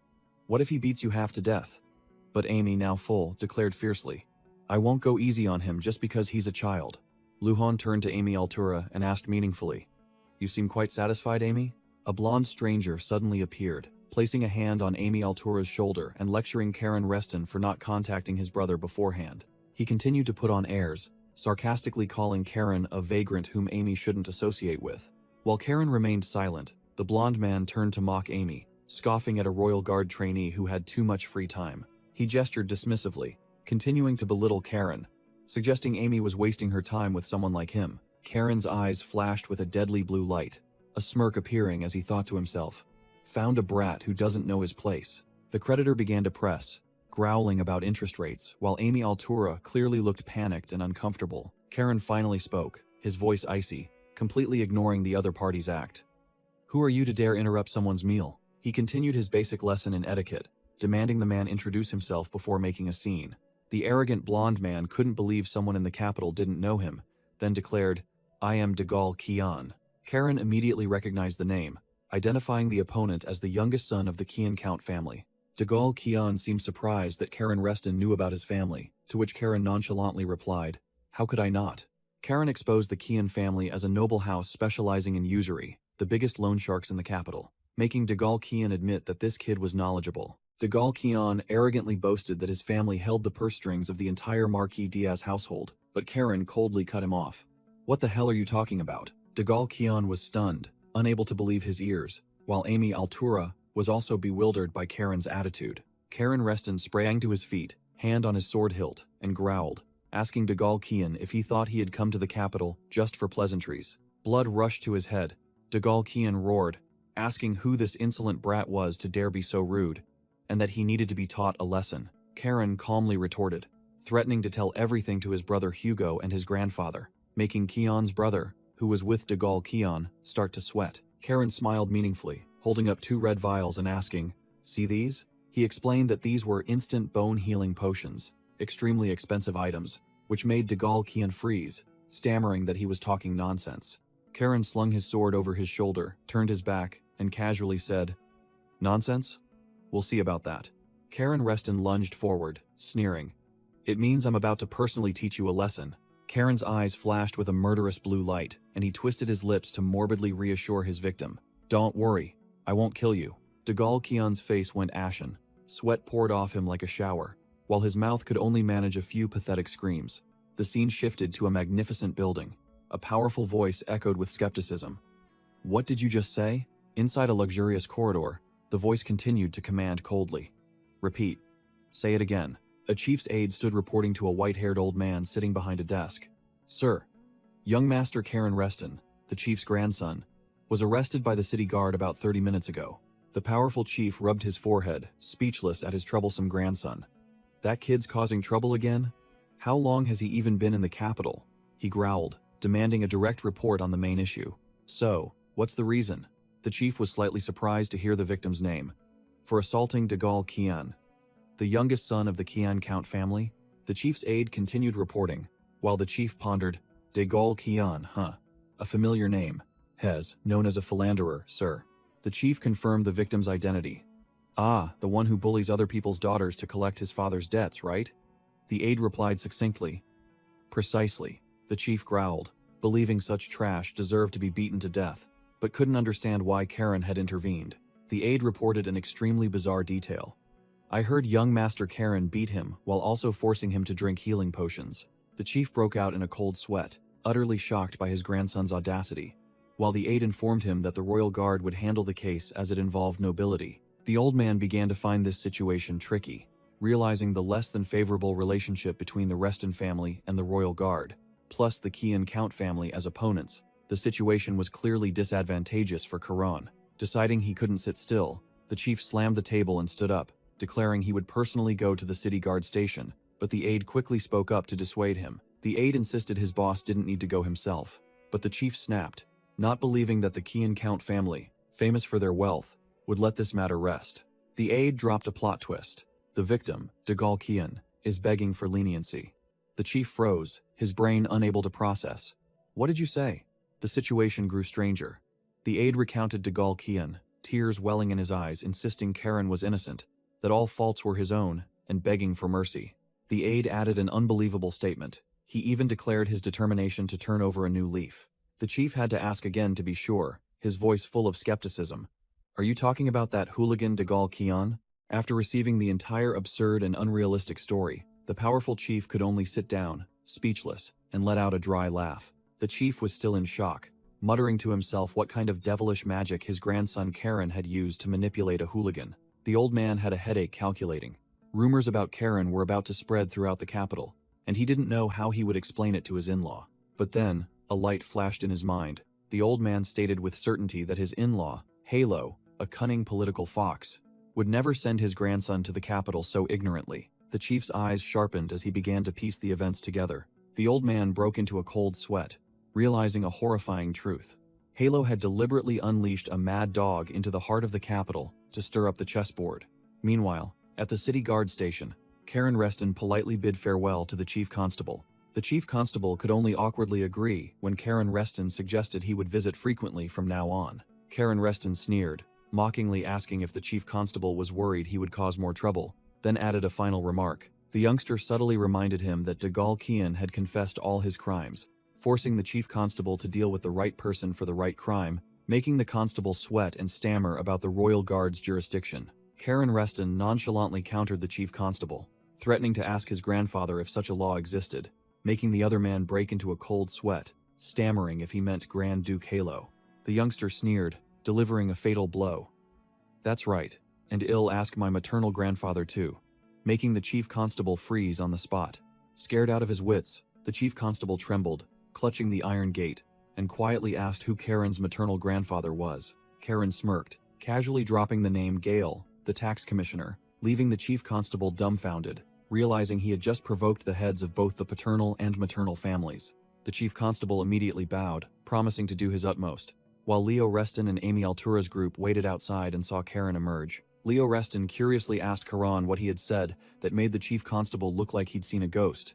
But the youngster nonchalantly replied, "Nothing." He even added a sarcastic remark, saying he probably just motivated him to uphold justice, leaving everyone speechless. Hugo Reston, Karen's cousin, stepped forward to conclude the matter, declaring he wouldn't press charges but still looking helpless. Hugo advised his cousin to give him a heads up next time he caused trouble, secretly lamenting that this kid was truly uncontrollable. Karen smirked meaningfully and promised confidently, making Hugo realize a harsh truth. The more he tried to rein in this kid, the more outrageous trouble he would cause. Hugo Reston brushed off Karen's thanks, acting like the senior who had smoothly resolved everything. Amy Altura apologetically excused herself for dragging the entire Reston family into the mess, but Karen nonchalantly replied that he actually found it quite enjoyable. Just then, Pale Reston, Karen's father, unexpectedly appeared with a radiant smile and invited the whole group for tea as thanks. As Amy led the way, Hugo Reston began muttering complaints about his troublesome cousin, who specialized in causing trouble rather than getting into it. Infuriated, Hugo wondered if he should visit the magic tower to buy some magical ropes to tie the kid up and keep him from causing more mischief. Karen Reston completely ignored the complaints, his sharp gaze fixed forward, seemingly having a new objective. The group stopped in front of a fancy tea shop. Inside, before a table laden with pastries, Karen simply sat silently, chin in hand, not bothering to touch a single piece. Leo Reston's eyes lit up at the food, while Amy Altura, seeing Karen's silence, worriedly asked if he didn't like it. Karen finally spoke, denying it indifferently, his gaze still distant, which only confused Amy further. A mustachioed shopkeeper brought out another tray of pastries, enthusiastically inviting, "There are plenty more desserts, please help yourselves," making Amy Altura dizzy at the lavish spread.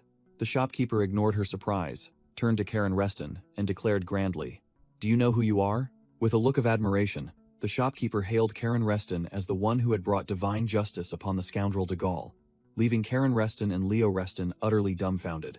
Karen Reston bit into a pastry, his face scrunched up like a monkey eating chili, muttering to himself, "Why am I being rumored as a hero instead of a hooligan?" Though speechless at his newfound unexpected reputation, Karen Reston had to admit the food here wasn't bad. After the pleasantries, Karen Reston got straight to the point, turning to Amy Altura. "By the way, why do you owe the Kian family money?" Amy Altura hesitantly recounted how her father's business had failed, overexpanding and thus accumulating debt. Hugo Reston also joined the inquiry, asking if it was difficult to manage with only the territorial tax revenue. Amy admitted with a sad expression that for provincial nobles like them, living in the capital was a heavy burden, forcing them to seek additional income. Hugo continued to wonder why.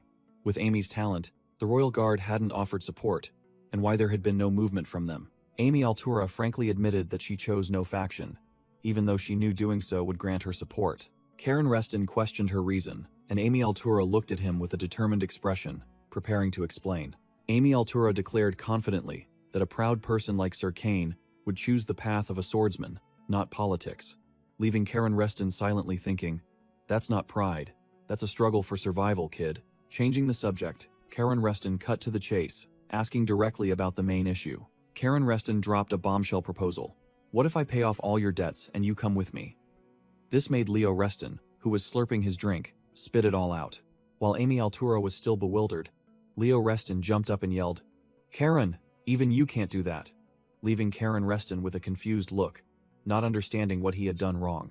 Leo Reston jumped to conclusions, scolding Karen Reston for trying to use money to force Amy Altura to become his subordinate, just like that scoundrel de Gaulle, which made Karen Reston shout back in protest. Even Hugo Reston spoke up to correct him, saying that one should not trample on the honor of someone aspiring to be a knight, leaving Karen Reston speechless at being misunderstood by both his cousins. Losing all patience, Karen Reston yelled an explanation. "I mean, would you like to join the Sea Wave Knight Order?" Which stunned everyone. Leo Reston still didn't believe him, muttering, "Don't try to twist things." While Karen Reston was still annoyed, Amy Altura couldn't help but burst into laughter. Amy Altura flatly refused Karen Reston's invitation to join the Knight Order. "Thank you for the offer, but I decline," which left everyone bewildered. Karen Reston confirmed the girl's goal. "So you really want to stay in the Royal Guard and change things from within?" And received a firm answer. Amy Altura smiled admiringly, asserting that if Sir Kane were still alive, he would answer exactly the same way. Karen Reston, his eyes flashing emerald green, denied inwardly, "No, I'm not the kind of person you think," but admitted that in his previous life, he had met many stubborn and foolishly loyal people like her. Memories flooded back. Kane later stood among his soldiers, ordering them, "If you want to live, run." But a young knight boldly declared on behalf of all his comrades, "We will stay with our commander until the very end." Kane later smiled faintly, his eyes filled with both helplessness and emotion, as he looked at his loyal subordinates. "You fools." Back in the present, Karen Reston changed his mind, asking about the duel, when Amy Altura unexpectedly announced, "I've changed my mind. No fight today." Karen Reston upped the ante, suggesting he would ask his grandfather to arrange an official friendly match, an option that made Amy Altura nod in agreement, saying it sounded good. The group temporarily parted ways. Karen Reston waved goodbye, while Hugo Reston and Leo Reston politely saw Amy Altura off, concluding the tumultuous talent recruitment. Just as she turned away, Amy Altura shouted after him, telling Karen Reston to call her elder sister next time they met, as she was older. The girl smirked confidently, declaring bluntly, "I only respect those stronger than me. If you want my respect, win against me in the friendly match." Karen Reston silently accepted the challenge, as he watched Amy Altura's figure disappear down the night street. The scene shifted to a magnificent mansion, where Xeris Winterguard had received a report from Hugo about the recent brawl. Through the communication orb, Xeris questioned him directly. "What in the world were you thinking, beating up the son of Count Kian like that?" Karen Reston sat with his legs crossed, casually replying to Xeris that beating up hooligans was a cure, while Xeris couldn't believe he dared to do it even with Hugo there. Karen Reston chuckled, boasting that he and Hugo got along surprisingly well, and besides, the matter had been resolved smoothly because the victim himself had begged for it to be dropped. Xeris warned that this reckless act had put Karen Reston in the sights of all the noble families in the capital. Xeris helplessly demanded that Karen Reston behave properly when entering the palace tomorrow, and the cunning young man agreed to restrain himself in His Majesty's presence. Karen Reston swore an oath, using his father's honor as a guarantee, leaving Xeris on the other end of the line speechless, retorting why it wasn't his own honor. Karen Reston shrugged, delivering a blunt remark into the communication orb. "After all, I don't have any honor to lose anyway." Xeris Winterguard on the other end was left in stunned silence. Before Xeris Winterguard could compose himself, Karen Reston got straight to the point. "I've invited Amy Altura, a Royal Guard trainee knight, to join my faction." Xeris Winterguard immediately asked for the result. Karen Reston leaned back, pouting dramatically. She politely refused. Xeris Winterguard could only sigh in regret for such a talent. With a glance, Karen Reston picked up the orb, his tone turning serious. "Well, that can wait. Now, connect me to the family head. I have something to report directly." Xeris Winterguard reluctantly agreed, and the communication orb temporarily disconnected. Karen Reston sat on the bed, his eyes thoughtful as he waited. The young man sat by the balcony, the silent crystal orb before him, quietly gazing out at the star-filled night sky of the capital. The orb glowed, and an authoritative voice rang out. "Karen, you sought me?" Karen Reston immediately replied respectfully. "Yes, family head." Halo immediately recognized the issue when his grandson used the formal address. "Calling me family head means it's a matter concerning the family," Karen Reston confirmed with a knowing smile. The crystal orb emitted a powerful magical aura as Karen Reston dropped a bombshell. "I want to organize an official friendly match with the Royal Guard." On the other end, Grand Duke Halo sat in his study, his eyes sharp, questioning directly. "A friendly match? Why? Our Sea-Wave Knight Order has always been rivals with them." Halo, the old fox, narrowed his eyes suspiciously at Karen Reston's proposal. "Just to compare swords? To test skill? Is that truly all?" Karen Reston replied curtly, "Yes," without turning around. And Halo accepted the suspiciously simple explanation. But the old fox Halo wouldn't let it go easily. He laid down a condition, making Karen Reston pay attention. The condition was given. "Until you have an audience with His Majesty and the royal banquet concludes, you are absolutely not to cause any more trouble. Do you understand?"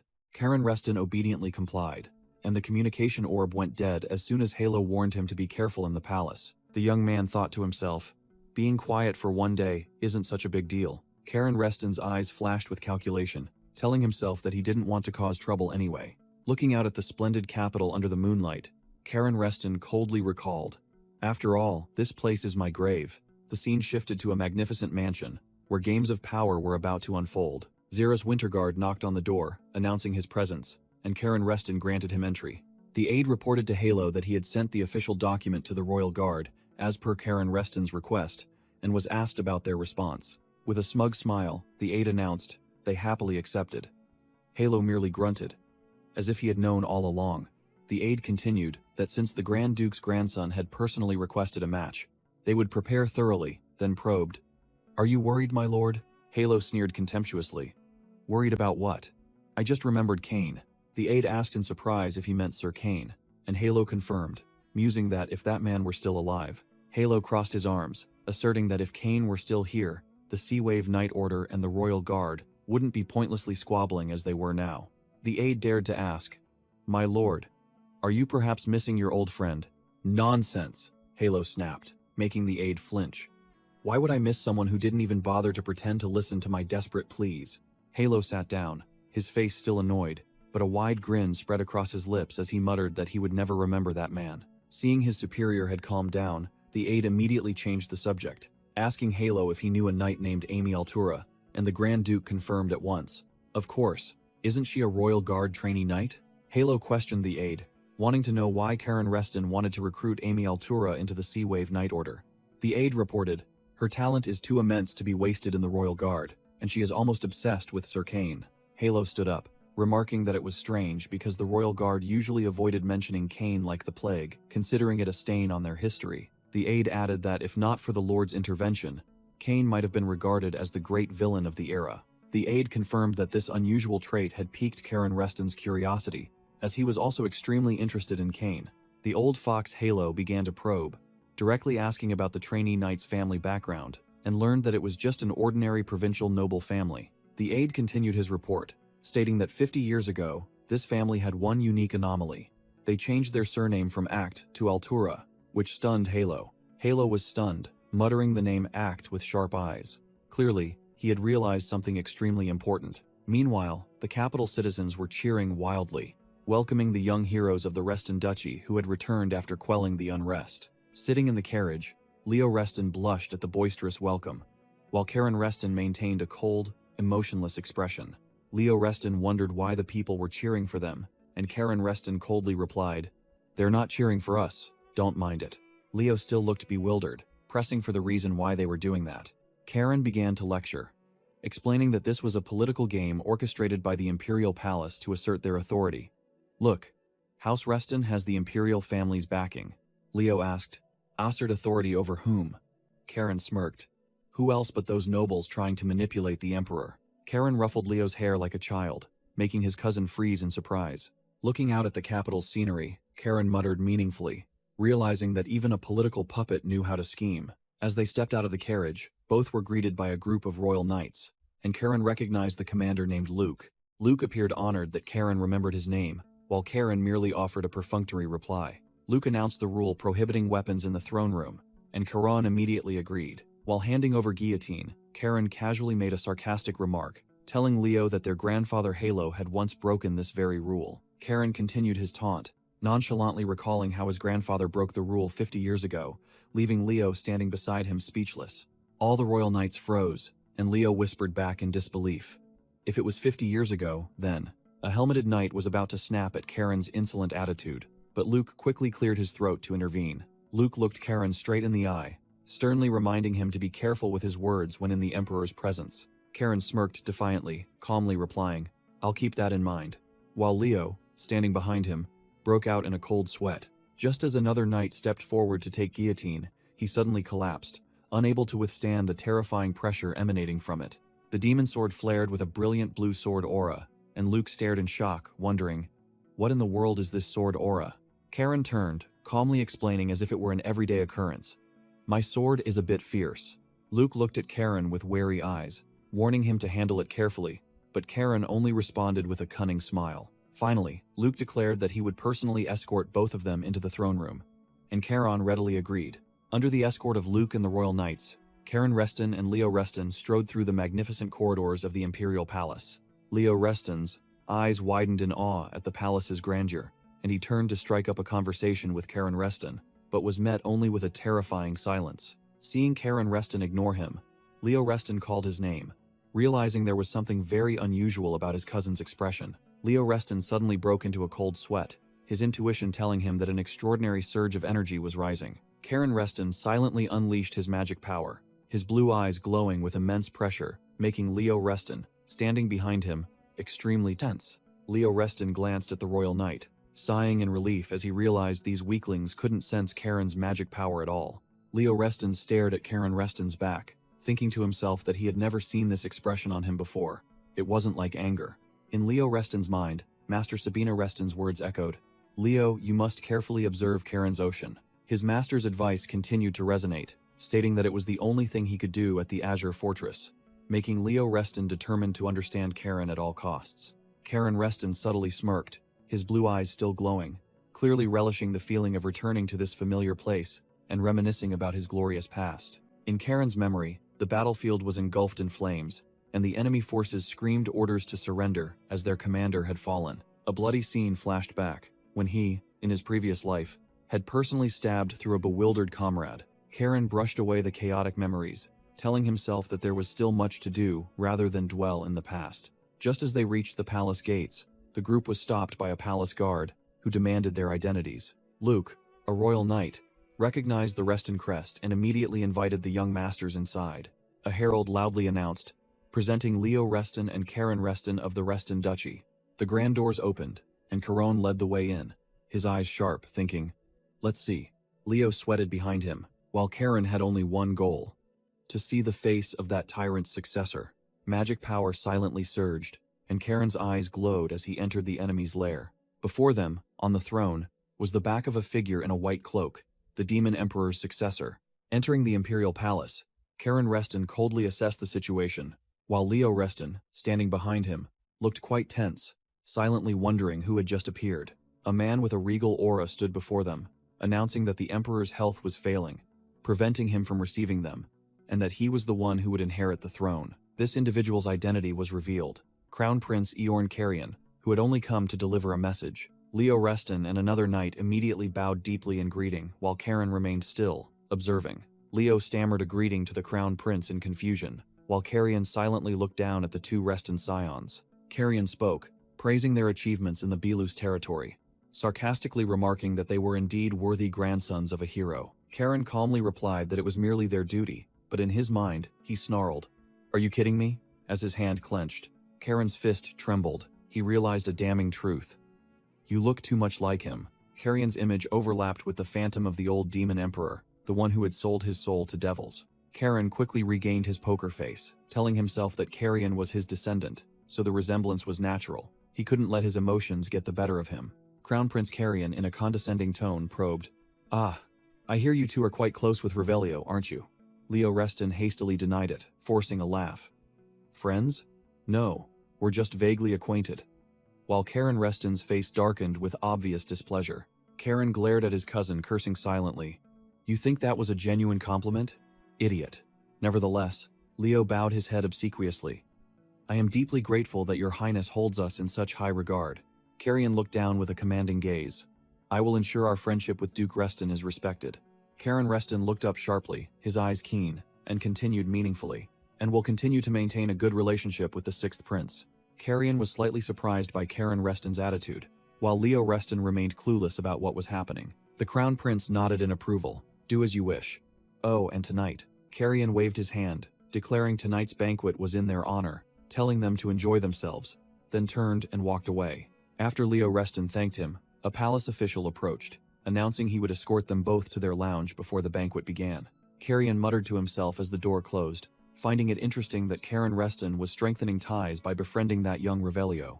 Crossing his arms, Carrion smirked condescendingly, thinking this Reston boy was indeed as interesting as rumored.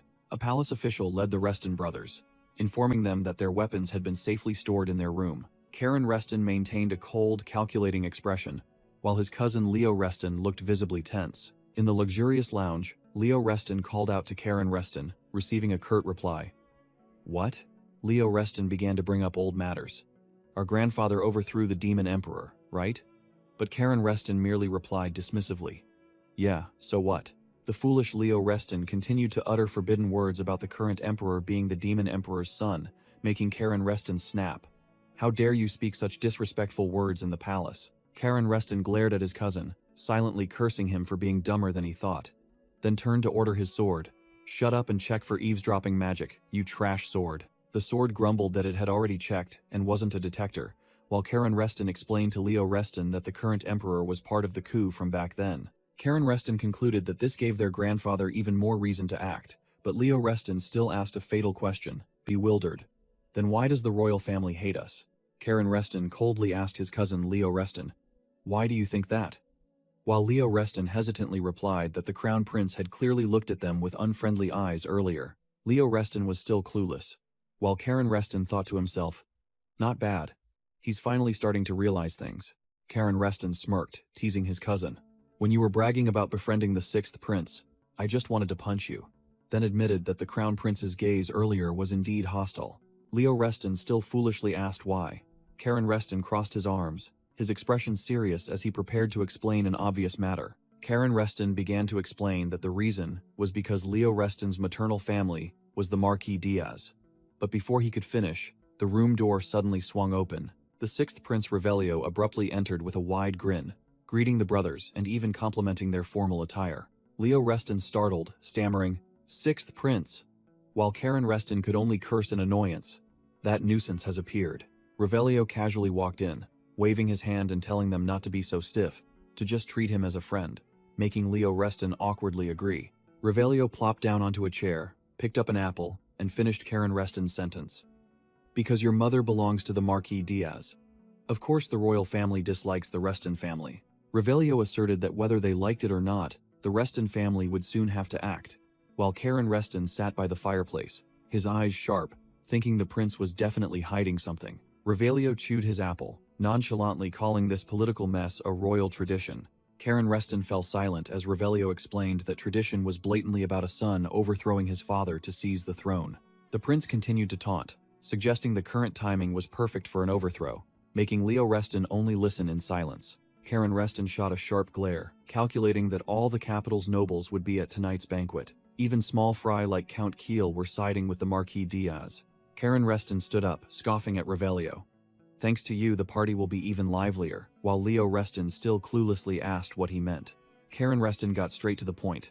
You want to cause chaos, don't you? But Revelio sneered in reply. You're the one who wants to stir things up here. Revelio admitted Karen Reston was right, then bluntly offered, anyway, I can set the stage for you to go wild. Interested? Revelio's eyes sharpened, and he leaned close, extending a cunning invitation that made Karen Reston ponder in silence. Karen Reston finally spoke, agreeing to hear the plan, which made Revelio laugh with delight, while Leo Reston was utterly shocked.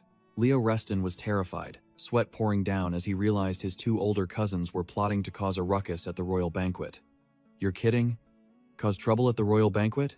The scene of the lavish royal banquet. Golden chandeliers illuminating a magnificent hall. Nobles gathered, dressed in their finest, acting high class, chatting animatedly. Karen Reston and Leo Reston entered grandly, his cousin immediately gaping at the splendor of the place. Leo Reston's face flushed, his eyes sparkling at the sight of so many beautiful women, prompting Karen Reston to glare at him, forcing him to immediately correct his attitude. Karen Reston coldly recalled the past. When he was a slave, no one bothered to look at during such dull parties. Suddenly, Karen Reston's eyes sharpened. He sensed an unusual energy permeating the air. The voice from the magic sword echoed in his mind. "Master!" And Karen Reston growled back that he had sensed it too. He swept his gaze across the noble crowd, searching for the source of the suspicious aura hiding somewhere. Karen Reston's eyes flared with blue light, magic power surging as he identified the nature of the threat. Dark magic. Karen Reston stood amidst the crowd, his face expressionless as he sensed a surge of dark magic infiltrating the palace. He frowned, knowing full well that this place was layered with detection spells, making it impossible for anything to slip in so easily. Two unfamiliar nobles observed from afar, one muttering that any energy capable of bypassing the magic tower's mages was certainly not ordinary. The attendant quietly asked, "Is it them?" And the curly-haired noble smirked, confirming, "That's right."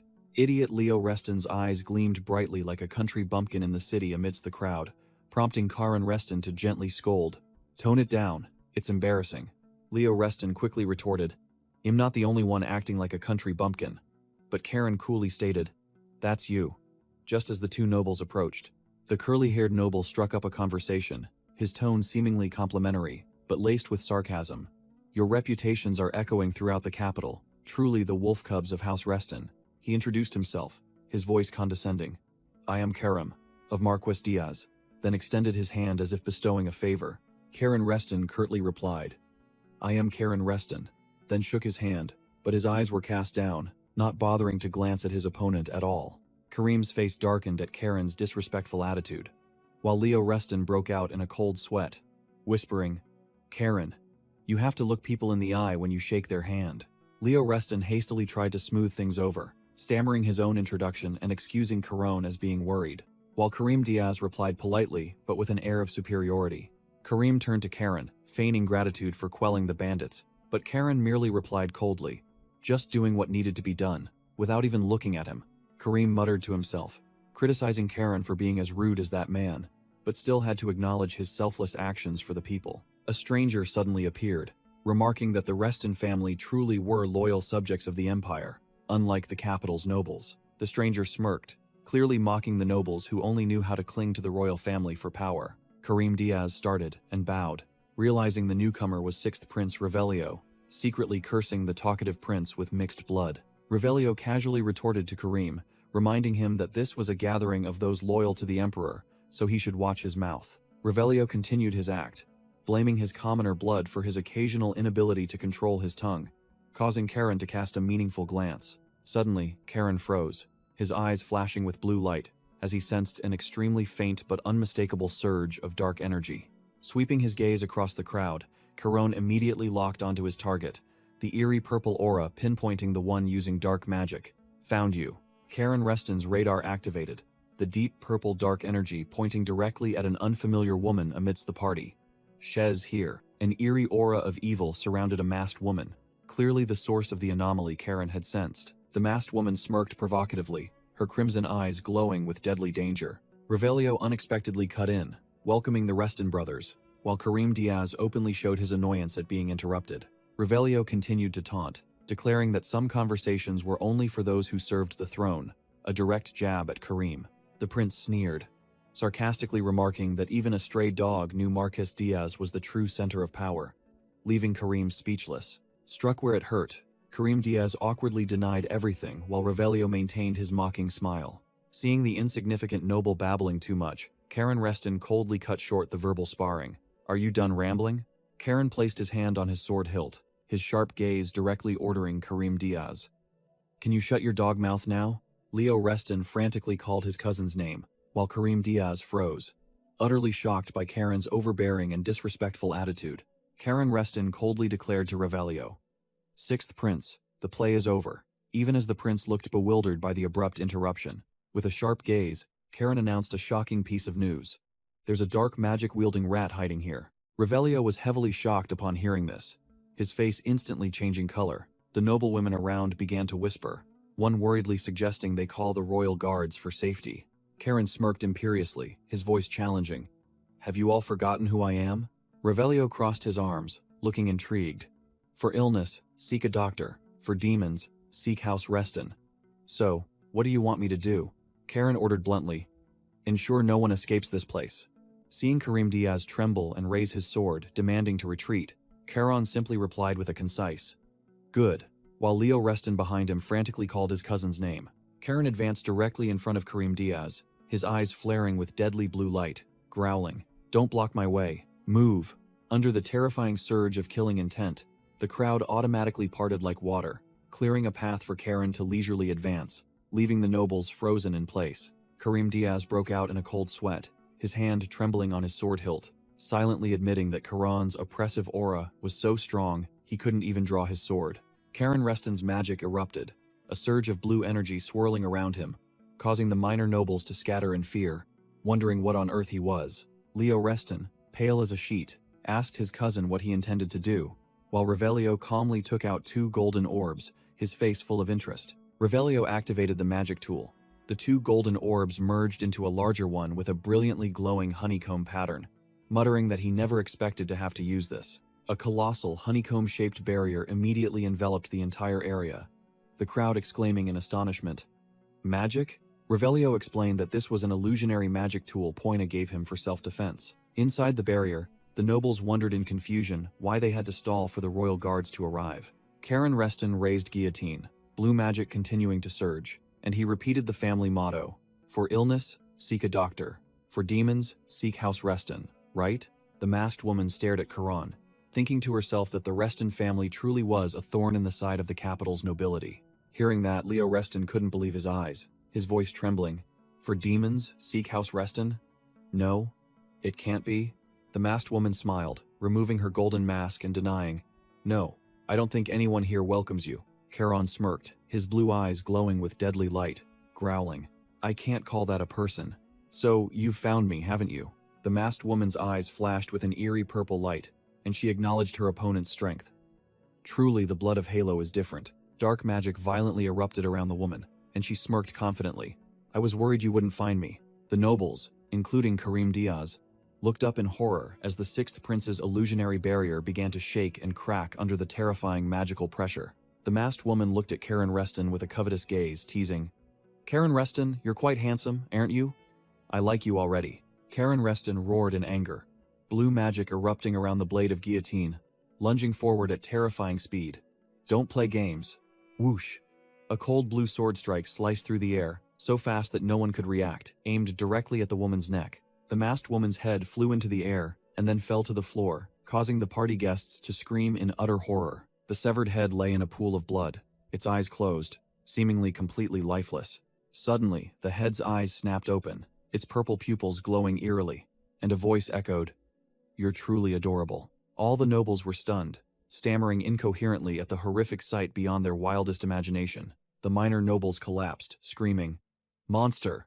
While Karen Reston stood firm, his eyes blazing as he stared directly at the enemy. Amidst the screams, her headless body dissolved into countless purple petals, and Karen Reston narrowed his eyes, analyzing the situation. From the petals, a new form regenerated right behind Karen Reston, and the petal demoness whispered with keen interest. The petal demoness fully regenerated with a new appearance, pointed ears, a fiery figure, and a smug smile, admitting, My regeneration isn't perfect. She realized the problem. Karen Reston's magic sword guillotine had completely drained her magic, making her exclaim, The Reston family has such a monstrous item?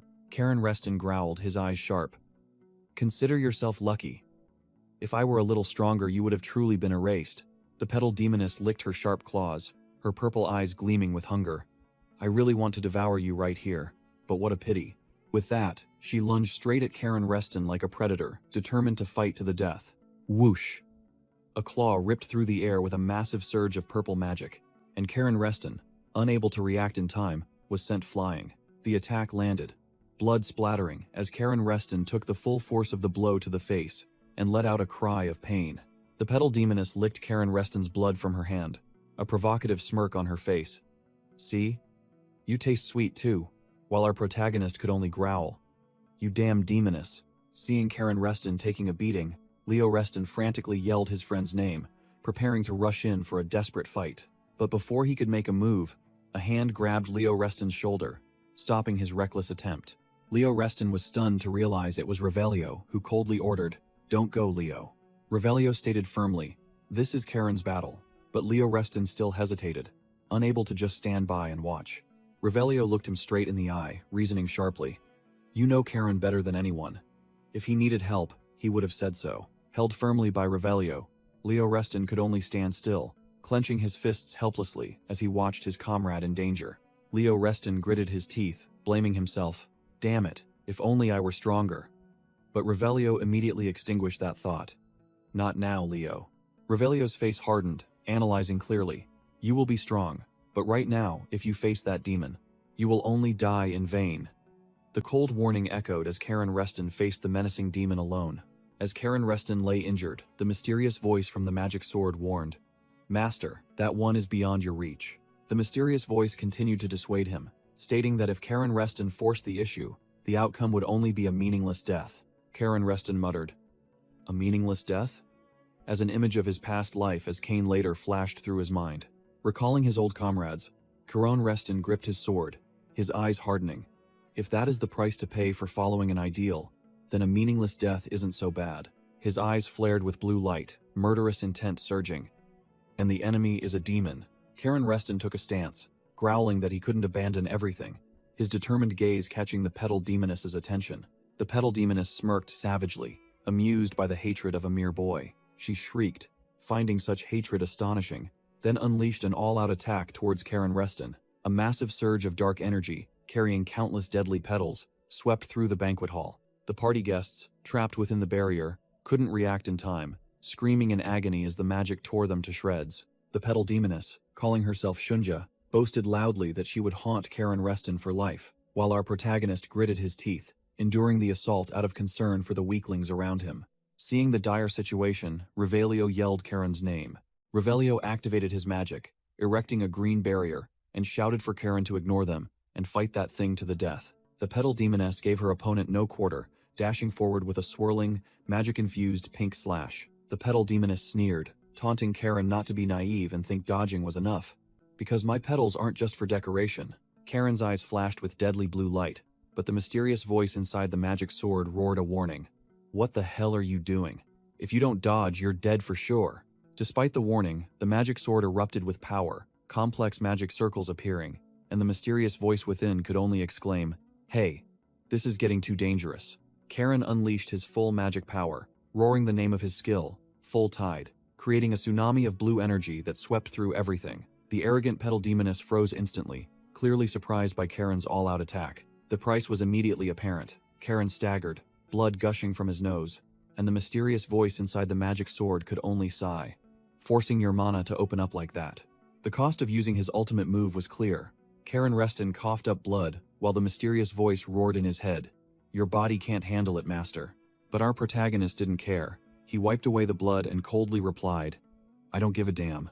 As long as I can pierce the heart of a demon," Karen declared, his murderous intent surging. Even the petal demoness was surprised. "I didn't expect you to go this far."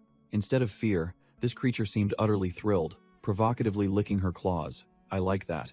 Meanwhile, Revelio broke out in a cold sweat, realizing the illusion had shattered long ago. The magic has broken, yet where are the royal knights? Outside, piercing alarm bells echoed throughout the palace under the moonlight, signaling a major incident. Finally, reinforcements arrived.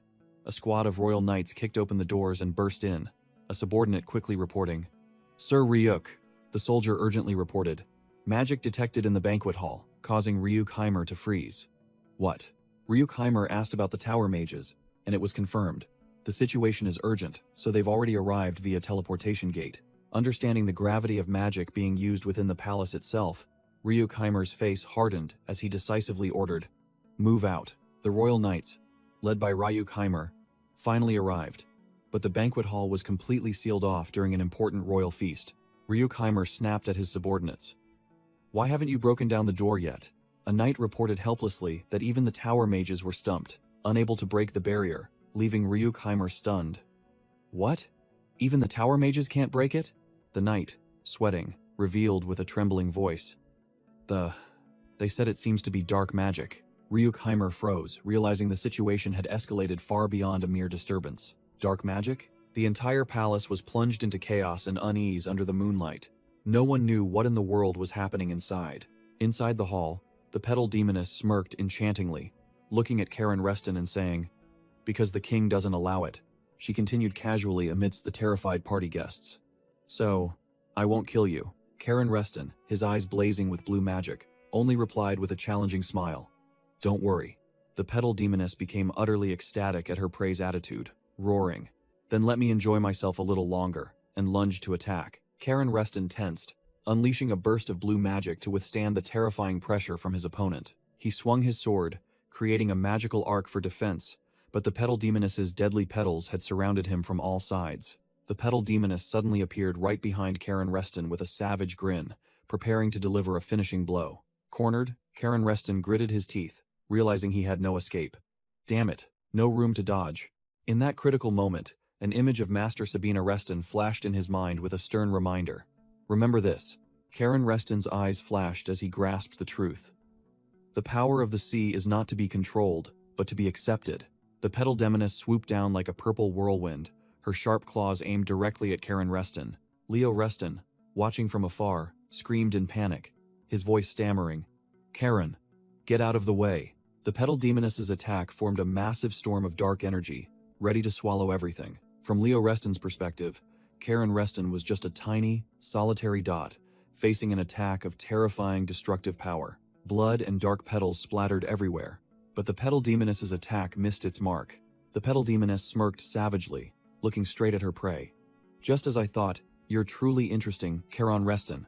I knew you'd risk everything to unleash your mana." Karen Reston used his own body as bait, deliberately taking the blow to create an opening, and barely managed to block the demoness's claws with his sword. Karen Reston's eyes flared with blue light, his magic surging like a raging tide. Karen Reston unleashed a massive sword energy, sending the demoness flying back, making her roar. A mere brat dares to judge so audaciously? Though repelled, the demoness seemed extremely excited, sneering. "You truly are amusing, Karen Reston, and that sword. Now I understand." The demoness recognized the magic sword's origin with a covetous look.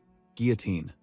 So this is the soul-stealing sword, guillotine." The voice from the magic sword echoed in Karen Reston's mind, confirming it could absorb dark magic and convert it into power for its master. Outside, the purple rose barrier had been lifted, and a group of white-robed mages were ready to intervene. Just as the magic sword warned Karen Reston, "The demon before you is not its true form." Karen Reston smirked, having guessed it long ago. "Yes, I know. Even with an inside man in the palace, this is not a place where a demon's true form can roam freely." Luke, commander of the Royal Knights, led his troops in to clear the chaotic scene and shouted, "Everyone, clear the way." The demoness vanished in a puff of purple smoke, throwing a challenge at Karen Reston. "Just you wait. I'll tear your true form to shreds." But he merely replied nonchalantly, "I look forward to it." The demoness gave a sinister laugh before disappearing completely, promising a rematch. "I'll be waiting beyond the North Sea. Even the Emperor will be looking forward to it." With a whoosh, the demoness clone exploded into a shower of purple petals, vanishing into thin air before Karen Reston's sword. Luke turned to look at Karen Reston, his face pale as he realized the horrifying truth. "A demon?" The Royal Knights commander broke out in a cold sweat, muttering in shock. "A demon in the palace. What the hell is going on? I almost died." Among the noble crowd, a woman trembled as she spoke to the person next to her. "If the sixth prince hadn't used magic to protect me." Luke overheard, becoming even more shocked. "Magic? His Highness used magic?" A subordinate royal knight called out to Luke while the captain was still frozen, unable to believe what he had just heard.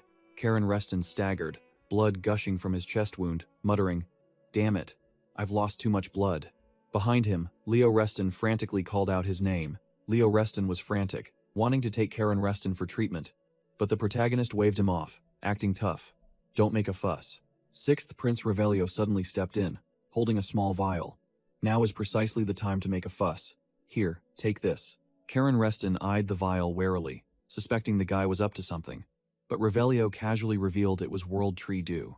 Revelio boasted proudly, "You can't buy this with money, you know?" While Karen Reston acknowledged its rarity, Revelio sneered, declaring this an investment and that he wanted to invest properly, pressing the vial into Karen Reston's hand, who was realizing it was an elven elixir that boosted mana. Understanding that this item would prevent backlash after forcibly activating his mana, Karen Reston no longer hesitated and gulped down the vial. Partially recovered, Karen Reston offered his thanks, to which Revelio simply replied, "You'd best not forget it."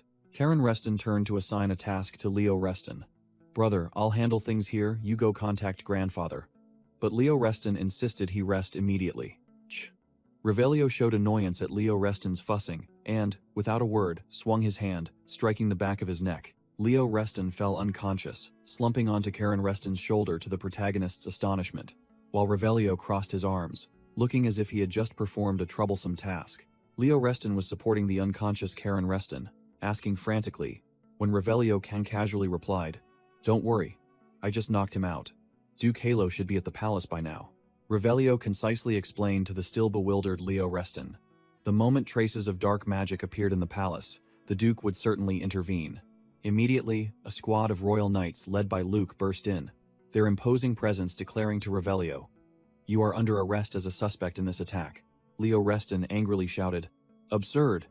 But Karen Reston had regained consciousness, calmly reassuring him, "It's all right, Leo, I anticipated this."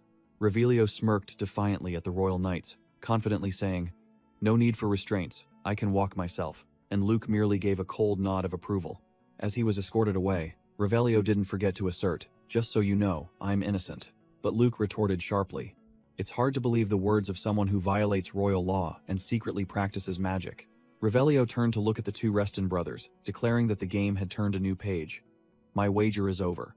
Now it's the Reston family's turn to act." He winked meaningfully at Leo Reston, not forgetting to instruct a political move. "Little brother Leo, remember to tell Duke Halo that I helped you all." Revelio was calmly led away by Luke and the royal knights, leaving Leo Reston still holding Karen Reston, staring after him in a daze. Leo Reston was completely clueless, his mind in a whirl as he wondered, "Damn it, what the hell is going on?" Amidst the storm, Crown Prince Carrion sought out Grand Duke Halo, his voice serious. "Crown Prince, you understand this is not the time for tedious formalities, do you not?" Seated on his powerful throne, Halo replied coldly, his aura no less imposing. Halo stated firmly that the Reston family, by their covenant with the royal family, promised to eradicate the invaders who had breached the palace. But then he revealed his hand, his eyes sharp. "But first, I will take care of my grandchildren." Halo's eyes flashed with azure magic, and he asked in a low, pressing tone, allowing no refusal, "You have no objections, do you?" The scene shifts to the past, an ancient fortress appearing under the fiery sunset. On the rooftop of a building, a solitary figure sat, lost in thought. A purple-haired comrade suddenly appeared, a knife in his hand, teasing, "What's got you so tense, deep in thought?" "Ah, Kirua." The comrade continued to needle. "Nervous?" Making Kirua only able to reply reluctantly, "Nervous about what?" The comrade sneered, licking his knife, and revealing the reason. "Well, of course, you never could beat the young Grand Duke Halo anyway." Kirua's comrade boasted, "I'm stronger than Halo, you know. I just hide my true power." But Kirua only gave a perfunctory reply. The captain suddenly called Kirua's name seriously, their banner fluttering in the wind, signaling an ill omen. The captain warned, "Because of the Emperor's dark magic, we will be hunted for the rest of our lives, but with your skill, you'll survive." He urged, "Run now, before Halo's forces flood the capital." Kirua smirked, looking nonchalant. Being hunted for life sounds incredibly annoying. He drew his sword, declaring firmly, "I will die here too, alongside the captain," making the captain only curse under his breath. "This fool," Kirua shouted, questioning the captain. "Why don't you ever choose your own path, Captain? Why risk your life for that mad emperor?" The captain replied coldly, his gaze resolute. "It's not for the emperor, Kirua. My life, I've always lived like a slave." He declared his choice boldly. "I choose to end it here. This is my choice. Even if it's the first and last time." Kirua finally accepted, his voice lowering. "It's truly foolish. But if that is the captain's loyalty, then..." Kirua accepted his fate, declaring he would be a comrade on this foolish path without a single complaint. Returning to the present, the Sea Wave Knights strode powerfully through the palace corridors, their presence overwhelming. A female Sea Wave Knight coldly confronted another group of knights, her gaze showing no deference. Two royal knights looked annoyed, muttering curses at the Sea Wave Knights and warning their comrades not to let their guard down. The female Sea Wave Knight retorted sharply. I'm being blunt, making a royal knight admit the uncomfortable relationship between the two sides. A subordinate Sea Wave Knight asked his female superior when they would be withdrawn, but she only replied that they would be stuck here until the Grand Duke finished his investigation. The female knight further explained that the head of the Reston family would not overlook this, as Karen had almost died. In another room, Karen Reston lay unconscious on the bed, his body covered in bandages, while Amy Altura and Leo Reston kept watch. Leo Reston sincerely thanked Amy Altura for helping him and Karen in their dire situation. Leo admitted it was a difficult decision, but Amy just smirked, thinking that if Kane were still alive, he would have done the same. Karen Reston grumbled as soon as he woke up, making Amy Altura glare at him for constantly mentioning Kane, while Leo Reston worriedly asked about his friend's condition. Ignoring his health, Karen Reston angrily demanded Revelio's whereabouts, the scoundrel who dared to hit him on the head. Leo updated him. The sixth prince has been taken by the royal knights, and grandfather has probably gone to the palace to sort things out. Karen looked surprised. Karen Reston muttered, realizing how formidable his grandfather was to use a teleportation circle to reach the palace immediately after the attack. Leo confidently asserted that there would be no further attacks because the Sea Wave Knights were present, but Karen Reston gave him a skeptical look. Changing the subject, Karen pointed directly at Amy Altura and questioned her, and Leo quickly explained that thanks to her, he received timely treatment. Karen teased Amy Altura, asking if she saved him just to beat him up later, making Leo Reston hastily clarify that he was merely repaying a favor. The door burst open, and Tails Reston entered with a brown-haired knight, startling everyone as he inquired about Karan's condition. Tails Reston, acting like an elder, told everyone to rest since they had worked hard caring for Karan, then calmly approached the bed. Tails Reston sat down, his overwhelming aura silencing the entire room, while Karen Reston bowed his head to his uncle. Karen Reston reported that to stop the lust demon, he had to forcibly open his power channels, using the fifth form, Maelstrom, which Amy Altura confirmed had increased the sea current within him to 5 flows. Tails Reston immediately concluded, "You're foolish, Karan.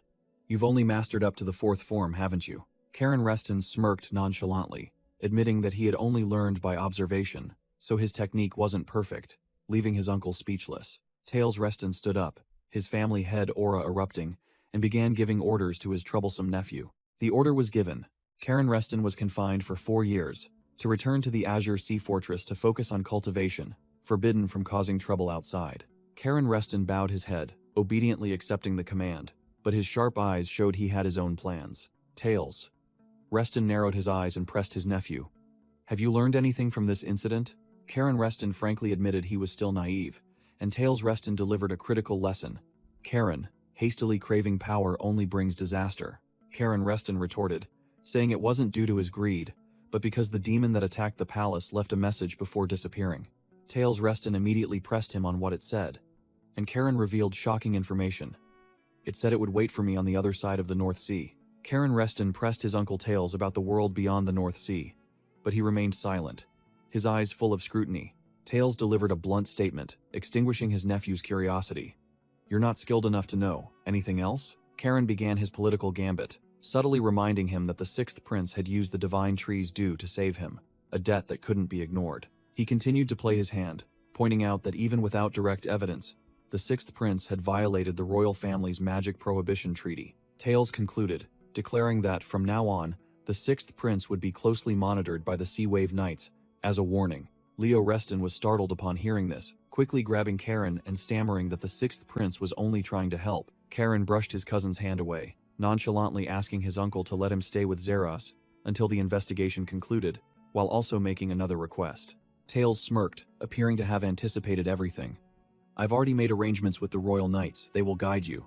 Before leaving, Tails turned back to instruct Zeros to keep an eye on the 2 boys, and the captain could only obey. Leo still didn't understand, turning to Karen and wondering why grandfather was clearly protecting the 6th prince. Leo Reston scratched his head, unable to process it. "What do you mean?" "Grandfather himself personally sent the Sea Wave Knights for him." Karen Reston sneered, explaining to his dense cousin. "Don't? You see that's disguised protection? That's exactly what Revelio wants. Our family has become his backing." Karen turned to Amy Altura, pointing naturally. "Amy, I'll need you to guide us later," leaving both Leo and Amy dumbfounded. Karen nonchalantly said he wanted to see the Royal Knights headquarters, and Amy Altura could only respond awkwardly. Amy Altura narrowed her eyes, cold sweat breaking out as she realized this boy was surely plotting something huge. Karen immediately caught Amy's gaze. "What are you looking at?" She quickly looked away. "Nothing." Xeris Winterguard approached, seemingly intending to intervene in the children's conversation. Karen gave a thumbs up, winking at Xeris provocatively. "I'm counting on you, Sir Xeris." Xeris Winterguard was speechless, a single question repeating in his mind.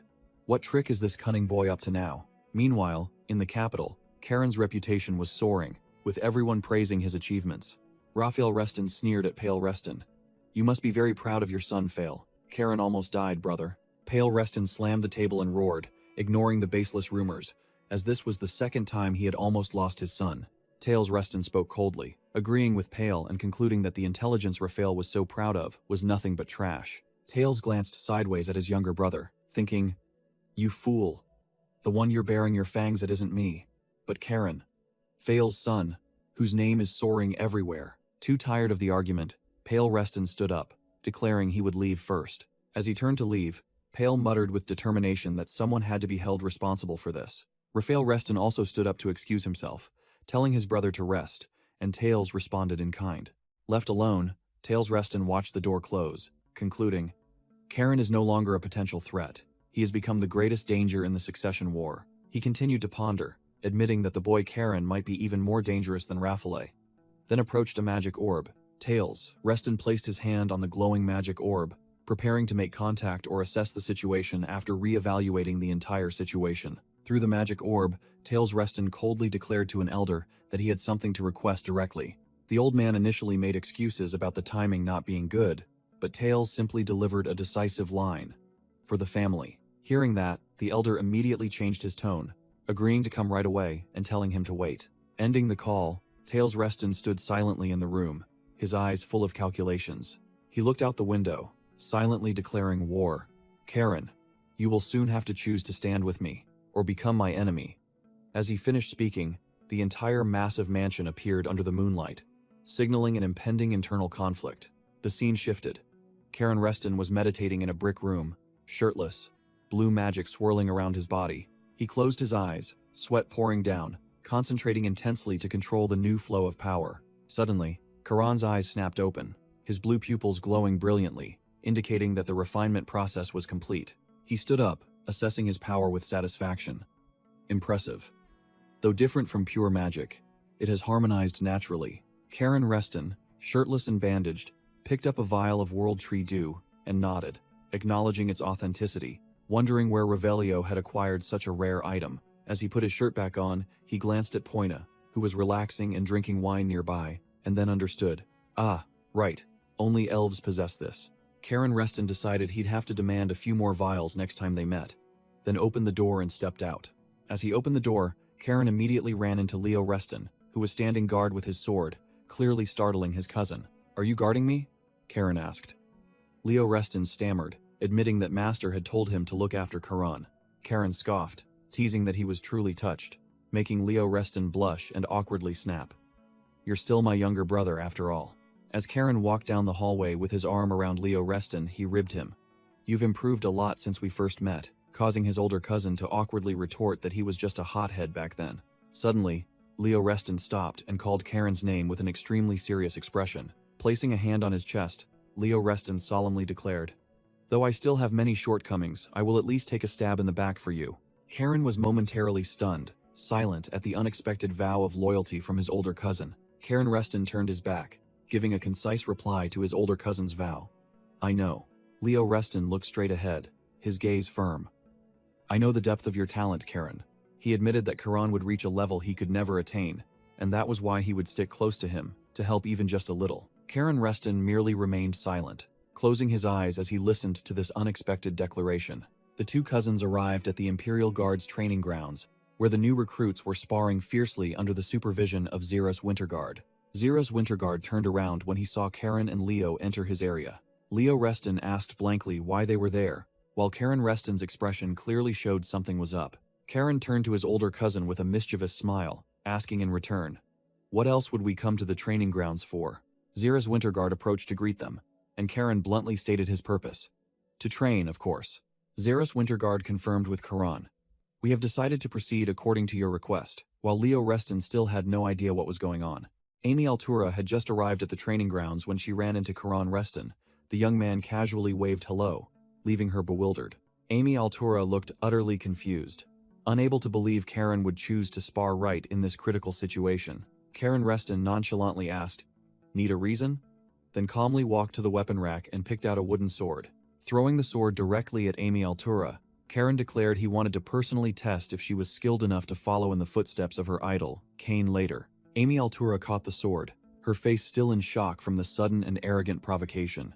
Karen added another taunt, challenging Amy Altura to prove herself in front of the entire training grounds, which immediately sharpened her gaze. Seeing his opponent had taken the bait, Karan Reston smirked, gripping his wooden sword firmly, ready for a solo match. Karen nodded, seemingly satisfied with his opponent's spirit, then officially declared war. "Amy Altura, I challenge you." Without a moment's hesitation, Amy Altura firmly accepted Karan Reston's challenge. Battle-hungry Karen demanded to start immediately, while Leo Reston stood frozen behind him, his brain still trying to process which chapter of the story he had just missed. Leo Reston froze, his brain unable to keep up with his younger cousin's audacity.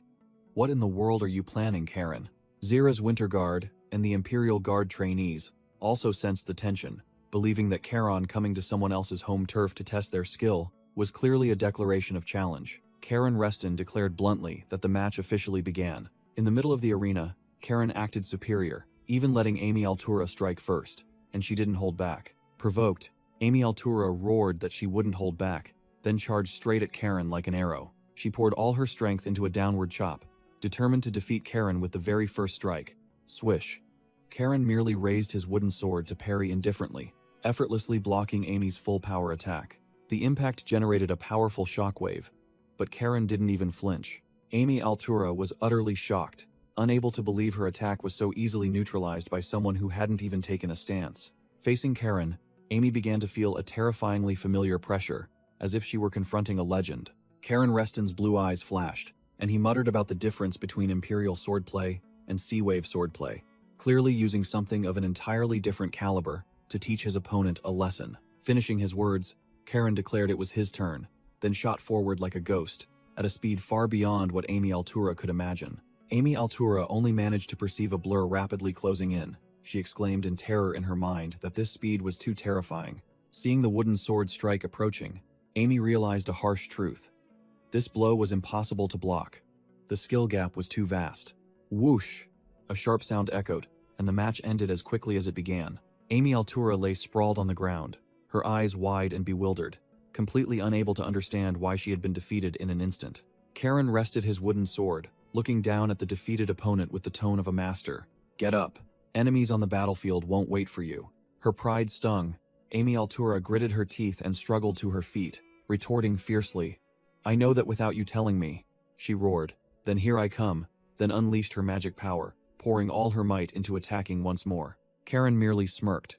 Too predictable. Then easily parried her sword and delivered an elbow strike to her side, making Amy cough violently, completely overwhelmed. Cornered, Amy Altura gritted her teeth and launched a dangerous sweeping strike aimed at Karan Reston's legs. Karan Reston simply stood still, calmly looking down. "Trying to break my balance? Not a bad idea, but..." Without giving his opponent a chance to breathe, Karan dodged and swung his wooden sword directly at Amy Altura's back, concluding with a cold judgment. An attack without planning the next move is nothing short of suicide. Amy Altura fell sprawling, and Karan Reston stood with his sword, lecturing. "If you die without defeating your enemy, what will happen to the people you want to protect?" The trainees watching the match all nodded in agreement, while Zira's Winter Guard and Leo Reston observed with thoughtful expressions. Leo Reston remarked that Imperial swordplay was renowned for its unpredictable techniques, with the ultimate goal of taking the enemy's life. Zira's Winter Guard narrowed his eyes, realizing something was off. Karan Reston's swordplay was not like the Sea-Wave swordplay he knew. Leo Reston also noticed the same thing, and turned to ask his instructor, Instructor Zira's. "Karan's movements are quite strange, aren't they?" Zira's Winter Guard smirked, praising, "Your observational skills have improved a lot, Leo." Zira's Winter Guard concluded with a statement that astonished everyone. "The sword art Karan Reston is using is neither Imperial swordplay nor Sea-Wave swordplay, but a hybrid of both." Karan Reston stood on the platform, sharply ordering the kneeling Amy Altura. "Get up." Leo Reston wondered why Karan was going so far, while Zeres Winterguard merely smirked, suggesting the young man cared a lot about Amy Altura. Zeres continued to analyze, pointing out that Amy Altura was also enjoying the match, and her every movement was gradually improving. Leo Reston could only remain silent, his face showing a helpless expression, unable to comprehend the logic of those two battle maniacs. Despite being bruised, Amy Altura still wore a fiery smile, clearly relishing this brutal training session. Amy Altura was defeated again, and Charon stood above, looking down and taunting. "Huh, is that all you've got?" While Charon was distracted, Amy Altura unexpectedly swung her wooden sword from the ground, striking his ankle. Lying flat on the ground, Amy Altura panted but confirmed her sneak attack had succeeded. Charon Reston looked down at the strike, then smiled, satisfied with his opponent's persistence, and praised, "Good." After finishing his lesson with Amy Altura, Charon turned to the curious trainees, gesturing, "Well then, now." Charon Reston smirked and declared, "Next," making Leo Reston furious, Zeres speechless, and the trainees secretly criticize it as a trashy match. Seeing the lowly soldiers weren't skilled enough, Charon Reston changed his target and growled, "If you're so curious about the Royal Knight's swordsmanship, then..." Charon Reston spun around to the Royal Knights standing nearby and brazenly challenged, "How about I fight you guys?" Luke, the Royal Knight commander, coldly refused, saying his subordinates were busy protecting the palace and had no time to play with a kid. Hearing that, Charon Reston laughed gleefully, his eyes lighting up as his plan had succeeded. "I didn't expect to catch such a big fish." Charon Reston stood on the arena, his sword on his shoulder, and pointed directly at a knight. "It would be an honor if Sir Ryukheimer would guide me." Before the opponent could collect himself, Charon Reston added a fatal remark that left everyone stunned. "Or how about we fight with real swords?" Ryukheimer turned to question Leo Reston why he didn't stop his younger cousin, but Leo just casually turned to ask Zeres instead. When asked if Charon Reston had a chance to win, Luke replied curtly with a murderous aura, "What happens in the arena, stays in the arena."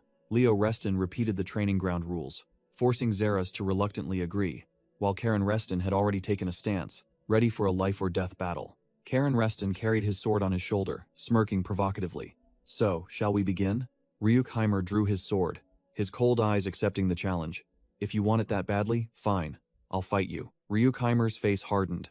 The Royal Knight thought to himself that this time he'd teach the kid a lesson he'd never forget. The two opponents stood facing each other in the arena. Ryukheimer growled, calling Charon Reston the mad dog of Cheonghaesong. Ryukheimer, acting like a senior, let Charon Reston make the first move, and the kid immediately replied, "Then I won't hold back." As soon as he finished speaking, Charon Reston darted away like a ghost, his blue eyes glowing brightly, swinging his sword with terrifying speed.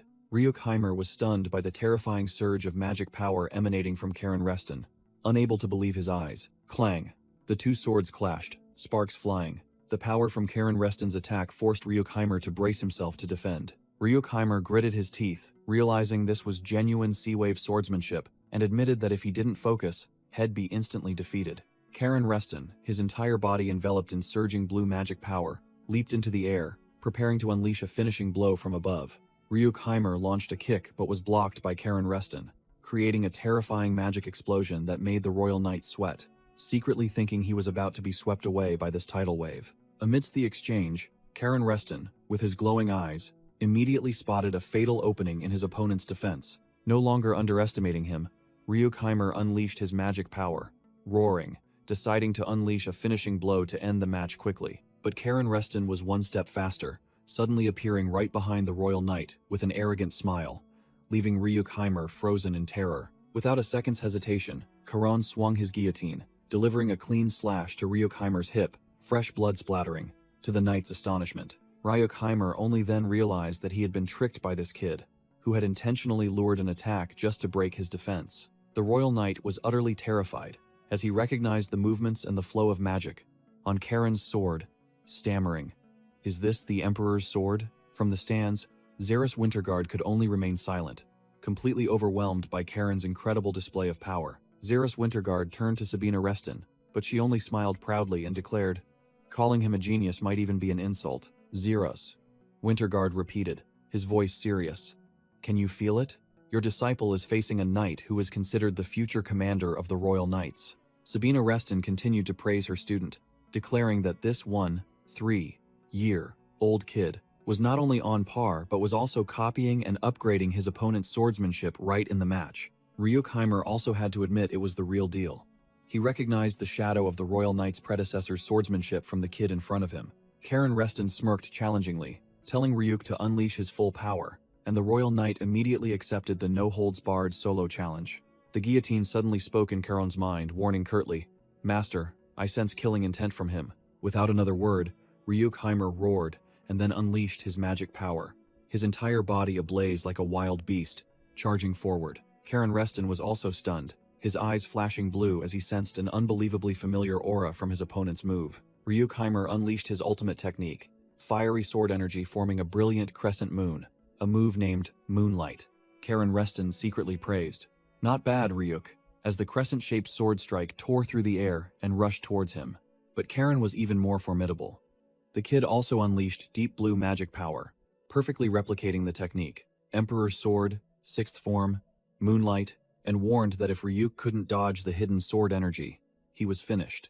Not only copying, Karen also upgraded, adding a Sea Wave Sword, Fifth Form, Rising Tide, creating a massive wave of sword energy to completely crush Ryuk's attack. Ryukheimer's Moonlight technique roared, drawing a gigantic crescent-shaped fiery sword strike that tore through the arena. Karen Reston didn't bother to dodge, countering with a surging deep blue wave of sword energy, ready to confront it head-on. Two streams of power, one fire, one water, clashed head-on in a spectacular display, promising an earth-shattering explosion. Boom! Karen Reston's wave of sword energy easily swallowed and completely extinguished the Royal Knight's fiery sword strike. But Karen Reston immediately realized something was wrong. His eyes flashed. A fake? This Moonlight? Could it be? Ryukheimer also gaped, unable to believe why that kid's Moonlight technique was on a completely different level. From the stands, Leo Reston's face drained of all color, screaming in alarm, worried for his cousin. Karen, dodge. The truth was revealed. Karen Reston didn't dodge at all. He was standing proudly right on Ryukheimer's Moonlight sword strike, turning his opponent's attack into a foothold for himself. Leo Reston could only stare in stunned silence at the unbelievable sight, as the aftershocks of the collision violently erupted. However, despite having the absolute upper hand, Karen Reston still coughed up a mouthful of blood, showing that the recent collision was not as gentle as it seemed. An orange-haired knight froze, unable to believe the sight before her eyes. Karen Reston grabbed Ryukheimer by the collar, blue magic power surging around him, and growled, "Answer me." His eyes glowed brightly as he questioned him directly. "That Moonlight technique, who taught you?" The entire training ground fell silent. The trainees could only stare, frozen, at the sight of the Royal Knight having a sword pressed to his neck by a 10-year-old kid. Karen let go, feigning apology while Ryukheimer coughed violently. "I apologize, Sir Ryuk. Please forgive me. I seem to have gotten a bit carried away." Ryukheimer clutched his neck, breaking out in a cold sweat, unable to believe a child's strength could be so terrifying, but still asked worriedly, "More importantly, young Master Karen, are you all right?" Karen Reston casually looked at the bloodstain on his shirt. "Oh, this?" He brushed his hand, with an overwhelming aura. "This minor wound will heal in an instant. Sorry, I got a bit too excited." As he finished speaking, Karen returned to the main topic, his eyes sharp. "By the way, Sir Ryuk, that Moonlight technique, who did you learn it from?" Ryukheimer pondered, his mind full of questions. He not only wondered who taught this kid, but also why he knew about Moonlight. Ryukheimer questioned how a kid could know the Moonlight technique of Royal Knight Karya, but Karen Reston dismissed it. "You haven't even answered my question yet, and you're already making demands?" Karen Reston turned the tables, pointing directly at the Royal Knight's face, and began lecturing him about Ryukheimer's own Moonlight technique. Ryukheimer broke out in a cold sweat, freezing as he heard Karen analyze the technique's fatal flaw. What if there wasn't just one fake moon, but several? Karen Reston continued to add, pointing out how to upgrade the technique by giving substance to illusions, then casually apologized for his unnecessary interference. Having been taught a lesson he'd never forget, Ryukheimer could only bow his head in complete submission, thanking the kid for his valuable advice. Karen Reston thought to himself that he initially thought Ryukheimer was a corrupt man because he was backed by the Diaz family, but it seemed this guy wasn't so bad after all. The trainees watching whispered among themselves, believing this match would be a rude awakening for the complacent royal guards. Karen Reston turned, advising Ryukheimer like a senior not to let raw talent like Amy Altura go to waste. Ryukheimer bitterly realized that this kid wasn't just teaching a royal guard like him a lesson, but was also paving the way for Amy Altura's talent to shine. Watching Karen Reston leave, Ryukheimer fully admitted defeat. This was a complete loss, both in swordsmanship and character. Ryukheimer bowed his head, admitting he was too ashamed for revealing killing intent towards a child like Karen Reston. The Royal Guard sincerely thanked him for the lesson and promised a rematch, but Karen Reston coolly replied, "Let's make it 4 years from now." A Reston family knight suddenly announced an order from Grand Duke Halo. Due to causing too many commotions, Karen Reston would be confined for 4 years, which stunned the young boy. Ryukheimer watched him go, declaring he would wait and see just how formidable Karen Reston would become in the next 4 years. Karen Reston smirked defiantly, retorting that he, too, would wait and see if Ryukheimer's moonlight technique would improve at all. Provoked, Ryukheimer smiled with determination, accepting the future solo challenge. In a magnificent mansion at night, a high-level meeting was underway, discussing the Petal Demoness's ability to conceal dark magic. Tails Reston, Raphael Reston, and another noble concluded that this was why detection magic had been completely useless at the royal banquet. Raphael Reston questioned Duke Salmon's absence, while Tails Reston muttered about the troubles caused by refugees from the war in the Southern Kingdom. Raphael continued to connect the events, pointing out that the deserters who attacked the Belus territory also came from the Southern Kingdom, asserting that this was an extremely sensitive situation. Duke Kirin reported the situation, his voice hesitant, as he said, the Royal Guard was investigating but needed more time. Kirin continued his analysis, stating that even if the dark magic was concealed, the intruder would still need a verified identity to enter the Imperial Palace, clearly indicating an insider. Raphael Reston dropped a bombshell. The body of Lady Talisman, whose identity was stolen by the Petal Demoness, had just been found on the outskirts 2 hours ago. Tails Reston immediately pointed the finger at Duke Kirin, sharply questioning the connection between his house and the Talisman family, prompting Marquess Diaz to interject a reminder. Duke Kirin glared, demanding that Tails use proper honorifics for his status, but also admitted that the Talisman family indeed had a close relationship with his own. Marquess Diaz broke out in a cold sweat, hastily clarifying that his Diaz family had absolutely nothing to do with this incident. Duke Kirin coldly reassured Marquess Diaz, asserting that he knew the old man wasn't foolish enough to do something reckless and simply wanted to cooperate. Grand Duke Halo finally spoke, his voice radiating killing intent.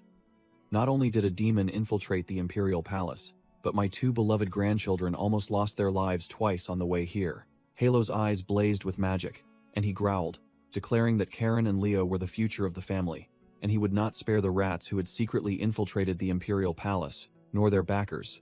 Tails Reston silently listened to his father's wrath, his face expressionless as he heard the assertion. They tried to destroy the future of the Reston family. In a magnificent room, the dying emperor called out his son's name, Eorn. With a serious expression, the emperor warned his son, "You absolutely must not anger Grand Duke Halo.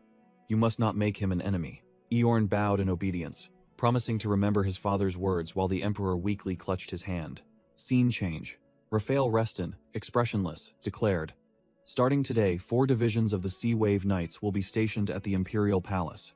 Duke Kirin was heavily shocked and stammered a question, but Grand Duke Halo stood with his arms crossed, sneering, and announced that he had finalized the deal with the emperor. Grand Duke Halo continued to assert his dominance, declaring that his 2 grandchildren would frequently enter and exit the Imperial Palace to assist the investigation. Marquess Diaz and Duke Kirin could only listen in silence to the firm declaration that the Reston family would find the culprits and make them pay. Grand Duke Halo smirked, his voice full of menace. "No one will escape this investigation, even if they possess royal blood." Duke Kirin was seething with rage but could do nothing. Marquess Diaz gave up, his face ashen, and muttered, "It's over. The Reston family has won this game absolutely."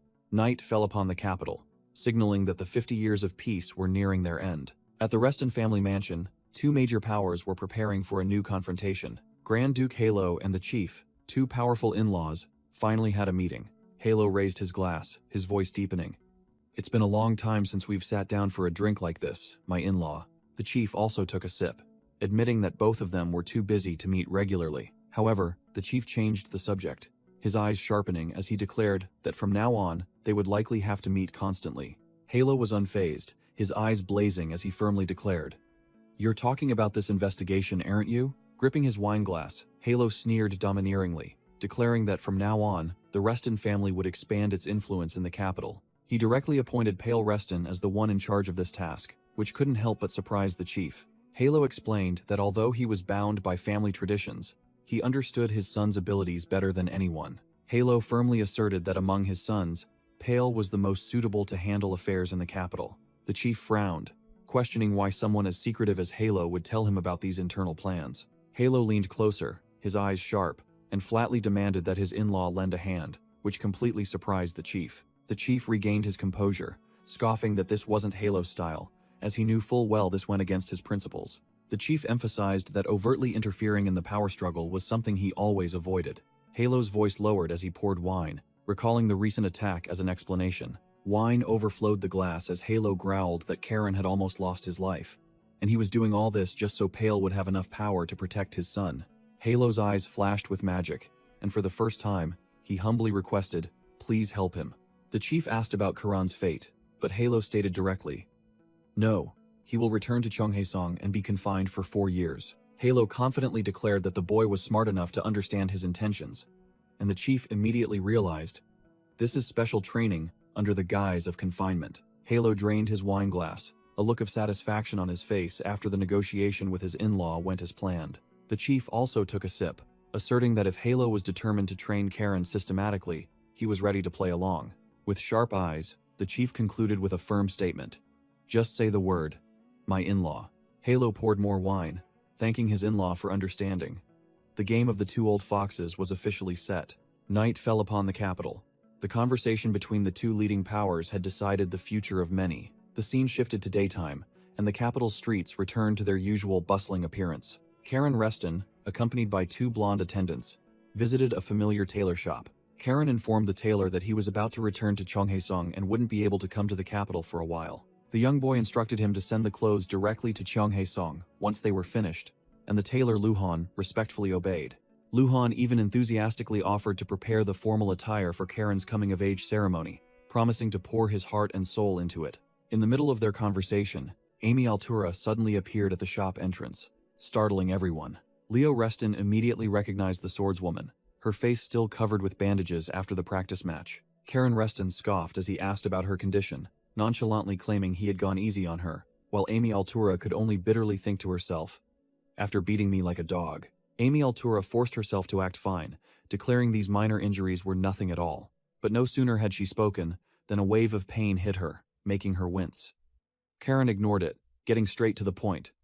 "So, when are you going to pay for the meat?" Amy Altura confidently declared that she would soon be able to repay her debt, as she was about to receive an official appointment. She then boasted that her trainer was none other than Ryuk Heimer, a name weighty enough to catch the attention of both Karen and Leo Reston. Karen immediately saw through her, pointedly asking if she intended to join that faction, causing Amy to hastily deny it.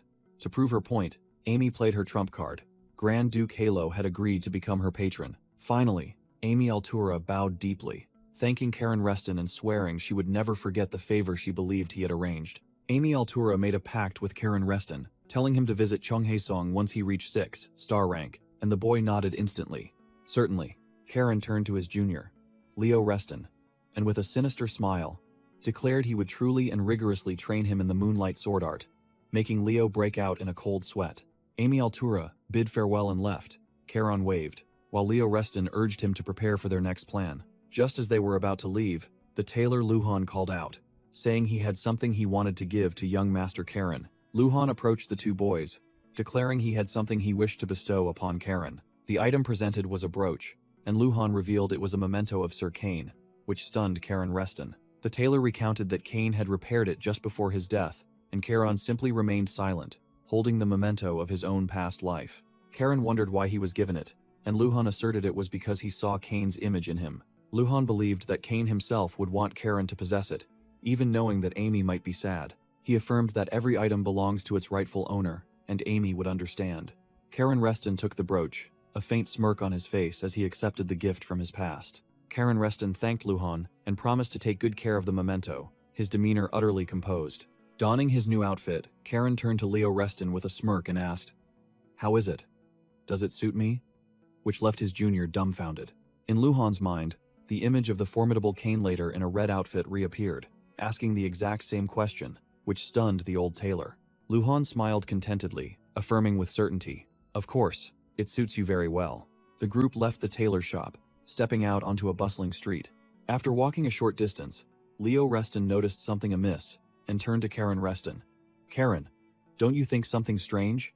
Leo Reston pointed out the harsh truth. Everyone's been staring at us this whole time. While Karen Reston was still bewildered, Karen Reston turned around and was utterly shocked to see a whole crowd gathered, staring intently at him. A brown-haired knight suddenly appeared, patted Karen Reston on the shoulder and declared, "You've become famous," the knight bluntly explained. "Rumors of you humiliating Sir Ryuk have spread everywhere.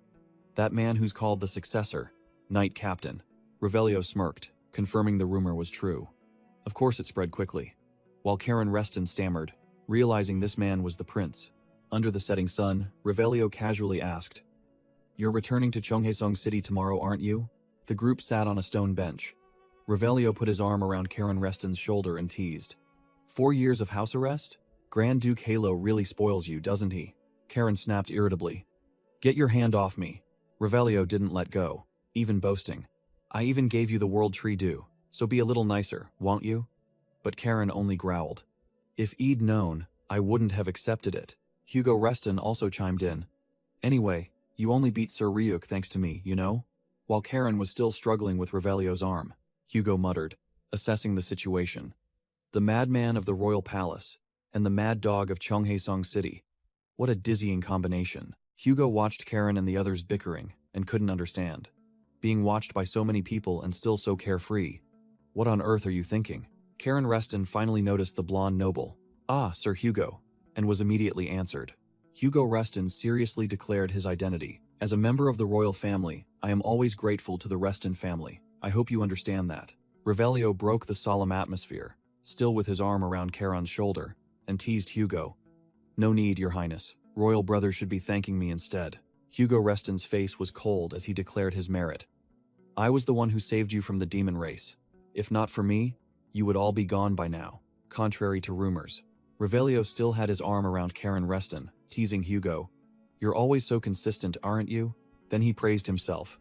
"At least I, the sixth prince, act like a normal person, unlike some others." Karen Reston's annoyance was clear. "Can you really say that with a straight face?" Tired of the teasing, Revelio stretched and stood up, declaring, "I should return to the royal palace soon." Revelio turned to look at Karen Reston with a meaningful smile, emphasizing, 4 years. I'll be looking forward to seeing how much crazier you become after 4 years." Revelio unexpectedly placed a hand on Karen Reston's head, a gesture both intimate and senior-like, leaving the boy to silently look up at him. Revelio extended his hand, challenging, "Royal brother, I hope you also become the biggest scoundrel in the royal palace." Karen Reston wasn't intimidated, shaking his hand firmly in response. "I hope so too." Hugo Reston stood alone, speechless at the bizarre interaction between the two madmen, muttering, "Or perhaps not." Revelio turned his back and walked away with the royal knights, not forgetting to thank them. "Thank you, Karen. Leo. Thanks to you two. I don't have to worry about that archer anymore." After the royal party left, Karen Reston stood up, signaling to Leo Reston and Hugo Reston, "Come on, let's go home too." Karen Reston smirked confidently, his eyes burning with fighting spirit. "It's time to prepare for house arrest." Karen Reston's mother was tearful, while head butler Heinrich and the retinue of servants stood solemnly, waving goodbye to the young master as he departed. Karen Reston poked his head out of the armored carriage, waving back with a wide grin, as if he were going on vacation rather than preparing for a period of house arrest. Inside the carriage, Leo Reston anxiously inquired about the house arrest, unable to understand why his brother could be so calm. "You really have no complaints?" Karen Reston ignored the question, calling Leo Reston by name, which left his younger brother bewildered, not knowing what was about to happen. With sharp eyes, Karen Reston rallied his younger brother. "Didn't this trip to the capital make you realize how many strong individuals there are in this world? We truly need to become stronger." In the front seats, Xeris, Winterguard, and the bald subordinate were chatting about someone who had caused a lot of trouble, leaving the two young masters in the back to listen in silence. Karen Reston began to tease his reluctant guardian. "Sir Xeris, can't we take a private carriage? Do you really have to come along just to nag us?" Xeris coldly replied that it was the family head's order to ensure the two boys didn't cause any more incidents. Karen Reston leaned close to Xeris Winterguard, his tone provocative. "Even without a clear subject, why do I feel like you're targeting me?" Which left Xeris silently enduring it. Xeris Winterguard sighed, concluding, "Your intuition is improving, young man.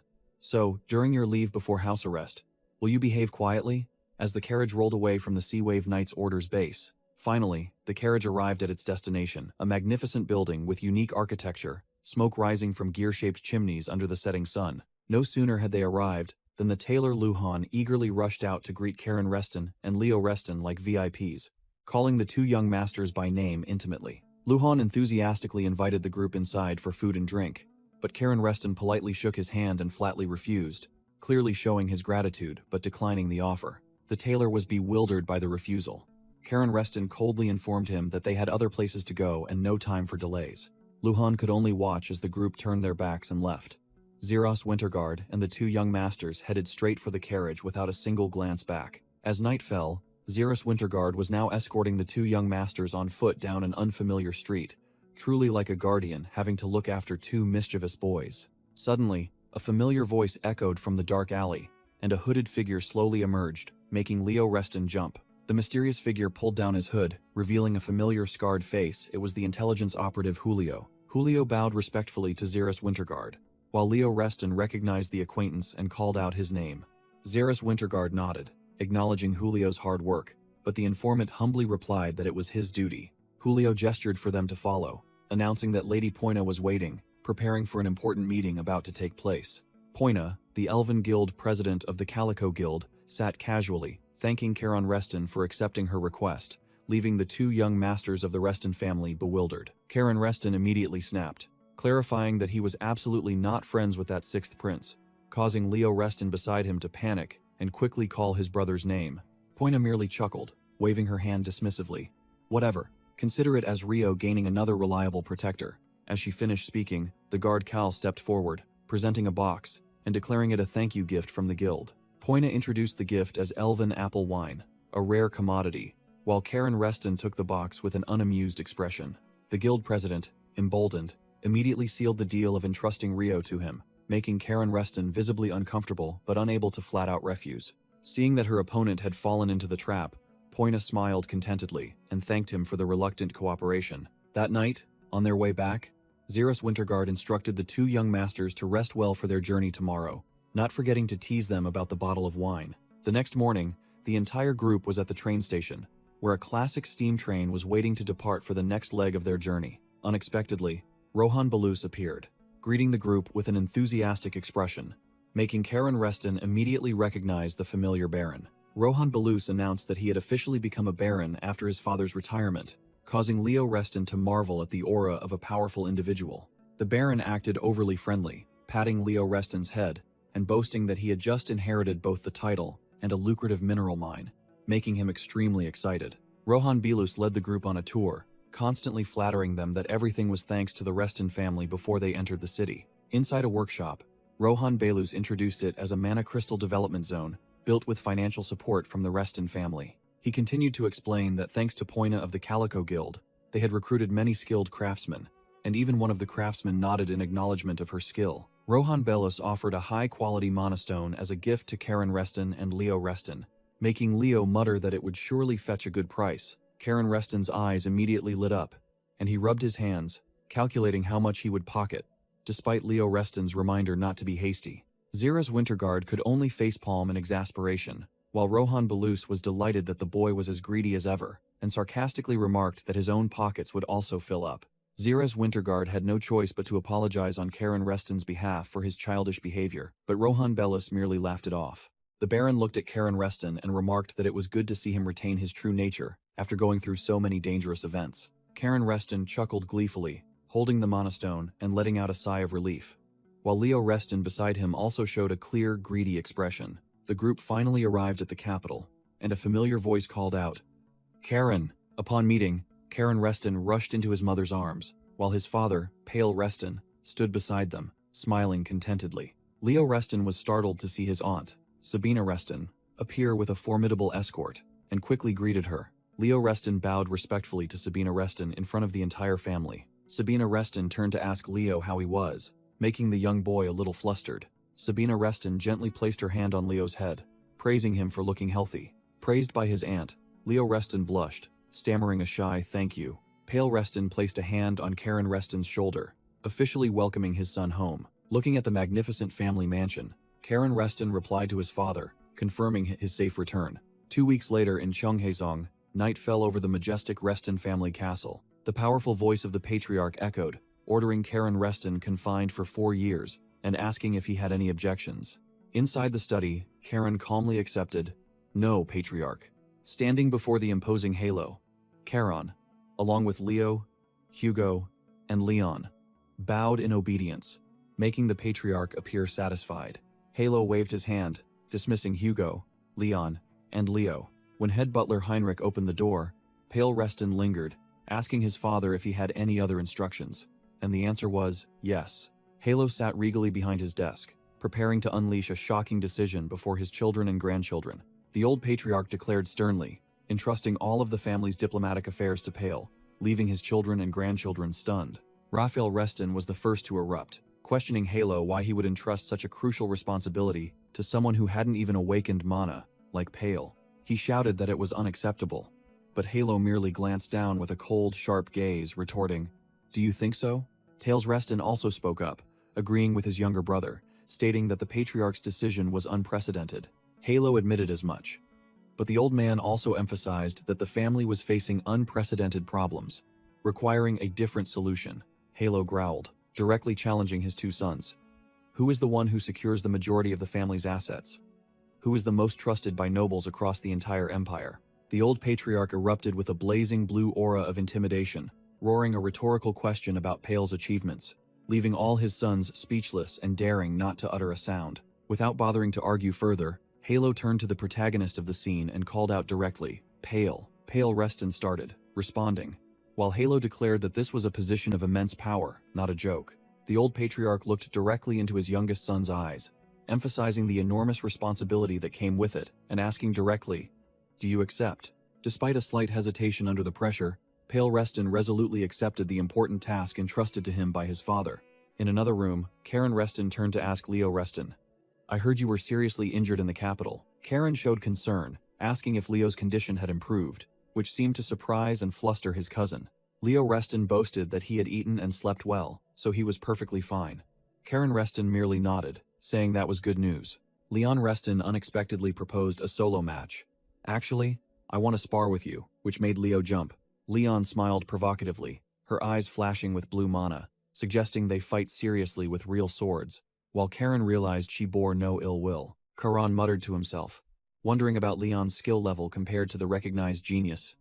Hugo. In another scene, Sabina Reston was downing wine and thinking about Leon, while a shirtless young man was cleaning his weapon nearby. Sabina bluntly remarked that Leon truly lacked talent in mana training, but she smirked, asserting that if only swordsmanship was considered, Leon could even catch up to her brother. Leo Reston was shocked upon hearing this, never expecting someone so stingy with praise as his master to rate Leon so highly. Leon Reston, known as the Southern Bandit Slayer, declared that sparring with real swords against Karen was an honor. Leo looked uneasy, turning to Karen and whispering that he wasn't sure if Zeras would allow this match to take place. Leo Reston showed his worry, thinking that asking Zeras for permission would be a problem, but Karen Reston merely asked coldly for the reason. Leon Reston explained that Zeras had left for the North Sea, which made Leo Reston dumbfounded. Worried for her master, Sabina Reston, Leon Reston declared that if everyone agreed, she would take a big step and ask her grandfather directly for permission. As she finished speaking, the door burst open, and the eldest young master Tails Reston, along with his son Hugo Reston and their subordinates, entered, startling everyone. Tails Reston called out Hugo Reston, Leon Reston, and Karen Reston by name, ordering the three children to follow him, completely ignoring Leo Reston. With a condescending look, Tails Reston acknowledged that the children's achievements in the capital had brought honor to the family, but he immediately put them in their place, warning them all not to rest on their laurels, because he would always be watching, then turned his back and left. Leon Reston turned to look at Karan Reston, her eyes full of provocation, challenging him to a proper one-on-one match next time. Looking at Leon Reston's retreating back, Karen Reston suddenly remembered that she was the one who had said he needed to prepare for his awakening ceremony. Raphael Reston, the hot-headed second young master, unexpectedly appeared, blocking Hugo Reston's path, growling why he was only telling him now, clearly implying there was internal turmoil. Raphael Reston blocked Hugo Reston's path, beginning his pitch. "I'm very different from my older brother. I treat Karen like my own son." He pointed towards Karen Reston and Leo Reston standing in the distance, feigning friendliness. "Those two are as close as brothers. It would be even better if you were close to them too." Raphael Reston patted Hugo Reston's shoulder, his tone like that of a superior. I know you can't believe it right away, but just remember my words. He smirked confidently, declaring boldly. Eventually, you and I will be on the same side. Hugo Reston responded to the persuasion with sharp eyes and absolute silence, clearly showing his disdain. Seeing his persuasion fail, Raffle Reston turned his back and left, calling Leo Reston to follow, and the young boy quickly assented and scurried after him. As soon as the others were out of sight, Pale Reston appeared, rushing to his son, asking anxiously, Karen, are you all right? Pale Reston placed a hand on Karen Reston's shoulder, stating firmly, I will definitely protect you. He looked directly into his son's eyes, his voice serious yet filled with affection. Do you trust your father? Karen Reston looked up, his eyes unwavering, and replied concisely and trustingly. Of course. 2 years passed, and the promise made back then began to take shape under the moonlight. The city of Cheonghaesong was completely transformed. Construction sites sprang up everywhere, and the atmosphere was bustling with work. A nobleman pointed, exclaiming in admiration at how vibrant the city had become in just 2 short years. This man, named File, thought to himself that Cheonghaesong, from a remote backwater, had become the economic hub of the entire north. A monocle aide, sitting nearby, praised File as truly exceptional, but also teased that it meant he was always swamped with work. Fale smiled, suddenly realizing that all these earth-shattering changes stemmed from the day he met Karen, wondering how much the young boy had changed since then. A carriage entered the city, and Karen's voice rang out with anticipation. It's been 2 years. I've been looking forward to this. Karen Reston, now looking like a young man, stood with his arms crossed, exuding the air of a superior, asking directly, Where is what I asked for, Baron?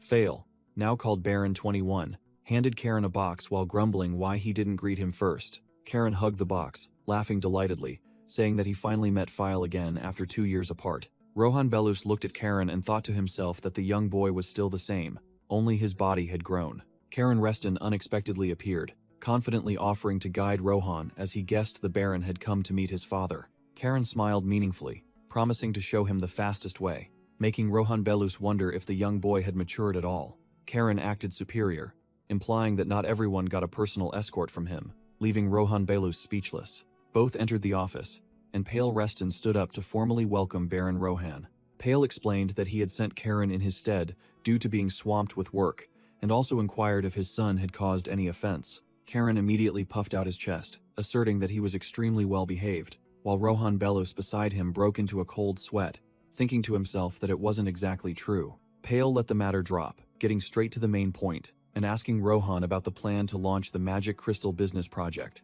Rohan admitted the plan was facing a major obstacle, the inability to recruit highly skilled technicians. A problem Pale also nodded in agreement was difficult. As Pale Reston and Rohan Belus were lamenting that no family was willing to release their technicians, Karen Reston suddenly spoke up from behind. Why worry? Karen stepped forward with the demeanor of a precocious elder, boldly declaring, If they're hard to find within the Empire, then just look outside, right? Both Pale Reston and Rohan Belus were stunned by the unusual idea, and Rohan Belus quickly asked what the young boy meant. Karen casually revealed intelligence. The southern kingdoms are embroiled in war, which made Pale Reston immediately understand the issue, asking if his son intended to lure technicians from there. Karen smirked triumphantly, asserting that there must be plenty of people wanting to escape the war, and all they needed to do was promise them a safe life and better treatment to seal the deal. Rohan Belus immediately countered, arguing that the southern kingdoms wouldn't be foolish enough to let their top experts slip away. Pale Reston nodded in agreement, adding that even if they could exploit the chaos of war to act secretly, convincing the technicians would still be a difficult problem. Karen then played his trump card with a meaningful smile, suggesting that the problem would be solved if a person of standing from the main family personally stepped forward. Immediately understanding that his troublesome son wanted to volunteer himself, Pale Reston instantly shot down the idea, sternly warning Karen that he was still under house arrest and shouldn't even think about stepping outside. Karen nonchalantly replied to his father, stating why he should go personally when there was someone else. With a cunning smile, the young boy pointed directly at the problem. Don't we have a cousin who's just idling around? Pale Reston held his head, speechless at his son's slyness, while Rohan Belus remained bewildered. Not understanding what was happening, the scene shifted to a magnificent train station, signaling the start of a long journey. At the station, Karen reassured a trembling Leo, revealing that Sister Rion from the south would be coming to assist. Karen listed the forces, confirming that Hans and the Sea Wave Knights would also accompany them, and Hans seemed quite excited to be on a mission after a long time. Karen carefully instructed Leo, reminding him to register as a mercenary in TB before acting, and Leo could only hesitantly agree. Leo looked at Karen, saying seriously that while Karen was under house arrest, he would continue to take on missions, and this might be their last farewell. Karen confidently gave a thumbs up, promising to meet again in 2 years when both were stronger, and didn't forget to add a brotherly threat. "Don't get hurt. If you get hurt, I'll kill you." Leo Reston smirked confidently, his eyes unwavering. Standing next to the blonde cousin, Leo called out after the moving train.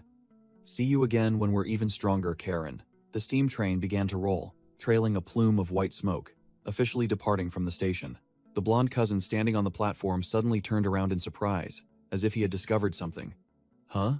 He froze when he saw Leo's mother, the powerful red-haired woman, standing there imposingly with an attendant. The overwhelming aura of Leo's mother made the blonde cousin recoil a step. The blonde cousin turned to taunt Leo with a smug look. "You think you're throwing yourself into dangerous missions for my sake? Well, that's true. So I guess I can't help it." His eyes sharpened, and his smile was calculating and challenging. "Just you wait." The scene shifted to the train entering the fortress city of Cheonghae-sung, and the blonde cousin silently declared his ambition. "The son, who will become Cheonghae-sung's pride. It's all thanks to me." Amidst the magnificent Reston mansion, the call for young master echoed. A bald attendant stood high above, relaying the order. "The family head is looking for you, sir." The attendant silently approached a massive wooden door, looking tense. He gingerly raised his hand, hesitantly calling the room's occupant once more. Crash!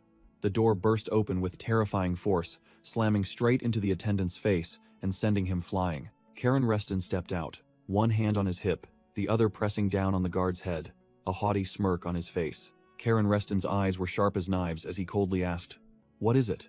The attendant turned pale with fear, stammering out the family head's order.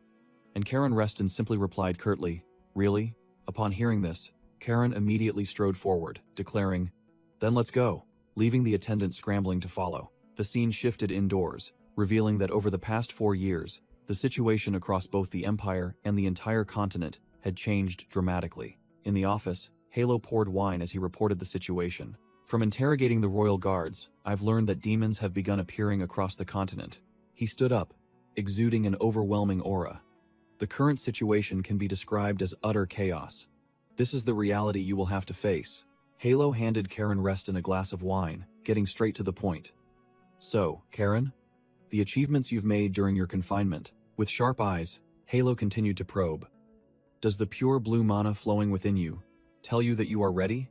Karen Reston smirked confidently, his blue eyes flashing. "If I weren't ready, you wouldn't have ended my confinement, family head." Halo gently closed his eyes, letting out a breath, clearly speechless at his grandson's arrogant yet capable attitude. "Your impudent attitude hasn't changed a bit, has it?" After a moment, Halo drained his glass and asked, "Your confinement is over. Is there anything you wish to do?" Karen replied without hesitation, "I want to leave Cheonghae-sung." Halo showed little surprise. "After being locked up for 4 years, that's only natural." "Good. I will find a suitable mission for you." The scene shifted to another office, where Karen Reston met his father after a year apart, and remarked bluntly, "Father, you still look so tired." Pale Reston sat in his chair, looking at his son with a mix of pride and weariness. "Don't worry, I have my reasons for doing this. By the way, reaching 6th star at your age," Pale Reston praised his son to the skies, saying that only the founding ancestor had ever reached that level at such an age, to which Karen Reston coldly replied, "You flatter me, father." Pale Reston smiled, asking directly about his son's future plans. Karen Reston smirked calculatingly, declaring that he would take on a mission to have an excuse to leave Cheonghae-sung. Karen held out his hand, stating directly that he wanted the item he requested before leaving, and Pale Reston showed no surprise. Pale Reston handed his son an extremely high-quality payment authorization certificate, telling him to take it. He explained that this was the money earned from Leo's successful mission 2 years ago, and now it entirely belonged to Karen. Pale Reston reminded his son that this money was the fruit of the entire family's and the Belus territory's efforts, to which Karen simply replied, "Of course, father." Pale Reston secretly thought his son's answer was good, but he wasn't sure if he truly understood the full weight behind this money. Crash! The door was blown open, and Raphael Reston, a blond man with a ponytail wearing a fur-collared cloak, kicked it in, interrupting the father-son moment. This man was Raphael Reston, who laughed maniacally and yelled, "Your confinement is over. You should have told your uncle, Karen." Karen Reston was talking to his father when Ulrich Lestern, a muscular blonde man, burst in, startling Pale Reston into calling him youngest uncle. The man named Ulrich Lestern acted extremely familiar, putting Karen in a headlock like a toy and excitedly calling his name. Still in a headlock, Ulrich reminded Karan that they had an agreement for him to be called junior uncle, leaving Karan to silently endure. Ulrich released Karan, grandly announcing that he had brought a special mission that had been unanimously approved by the elders. He held out a blood-stained scroll, explaining that it was a plea for aid from the south, reporting on monster activity in the border region. Ulrich recounted that the elders were initially prejudiced against him, but after seeing his achievements during the recent confinement, their attitude did a complete 180. The uncle concluded that this was the true nature of the Reston family, where strength was truth, which was why they were now eagerly seeking his help. Karen held a fruit knife, coldly pointing out the flaw. A trivial monster extermination requires an elders meeting? This is too ordinary. Ulrich burst into delighted laughter at his nephew's sharpness, patting his shoulder and admitting, "Exactly.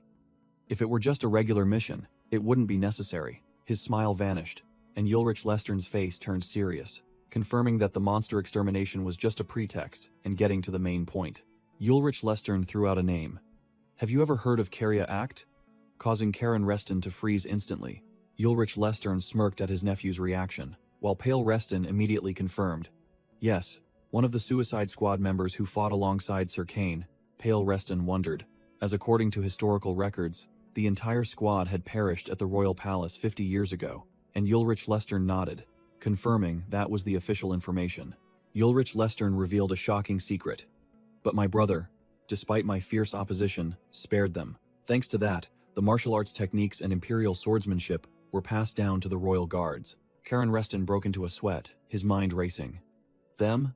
Besides Karya, there are other survivors?" The uncle explained that because they had been infected by the Demon Emperor's dark magic, they were only allowed to live in seclusion under the family's supervision. Ulrich Lestern concluded the matter, stating that Karya's traces had disappeared in the south not long ago, and that location coincidentally matched the area requesting aid. Ulrich Lestern assigned Karen the mission. After arriving in the south and joining forces with Leo and Rian, he must both exterminate monsters and track down Karya Act's whereabouts. Karen smirked, immediately accepting the mission. Before leaving, Ulrich Lestern added a crucial warning. "Be careful of the fanatics from the Southern Holy Kingdom. Karya Act's existence is a huge problem for them." Karen Reston turned and walked away, beginning his new journey, leaving his father, Pale Reston, behind. Uncle Ulrich Lestern patted his nephew's shoulder, growling if he understood, and Karen Reston smirked back defiantly. "Yes, uncle." The mana train sliced through the wind, speeding off, taking the main character to the southern battlefield, a journey fraught with danger awaiting him. Sitting on the train, Karen Reston pondered with his magic sword, his mind racing. So Luke's moonlight swordsmanship was actually learned from Karya, he sneered, finally understanding why Karya's existence was a secret that couldn't be revealed. Thinking of his uncle's warning, Karen Reston's face hardened, muttering about not wanting anything to do with the Holy Kingdom's fanatics. Karen Reston already had a plan. Go to Tabe, clean his identity under the guise of a mercenary, but still remain extremely cautious. Suddenly, the voice from the magic sword rang out, suggesting he use the gem he received yesterday, making Karen snap irritably. "Can you stop reading my thoughts without permission?" A flashback appeared.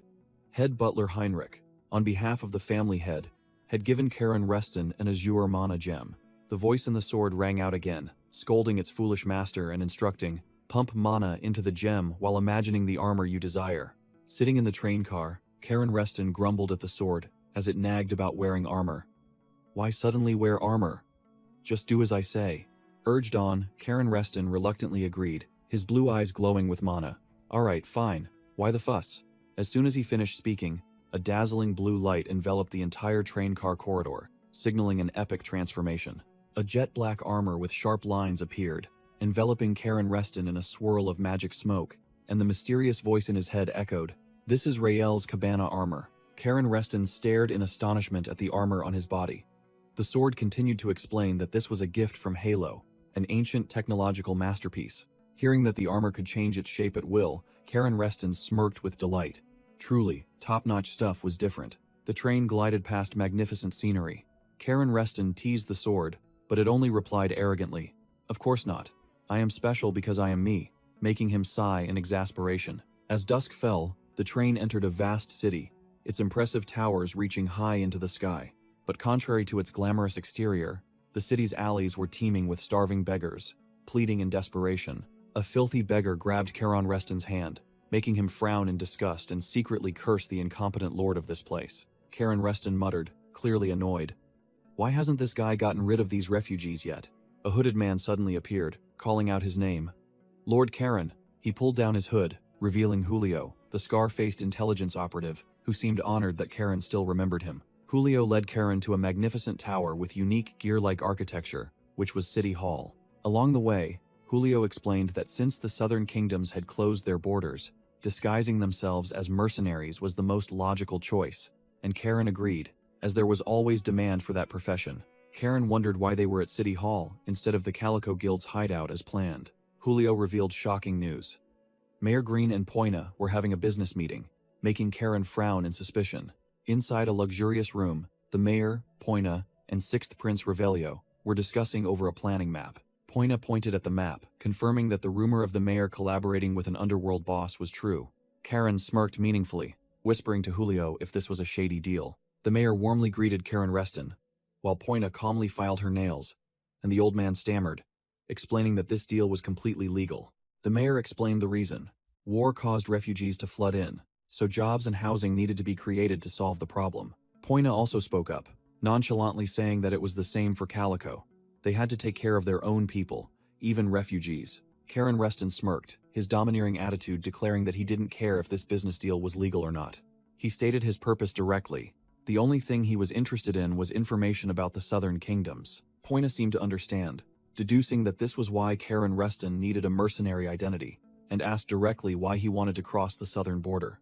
Poina's question seemed to hit a nerve, startling the mayor, while Karen Reston and Julio remained meaningfully silent. Sensing something was amiss, the mayor quickly found an excuse to leave, telling them to feel free to talk. Karen Reston casually held up a magic tool, stating that he had already set up a soundproofing barrier, signaling to Poina that the real conversation was about to begin. He got straight to the point, declaring that he was on his way to clear out monsters in the south, which surprised Poina a little due to the overly simple answer. Karen Reston got straight to the point, declaring that he needed information about an 8-star knight who once operated in the K's kingdom, who might be using an alias. Poina replied, suggesting that an 8-star knight would certainly have a reputation, but with such scant clues, it would be impossible to find them.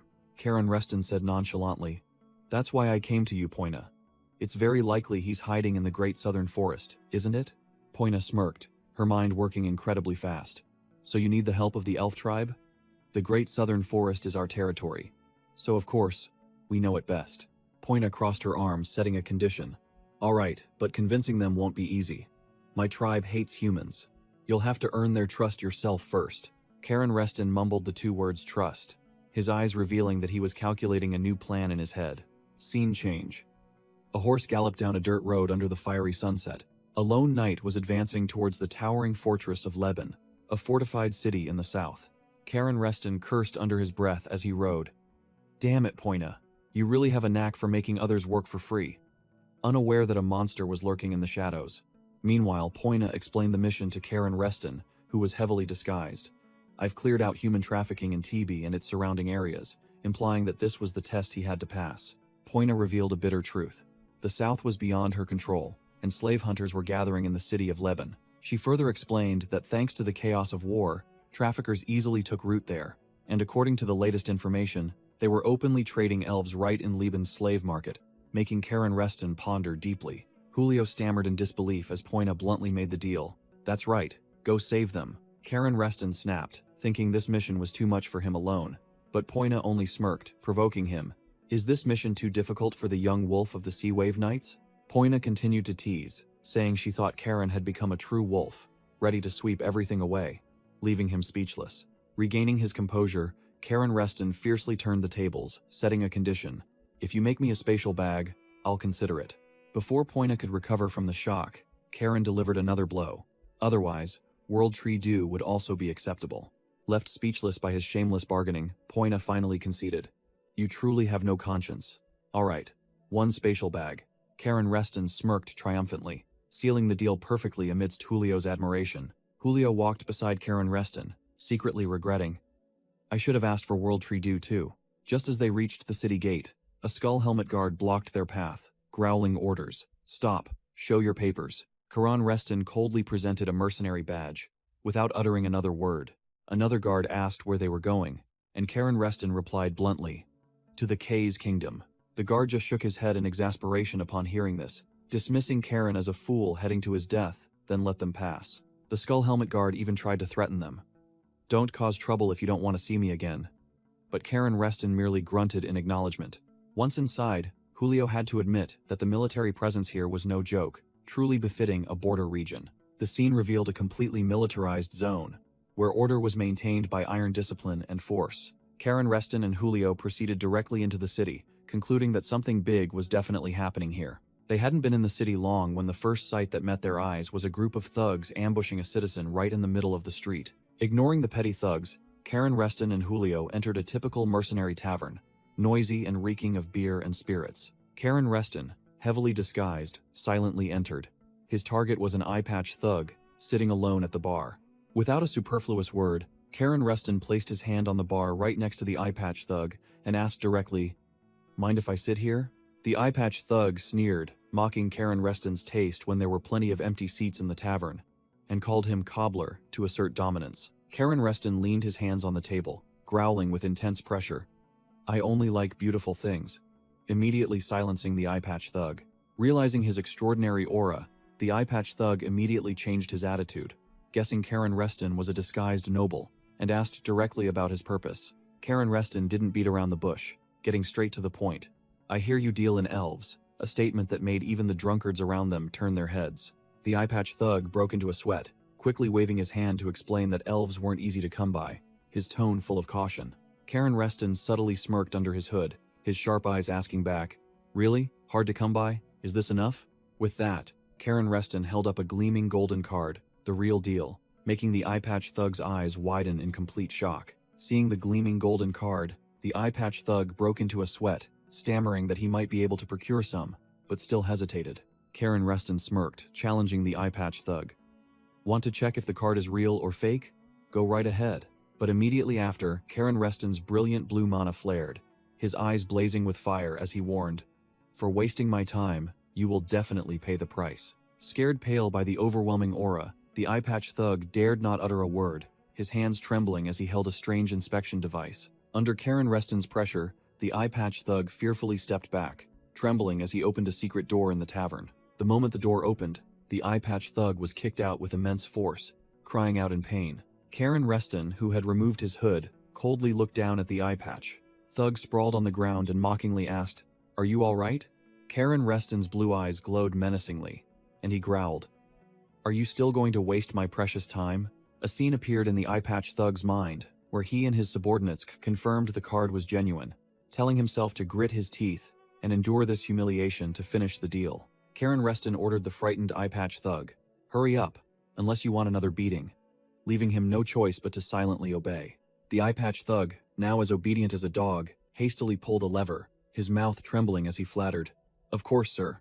Karan Reston slightly raised an eyebrow, showing a hint of interest in this clumsy act. Both stood before a pitch-black passage leading underground. Karan Reston curled his lips. "Looks quite decent, actually," while the eye-patch thug tremblingly asked if they should enter.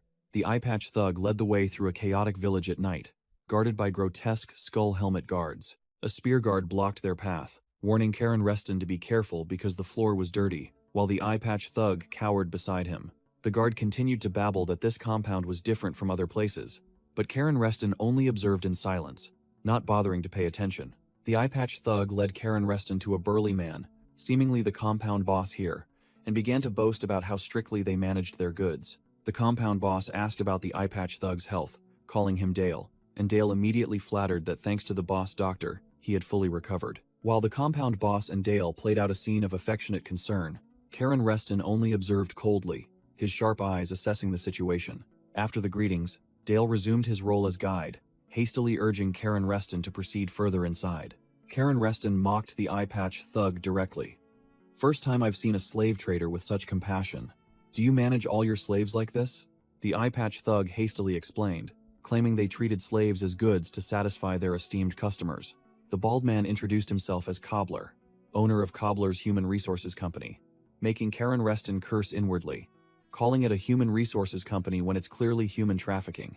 What a joke. Despite the sarcasm, Cobbler still tried to maintain a professional demeanor, slyly stating that this was how they survived in Lebanon and always pursued quality over quantity. Karen Reston lost patience, getting straight to the point. Enough. Where do your slaves come from? But Cobbler tried to play the business secret card. Without another word, Karen Reston grabbed Cobbler by the collar, exuding murderous intent, scaring him witless and making him stammer. "I'll tell you. I'll explain right away." After being enlightened, Cobbler confessed everything, saying they took in escaped slaves from other dens, trained them, and then sold them to suitable clients. Karen Reston pointed out a fatal flaw. Other human traffickers won't stand for it. Your guards look decent enough. But Cobbler hastily waved his hand, asserting that wasn't an issue. Cobbler revealed their trump card. They were protected by the Lord's soldiers in shifts, which even surprised Karen Reston. The eye-patch thug laid his cards on the table, hinting at his own past as a slave. "With my background as a slave, do you think I had any other choice?" The eye-patch thug boastfully claimed they didn't bribe, but rather paid the highest tribute, which made Karen Reston curl his lips. Karen Reston immediately guessed that the protector of these human traffickers was none other than the Lord of Lebanon City. Whistling as he walked, the eye-patch thug led the way, while Karen Reston muttered to himself that this slave-trading cum-job training model was truly an unprecedented farce. Suddenly, the eye-patch thug felt a chill down his spine as he realized Karen Reston's knife-sharp gaze was fixed on his back. The broker pointed ahead, announcing they had arrived, and introducing a heavily guarded building as the auction house. Karen Reston observed the entire area, a fortified compound deep in the forest, a perfect illegal hideout. Suddenly, Karen Reston casually dropped a line. "You know what? I'm looking for a side job," leaving the eye-patch thug dumbfounded, not understanding what was happening. Hearing Karen Reston express interest in investing in his business, the eye-patch thug was overjoyed, hastily fawning. "Sir, that would be my honor." Karen Reston immediately changed his demeanor, his voice icy. But business must be built on trust, making the eye-patch thug feel a premonition. Without another word, Karen Reston pressed a knife directly to the broker's throat, criticizing him for being slower to understand than he thought, making the eye-patch thug shrink in fear and let out a desperate scream. The eye-patch thug broke out in a cold sweat, only one question remaining in his mind. Who is this madman? Not understanding why he wasn't grateful to still be alive, Karen Reston pressed his sword against the eye-patch thug's throat, asking lightly, "Still don't trust me?" The other man turned pale with fear, hastily stammering a denial. Karen gestured to move on, and the eye-patch thug could only meekly agree and scurried ahead, not daring to utter another word. The moment they reached the back gate, the eye-patch thug was stopped by two guards, who called him Cobbler, and warned him that today was not the day he was allowed to loiter here. The eye-patch thug hastily explained he was escorting a distinguished guest, but the guard remained firm. No invitation, no entry. Stuck. The eye-patch thug had to lean in and whisper to the guard about the powerful black card, making the other man flinch. A payment authorization card? The guards immediately changed their attitude, asking both to wait a moment while they went inside to report. A guard pointed inside, muttering curses about those who shamelessly dared to waste others' precious time. Karen Reston's eyes flashed with a blue light. He immediately realized this group wasn't the eye-patch thug's petty guards, but genuine, well-trained Knights of Lebanon. A red-haired man stepped out from the door, politely spoke up. "Please forgive our rudeness," acting like someone in a position of authority.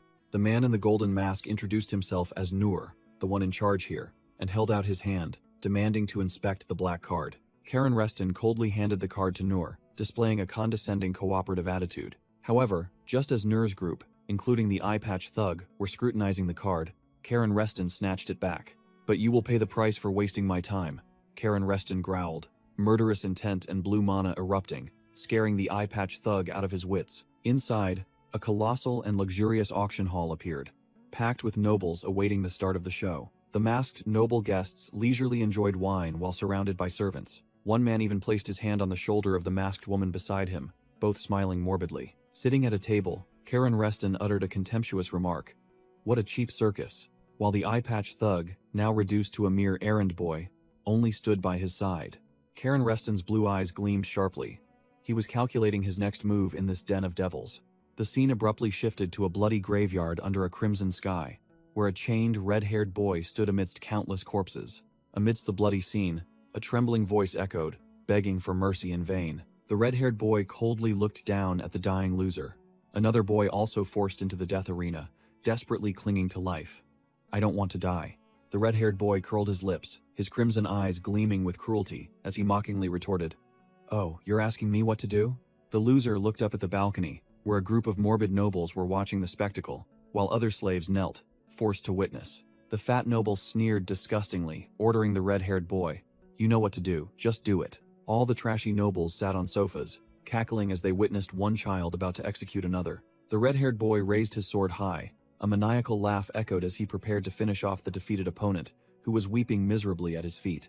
The red-haired boy's eyes blazed like a demon's. The sword swung down without hesitation, ending the brutal spectacle. Returning to reality, the eye-patch thug timidly nudged Karan Reston. "Master? Master? The auction you were looking for is about to begin." On stage, the masked auctioneer declared the start, while Karan Reston sat in the audience, silently observing. The auctioneer loudly proclaimed, "A rare item acquired from the Great Southern Forest," causing the entire hall to buzz, immediately guessing it was an elf. As expected, he unveiled an elf slave with long blonde hair, blindfolded and handcuffed, escorted onto the stage by a masked guard. The elf slave bowed her head in resignation, but a pure green magical aura subtly emanated around her, indicating she was no ordinary item. Sitting in the audience, Karan Reston, his face concealed, also sensed that magical aura, and his eyes immediately sharpened. The auction erupted, with the depraved auction guests frantically shouting bids, the number soaring from 110,000 to 130,000 inches an instant. Another auction guest angrily waved his hand, pushing the price up to 170,000, determined not to let the prize fall into another's hands. The auctioneer gleefully confirmed the 170,000 bid, shouting to ask if anyone dared to go higher. Suddenly, a cold voice from the audience rang out, settling on an overwhelming figure. "I'll take the elf slave. 200,000. The auctioneer immediately turned towards the bidder, confirmed the 200,000, and prepared to strike the gavel to finalize the sale of this special item. Karan Reston didn't bother with pleasantries, raising his hand and shouting a final figure that silenced the entire hall. 500,000. Even a high roller like Nur was shocked, muttering, 500,000? Who's the madman? That price for an elf is utterly ridiculous. Abruptly, Karan Reston had appeared behind Nur, his icy gaze making the masked man speechless and break out in a cold sweat. On stage, the auctioneer was ecstatic, shouting to confirm the 500,000 bid and asking one last time if anyone dared to go higher. No one dared to utter a sound, and the auctioneer declared the sale finalized. The elf slave from the Great Forest has been sold to the bidder of 500,000. In a private room, the eye-patch thug trembled as he asked his new master, "Sir, do you truly have 500,000 gold?" Karan Reston feigned innocence in his reply, forcing the eye-patch thug to explain like an idiot that a payment certificate was only issued if the account held at least 500,000. Ignoring the money matters, Karan Reston narrowed his eyes and went straight to the main point. "Anyway, can you smuggle the slaves bought here out?" The eye-patch thug's face went pale with shock, his voice trembling at Karan Reston's outrageous request. "What? What do you mean?" Karan Reston looked at the eye-patch thug as if he were trash, bluntly stating, "One look at your face tells me you're useless." The thug quickly clarified that with his meager slave trading status, he wouldn't dare to take such a risk. The eye-patch thug was scared out of his wits, clutching his head and begging Karan not to involve him in any crazy schemes, but Karan just coldly called his name. "Hey, cobbler." Karan Reston sat casually on the chair, his imposing aura completely overwhelming, delivering an ultimatum. "Think carefully about whose side you want to be on." The eye-patch thug froze, not understanding what was happening. While the eye-patch thug was still stammering, there was a knock on the door, and Karan calmly allowed them to enter. The masked auctioneer entered, followed by the elf slave and the masked guards, grinning as he congratulated. "Congratulations on your win, sir. 500,000 gold. Truly impressive." Karan Reston didn't beat around the bush, getting straight to the point. "Skip the pleasantries. How do I pay?" The auctioneer rubbed his hands. "Cash, of course. You're as straightforward as you are generous with your money." Karan appeared cautious, saying he didn't want to be suspected or followed, but the auctioneer immediately reassured him. "You don't need to worry about that." The auctioneer revealed their trick. To ensure there's no evidence of slave trading, well, record this transaction as a purchase of gemstones worth 500,000 gold. Karan Reston rubbed his chin, sharply realizing, "So, you're laundering money?" The auctioneer merely chuckled, implicitly admitting, "You could say that." The auctioneer began to sense trouble. This is getting serious. Karen Reston nonchalantly asked, "Oh?" Karen Reston leaned back in his chair, making a harsh declaration. "I want to pay later. My money is in my personal treasury in Tibet. We'll settle up there." Karen smirked, his voice full of menace. "Either way, you'll have to follow me where I want to go, won't you?" Making the eye-patch thug, hiding behind the chair, turn pale with fear. The auctioneer waved his hand, flatly refusing. "The rule here is upfront payment, no exceptions. Furthermore, your identity hasn't been verified, so it's even more impossible." The auctioneer concluded, "I'm afraid we cannot accept this request. Until payment is made, you can't take the elf." Karen Reston slapped his forehead, exasperated with the rigid group. "Trust? So that's how it is." Losing patience, Karen Reston lunged forward and grabbed the trembling eye-patch thug by the collar, growling, "Then how about we try this method?" Seeing Karen ask if revealing his face would allow him to pay later, the auctioneer scoffed, then began to hesitate. "Not necessarily." With that, Karen Reston ripped off his mask, his eyes sharp as daggers piercing his opponent.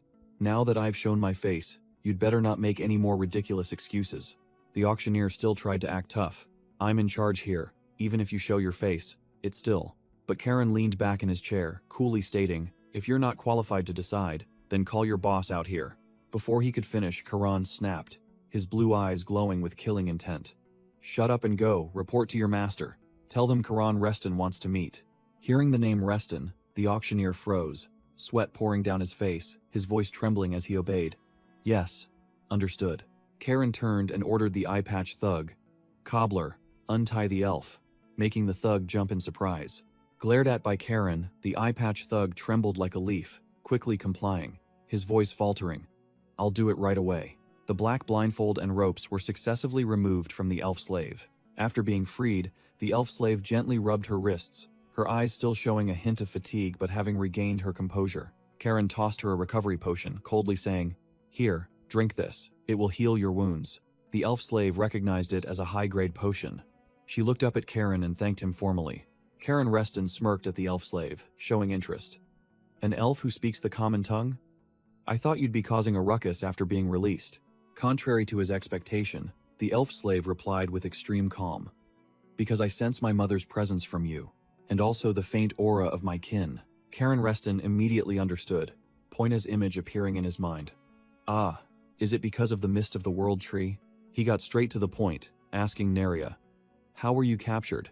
Neria recounted that she was ambushed while clearing monsters, causing Karen Reston to frown in thought about the monsters overflowing from the great forest. She dropped a critical piece of information, her eyes filled with resentment, and among those slave hunters was a knight. Karen Reston repeated the word knight, then smirked, his mind racing, immediately guessing the opponent's faction. They must be Leban knights. He analyzed like a seasoned veteran that the southern kingdoms were busy with war, so there were no idle knights. Then asked Neria if she remembered their faces, but she shook her head. Neria affirmed with certainty, "But I remember their mana signatures very clearly." Karen Reston smiled confidently. That was all he needed to overturn the entire board. "That's enough." Karen Reston directly asked the elf her name, and she calmly replied, "My name is Neria." Karen Reston ordered Neria to stay put, while the slave trader behind him was sweating profusely from tension. He turned to the slave trader, smirked, and invited, "Hey cobbler, how about we do a job together?" With the smile of a madman, Karen Reston declared his outrageous plan. "We're going to start a rebellion right here in Leban." Both the slave trader and Neria froze, unable to believe their ears upon hearing the word rebellion. The slave trader panicked, shouting that he didn't want to die, making Karen Reston simply sigh and cover his face in exasperation. After a moment of fear, the slave trader suddenly did a 180-degree turn, saluting like a soldier, and asking if 100,000 troops would be enough, ready to obey immediately. The slave trader, now fully in character as a subordinate, grandly declared he would lead the army of justice to quell the slave market, leaving Karen Reston dumbfounded. Karen Reston brutally shattered his illusion. "Justice, my ass. I'm simply annoyed seeing these slave traders live too comfortably." Karen Reston's face was cold, as he admitted this rebellion also had a bit of personal vendetta, while the shadow of an insidious noble loomed behind him. Click! Leandro peered through the crack in the door, muttering with amusement. Leandro stepped inside, apologizing for making Karen Reston and his reluctant subordinate, Cobbler, wait. He pompously introduced himself as Leandro, the Lord of Leban. Karen Reston stood up, his aura no less imposing, and replied curtly, "Karen Reston, a pleasure." Meanwhile, Leandro's subordinates merely watched. In another corner, Neria and a ponytail warrior were quietly observing the situation. Neria's gaze was as sharp as a blade, devoid of any fear, showing that she was no ordinary woman. Karen Reston turned to look at Neria. The three of them, a young master, an elf slave, and a human trafficker, formed an incredibly bizarre combination. The official confrontation began, as the four faces representing the two factions, Karen Reston and Leandro, exchanged fiery glances, while Cobbler realized this was the stage for a grand game of chess.